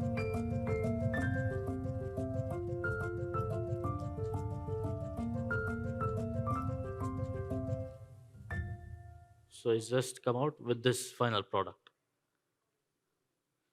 So the next label is QualaNode. QualaNode is for the anodizing on aluminium. It is a sulfuric acid-based anodizing on aluminium. So anodizing is an electrochemical process that converts the metal surface into a decorative, durable, corrosion resistance, and anodic oxide finish. It can also be colored and through dyeing and electrocoloring process. So these are the 4 different types of licenses for anodizing. The first one, as the name says, it's architectural for architectural purposes, where it is for permanent and exterior and static situations, where the appearance and long life is more important. Industrial is for industrial purpose appearance, and then there is hard anodizing, mostly used for high wear resistance and or micro hardness, basically for military grade and which requires high thickness. And then it comes decorative, where you get more of aesthetic designs, but but that is the most important thing with the designs of anodizing. So in short, anodizing is like this, where this is the metal part, and then anodizing process, when it is connected, the cathode is connected to a negative terminal, and then aluminum component is connected to the positive terminal. So when the circuit is turned on, the oxygen in the anodizing solution will be liberated from the water molecules and combined with the aluminum on the part, forming aluminum oxide coating. So this is how it happens after anodizing. In case coloring is required, it becomes like this. If in case there is no coloring required, there's just a next step which involves rinsing, and then the pores are being closed. There are 3 classes for thickness in Koala node. That is for architectural, it is architectural, that is high corrosion resistance, that is up to 20 microns, class 2 up to 10 microns, and then class 3, that is for decorative purpose, is up to 5 microns. And then the last label is Quali steel coat. There are 5 categories in the corrosion categories: C1, C2, C3, C4, C5. C1 is basically for heated buildings with clean atmosphere. And then C2 is mostly for rural unheated buildings, rural areas. And C3 is for where it is a little bit of high air pollution and high humidity areas. C4 is for industrial and coastal areas with moderate salinity. C5 is harsh climates where it is it's more of salt content in the place. And the durability ranges for this, the steel parts must undergo a first maintenance as per the specifications is C2, that is 2 to 7 years, C3, that is 7 to 15 years, C4, that is 15 to 25 years, C5, that is more than 25 years. And then this is basically the strategy of Quali steel coat, which ensures all types of steel substrate, and then the surface preparation for chemical and mechanical, and also it includes both powder coatings and liquid coating as well. So that's all for the labels and just the benefits of the certifications. It's a one global standard, independent certification, simple specification and traceability. You can easily find out how the corrosion or how any issue has been found out, has been identified, and then you can fix that issue itself. And then the quality assurance, ensuring high standards, regular inspections. And then durability, longevity, then global recognition. This all these labels are globally recognized. And then the environment responsibility that promotes economically friendly coating practices, and also chemicals which are being used for this. And then actual maintenance guidelines. And then there's comprehensive support, market advantage, and specialized specifications. And this is the final thing. So just key advantages over the other specifications. That is, the unannounced plant audits happen to all the coaters and anodizers and all the powder manufacturers as well. And then it ensures the whole process, the process control, in-house control. Then the final product is all being tested. And then as per requirements, the coatings and anodizing designated environments like for anodizing, for architectural, industrial, and all those things. And then the final product testing. That's the last one. That is tested by independent accredited laboratories. Then the outdoor exposure is being, weathering test analysis and continuous R&D. These are just the examples of our projects which have been done by our members. That's it. Thank you. Thank you so much. Unfortunately, we lost all the time that we have, so they had to rush it to the stage. So now we reached our final panel. We are going, I'm going to introduce Alex Bodo, and the title of the panel is going to be Assessing Client Interest and Feasibility in Reducing Carbon in Facade Systems for Giga Projects. Alex. Thank you very much. Good afternoon, everyone. Alaikum salam. Alaikum salam, sorry. I'm just going to sit here for a bit before I introduce our panel, just because I've taken some notes of today's sessions, and I really want to give a massive shout out to all our presenters before. So my name is Alex Bodo. I'm an Associate Project Director at MACE. For those of you that don't know MACE, MACE are a global experts in shaping the built environment, helping to lead the way to a more connected, resilient, and sustainable world. I'm going to mention our strategic priorities, because I think they actually fully align with today's session, and those are pursue a sustainable world, grow together, and deliver distinctive value. My background, I come from a subcontracting background, used to be on the tools. That's how I've started my career in facades. I've been a main contractor and now working consultancy. In today's session, we will tackle questions around carbon reduction, design challenges, supply chain maturity, and the role of collaboration.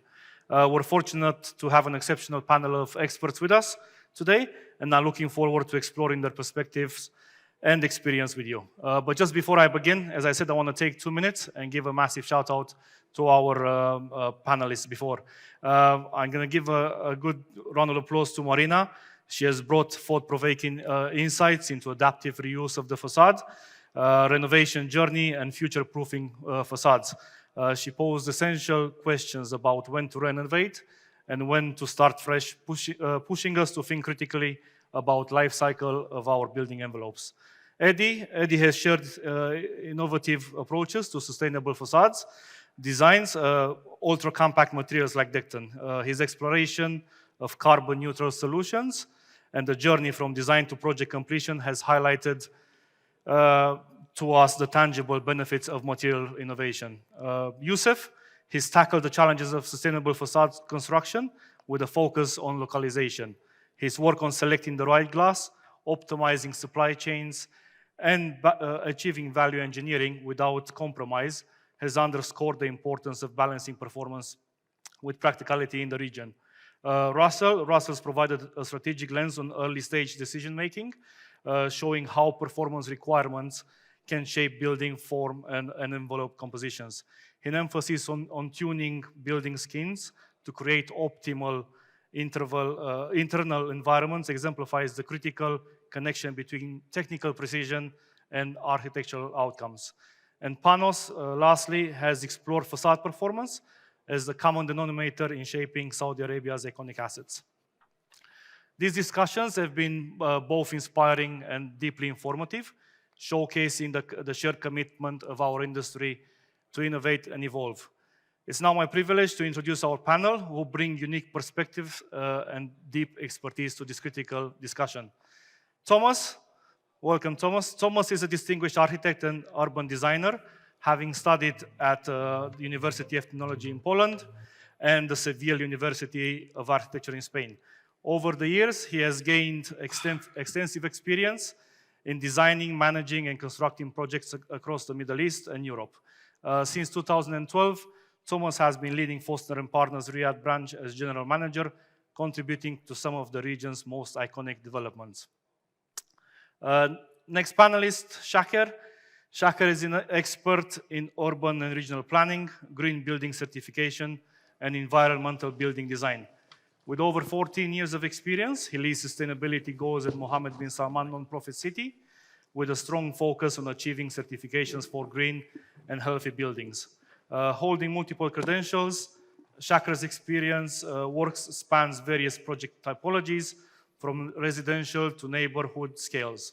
His interest in bioclimatic design, urban resilience, and AI integration in urban contexts position him as a forward-thinking leader in sustainable development. My next panelist is Walid. Walid is a sustainable activist and top voice on LinkedIn, renowned for his strategic leadership in sustainable development. With over 20 years of impactful experience across the Middle East, Africa, and Europe, he has contributed to landmark projects such as the FIFA World Cup 2022. Walid holds advanced degrees in architectural engineering and sustainable development and is a PhD candidate. And my last panelist, Samer. Samer is a highly skilled facade consultant and technical support expert with a background in architecture and urban planning from Cairo University. As Director of Facade Consultancy and Operations Chief at ATA Consultants, he has successfully designed and implemented facade systems for projects ranging from strip malls to high-rise towers. Thank you all for joining us today.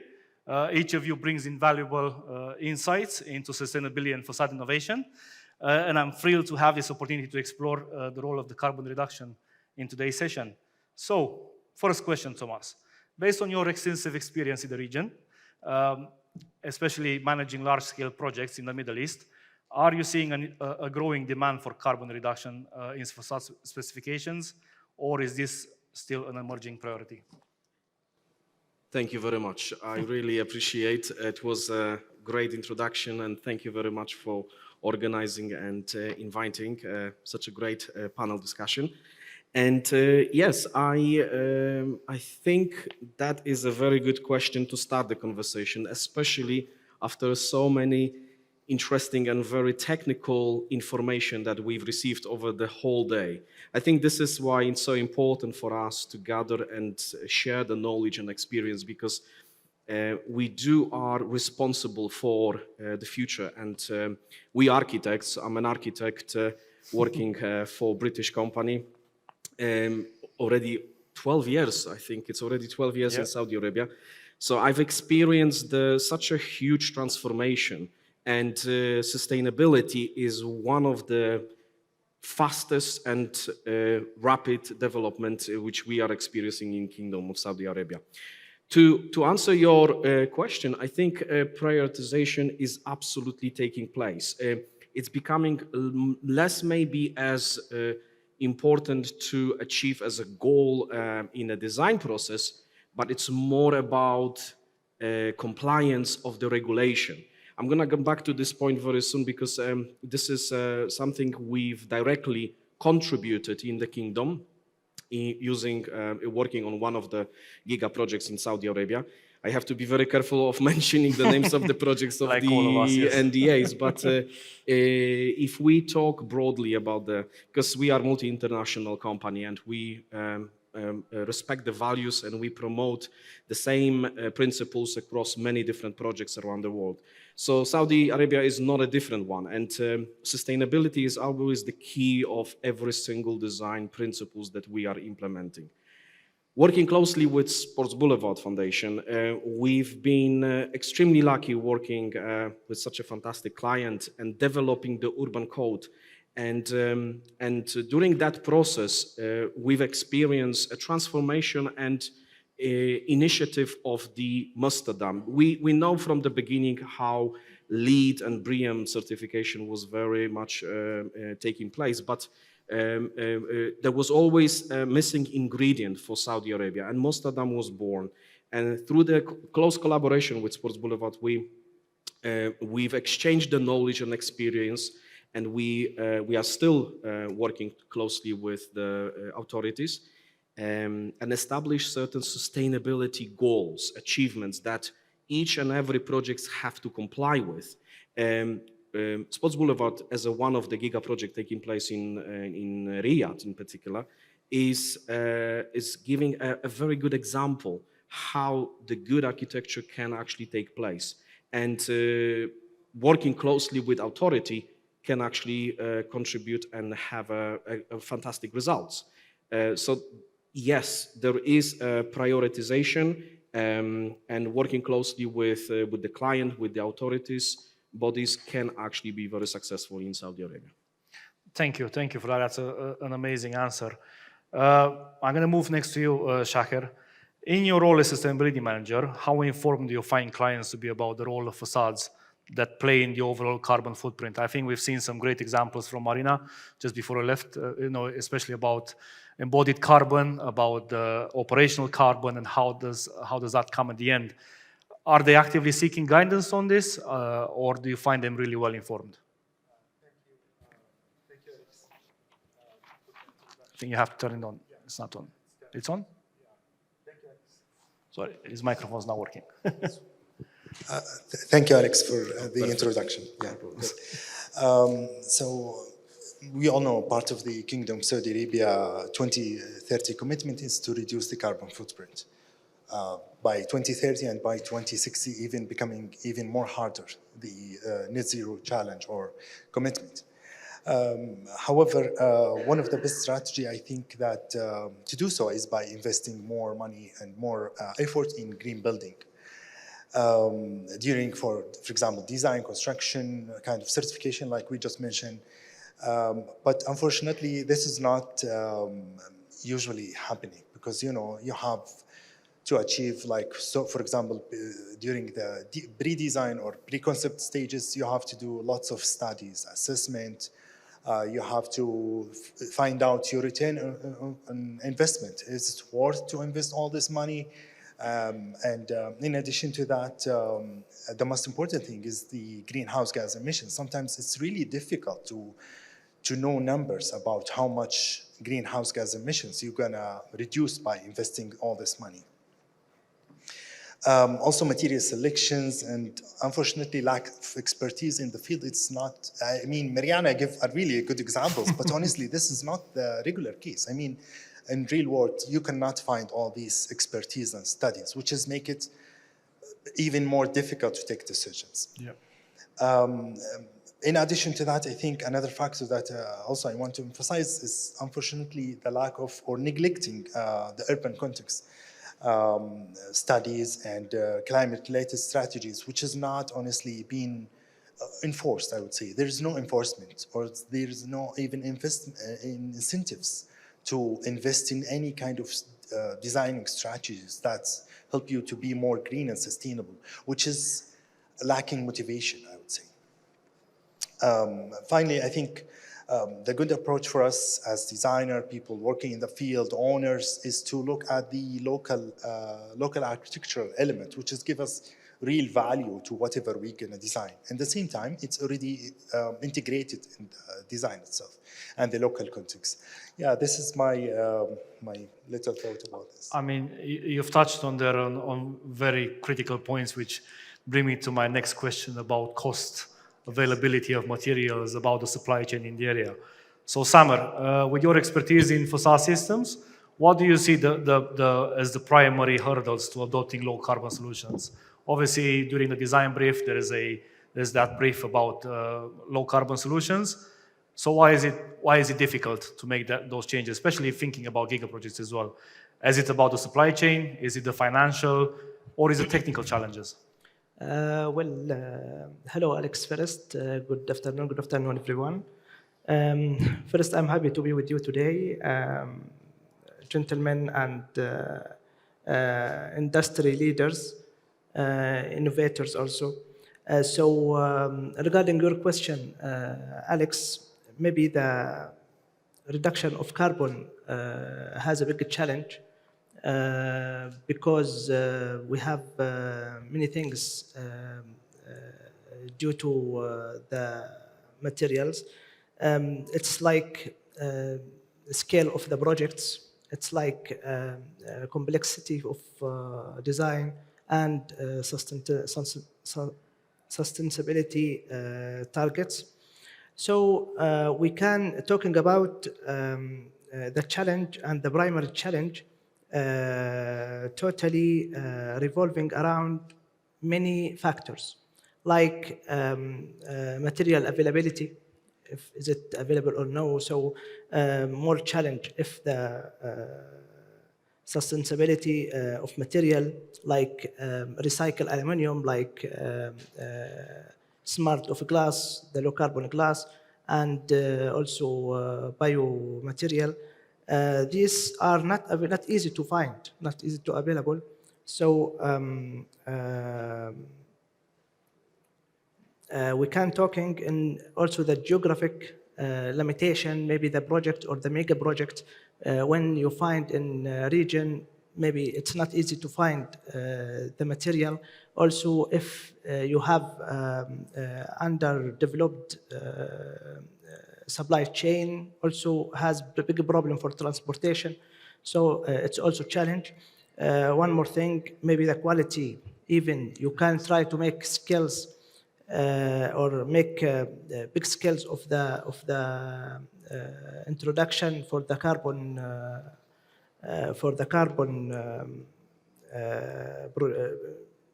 reduction, maybe to meet the projects and the mega projects. I think with low experience, it will be not good quality. So this also challenge. One factor also, the high cost always make a big challenge for us. We're facing pricing, we're facing economic of scales we're facing, the trade offs. So this is also as a challenge. Technical feasibility also always make it a challenge between the designer and engineers and the clients. So the complexity of the projects, of the design, also always coming like a big challenge. One more thing, the logistic also have a challenge for transportation, for the quality of the manufacture. The primary challenge depends for two items: the regions and project priority. So if you have projects in development area or development countries, it depends for two main items like materials availability and the supply chain. If our projects in global area, so that means you have to check about the high cost and technical visibility. This become the major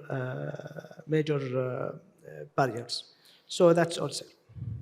Great. So in your answer over there, I've heard about not having sufficient local supply chain. So we obviously have to go global. Yes.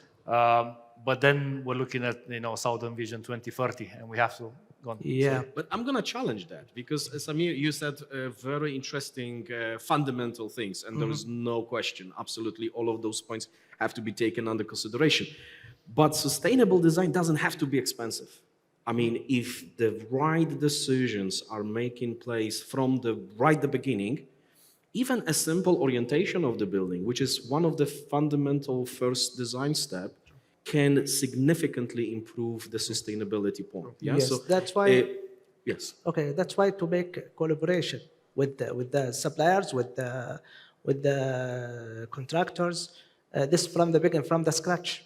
Absolutely. Yes. Hold on to that thought, and we'll catch that on the last question of the subject. Sure. Yeah, we're going to touch on it. But you've mentioned over there, obviously, Saudi 2030 vision, a lot of giga projects happening at the same time, very fast paced. Some of them, yeah, they've been sitting in design for quite a long time.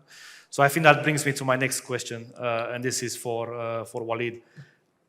With your leadership on large scale sustainable projects, how do the scale and tight timelines of giga projects influence the feasibility of integrating low carbon facade solutions? Sure. Thank you, Alex, for this question. But before going there, I need to comment on my Samer's discussion that, as my colleague said as well, that the main pillars of sustainability are the three: the environment, people, and the cost. So cost cannot be taken out of sustainability. Sustainability is covering all the three pillars. Back to your question. There is no an easy answer for this. We know this, but we have, based on experience, we have tried many, let's say, strategies to tackle this. One of the most efficient things is to have proper pre-planning of the process, to have proper planning of all the design, construction, operation activities. And one of the great things as well, which we have seen here in PIF projects, including Diriyah, Misk, and NEOM, and others, is to have a planning on or at the master plan level before going to the project level. So, for example, if you have mass procurement for all the facade or the modular items for all the facades inside the master plan, this will help to reduce the impact of the tight timelines. One of the main things as well is the phased implementation, and this is as well we have seen here in Diriyah and Misk. Phased implementation of each development. This is a great tool, also a great strategy for tackling the tight schedules and, of course, the cost challenges. And maybe something that we have to mention as well is collaboration. Simply collaboration and cooperation is a key, is paramount. Yes. So we cannot skip it. So in a nutshell, collaboration, phased implementation, and the pre-planning or the proper planning. No, brilliant answer, brilliant answer. I'm going to go back to architecture then, and this I'm coming back to you, Thomas, as being an architect and working closely with architects and clients. How do you navigate situations where architectural goals might conflict with embodied carbon reduction strategies? There can be a conflict. Yes, absolutely. I agree with that. It's always, it's what I mentioned earlier. It's all about sensibility and careful consideration from the early design stage process. There is an architectural vision at the early stage which need to be carefully considered before the next step can process. And you know, creating iconic design not necessarily has to be aligned with sustainability goals. And that's why it's so important to establish a criterions.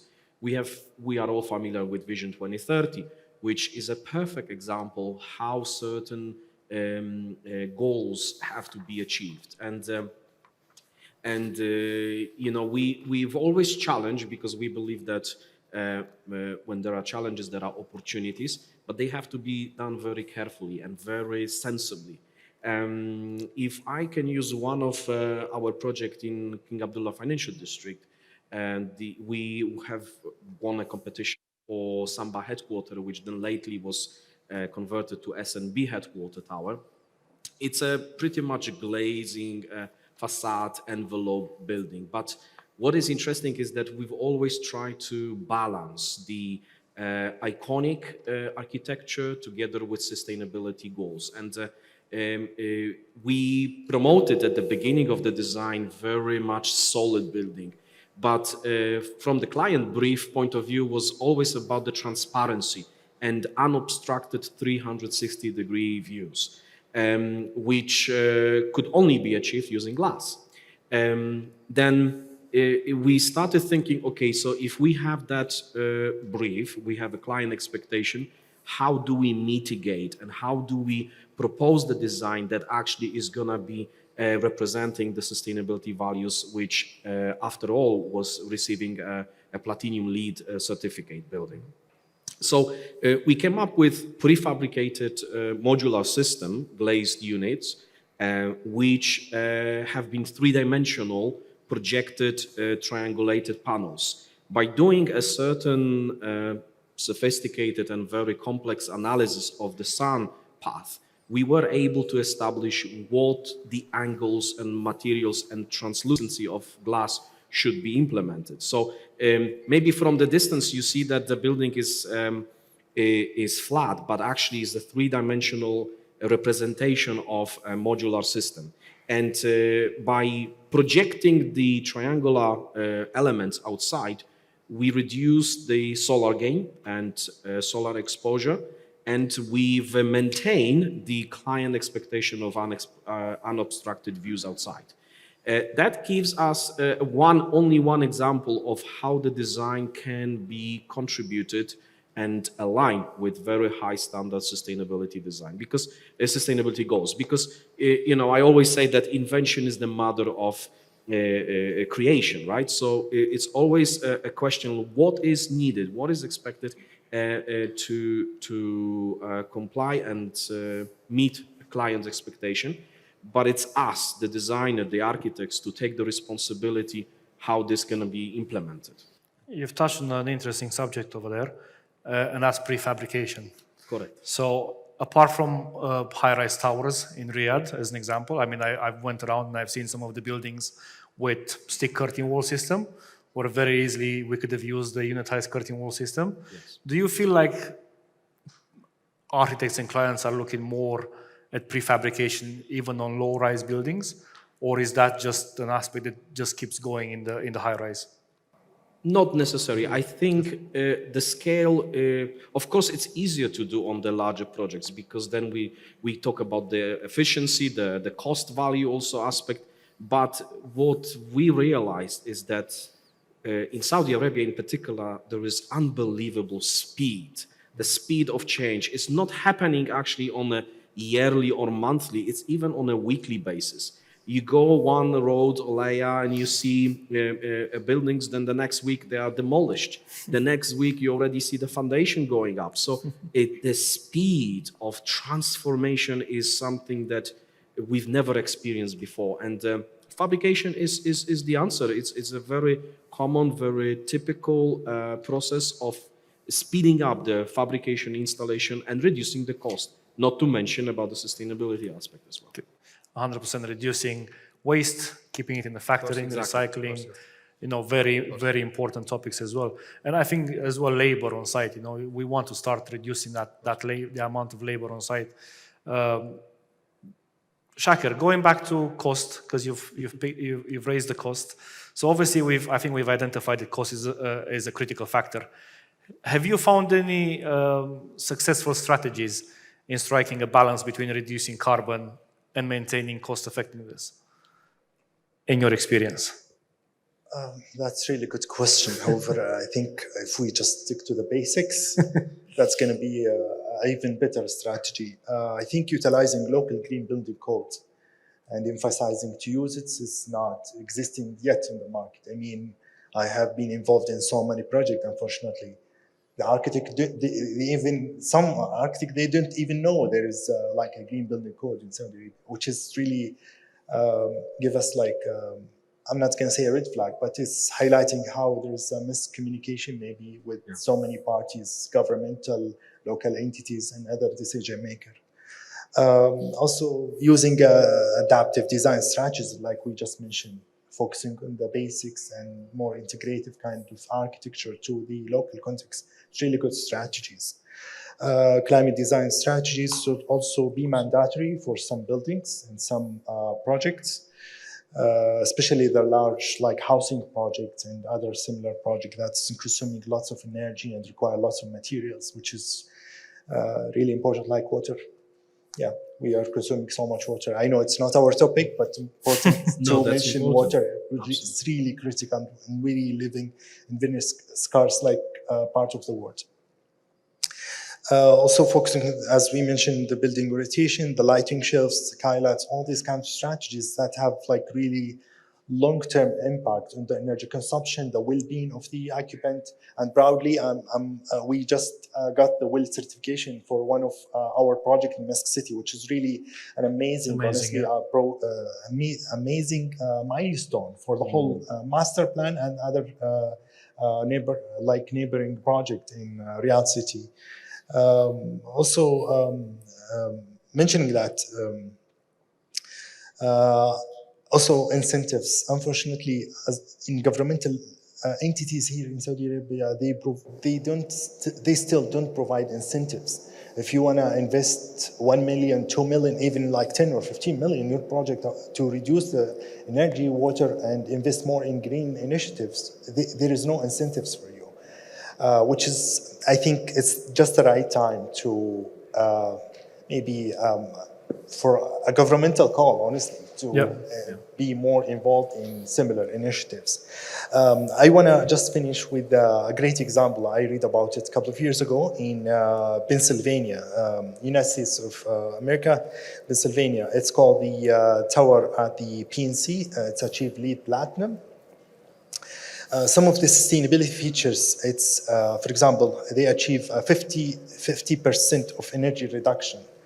42 of the year, it's the building is naturally ventilated. Also, 92% of the total floor area is naturally lit, which is really amazing. And also, 77% achieve reduction in water use. They actually utilize the double skin facade with the optimal orientation. So similar examples, it's really innovative. I know the investment was like really skyrocketing during construction, design, and everything related, but they achieved something. They achieved something that's gonna be an icon for, I don't know, like 50 years in advance. So we should be more innovative and invest more in the right decisions from early phases. Thank you. Here's a question for you and for people that have worked in the UK. You mentioned the incentives over there and having to come from the government, but I'll give you a good example. From London, a developer called British Land have actually done internal incentives, as in they'll start with the baseline of the project based on typical materials, and then they'll actually set themselves targets and pay those incentives to the supply chain and pay internally as well to reduce carbon. So probably, I'm not sure how many clients we have in here, but a challenge for them probably, not necessarily waiting for the government to be getting those incentives, but clients could probably start doing that as well. And I think that would make a change. I agree, 100%. Shaka, you touched a very important subject, and that's something we similarly are trying to promote and encourage Sports Boulevard Foundation to with negotiation with most of them. So by doing certain activities, certain actions, certain details, design, they will be compensated by another, let's say, car park spot or higher building. So there will be a number of discussions that we are see that as an opportunity to improve. Absolutely. That's really good. And if you allow me, maybe incentives should not be only financial. Could be appreciation, could be something on social level. So incentives can be in very different dimensions, not only the financial one. Sure. Yeah, 100%. Yeah. That's really good and thought-provoking for our clients, hopefully. Going back to you, Samer, and regarding in facade materials, are there, I mean, we've seen some examples today that how we can use other materials to stone. Are there any viable materials like aluminium or glass that we can use in our facades, which are more carbon friendly? Of course, Alex. We have many alternative material to traditional facade materials like aluminium and glass. So we can comparing between the performance and the carbon reducing. So that means we have some factors like availability and cost and technical visibility. So if we talk about the materials, we can try to catch maybe more than tens of materials. So the engineering timber is excellent material for thermal and structurally of-rise building and medium buildings. And high performance fiber reinforced, also material very lightweight and compositing panels made by glass and carbons and fiber. So this mixed by resin. Resin is very critical material, but we can take care about that with the specifications. It's strong and light and very light, excellent for thermal also and maintenance. One more thing, the low carbon aluminum. This one, we can't avoid the aluminum and the glass for our buildings. It's main. So the glass, when we make recycling for the aluminum, it will be friendly and low carbon. It's also from the performance for structurally and durability and aesthetics. Also for the high-rise building is very perfect. We can't avoid the aluminum. Glass with low carbon also. It's same for make solar panels and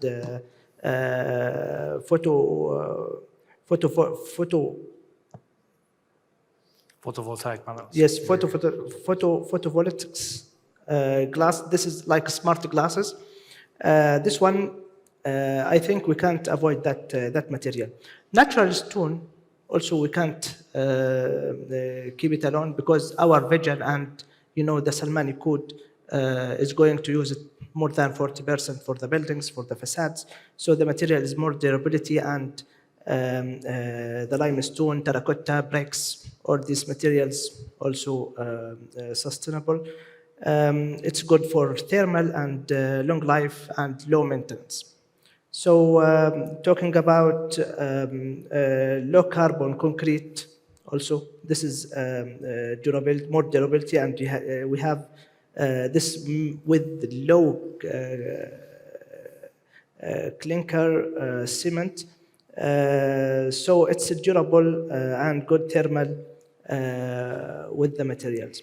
Now, if we're talking about these factors, performance and availability and cost, is the component material, we can make comparing between these three elements. And if we're talking about giga projects, we can go for the engineering timber and smart glass and natural aluminum. For the materials, we have many materials for the fields we can find easily, but the cost is the challenge for the material and the availability. One thing I haven't heard in those example of yours, has anyone come across yet timber unitized facades or timber facades in the kingdom, yeah? No, I haven't seen. Not yet. No, we didn't. Maybe very few cases, but I haven't seen. myself. Probably then a challenge for Thomas to Something that you have to be very careful, right? Timber as a material, highly difficult to obtain in Saudi Arabia. It all relies on import, export, and I think when you want to work with timber, you have to do it very carefully. The right impregnation, the right solution, how the timber material is stored and also installed. It's not an easy one. It's not an easy one.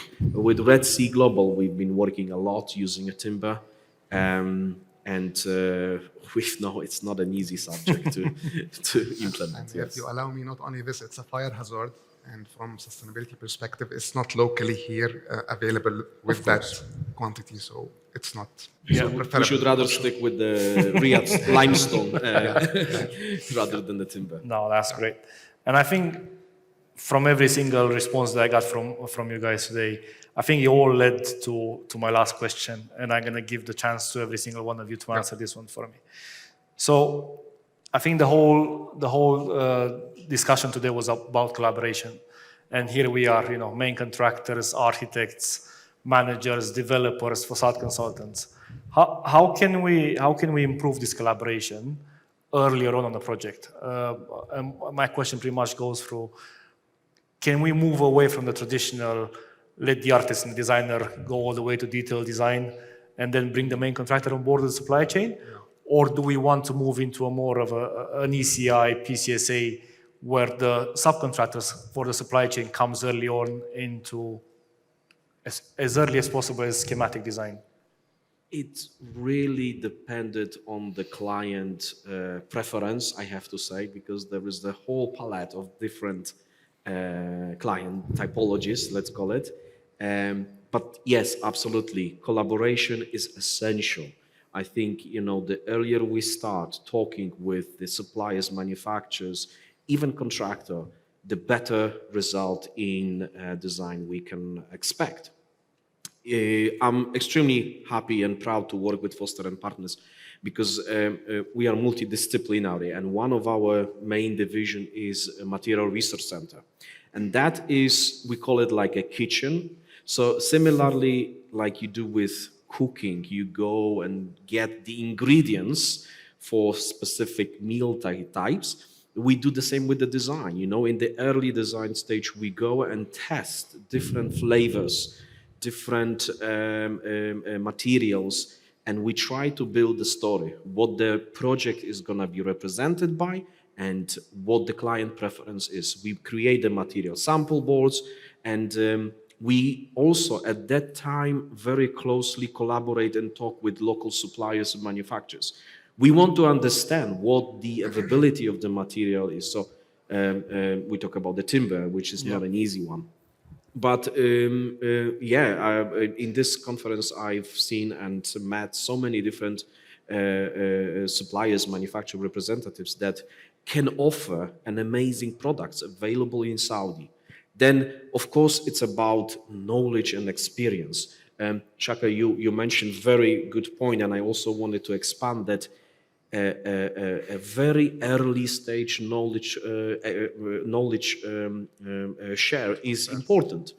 I've been lucky to participate in King Saud University, where I engage with students, postgraduate students, and try to explain to them how important is the existing authorities, Green Riyadh, Mostadam, and they have to understand so many regulations existing already on the platform to be able to design in the future projects that are going to be fully compliantable.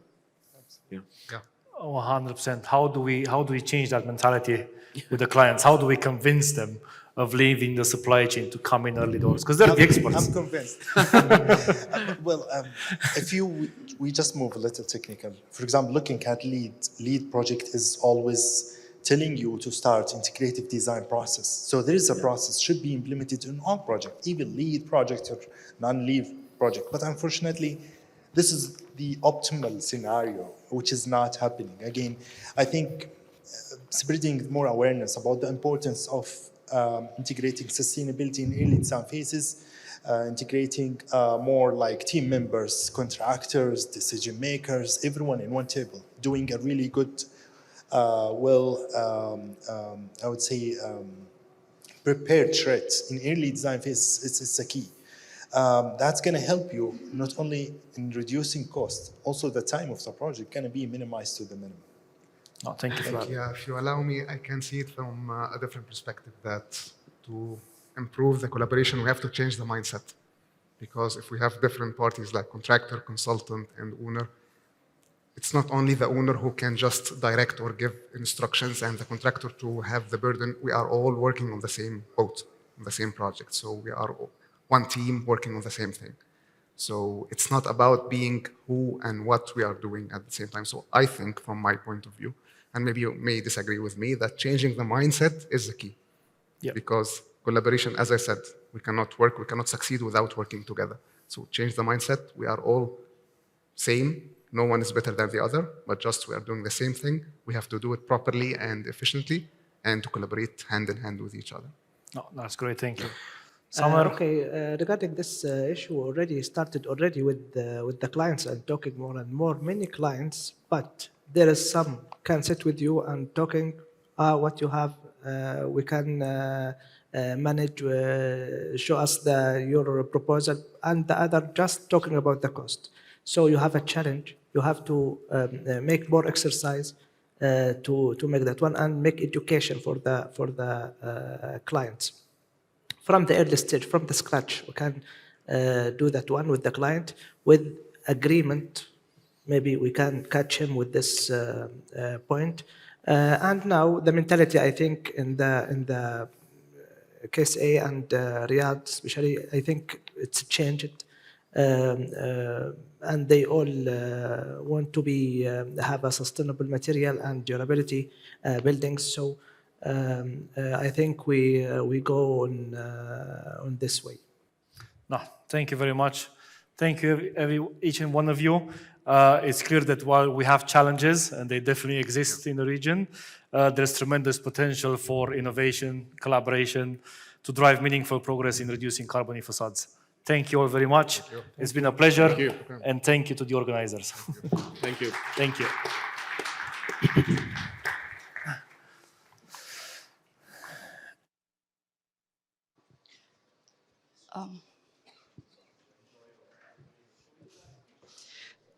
Thank you guys for a pleasant discussion.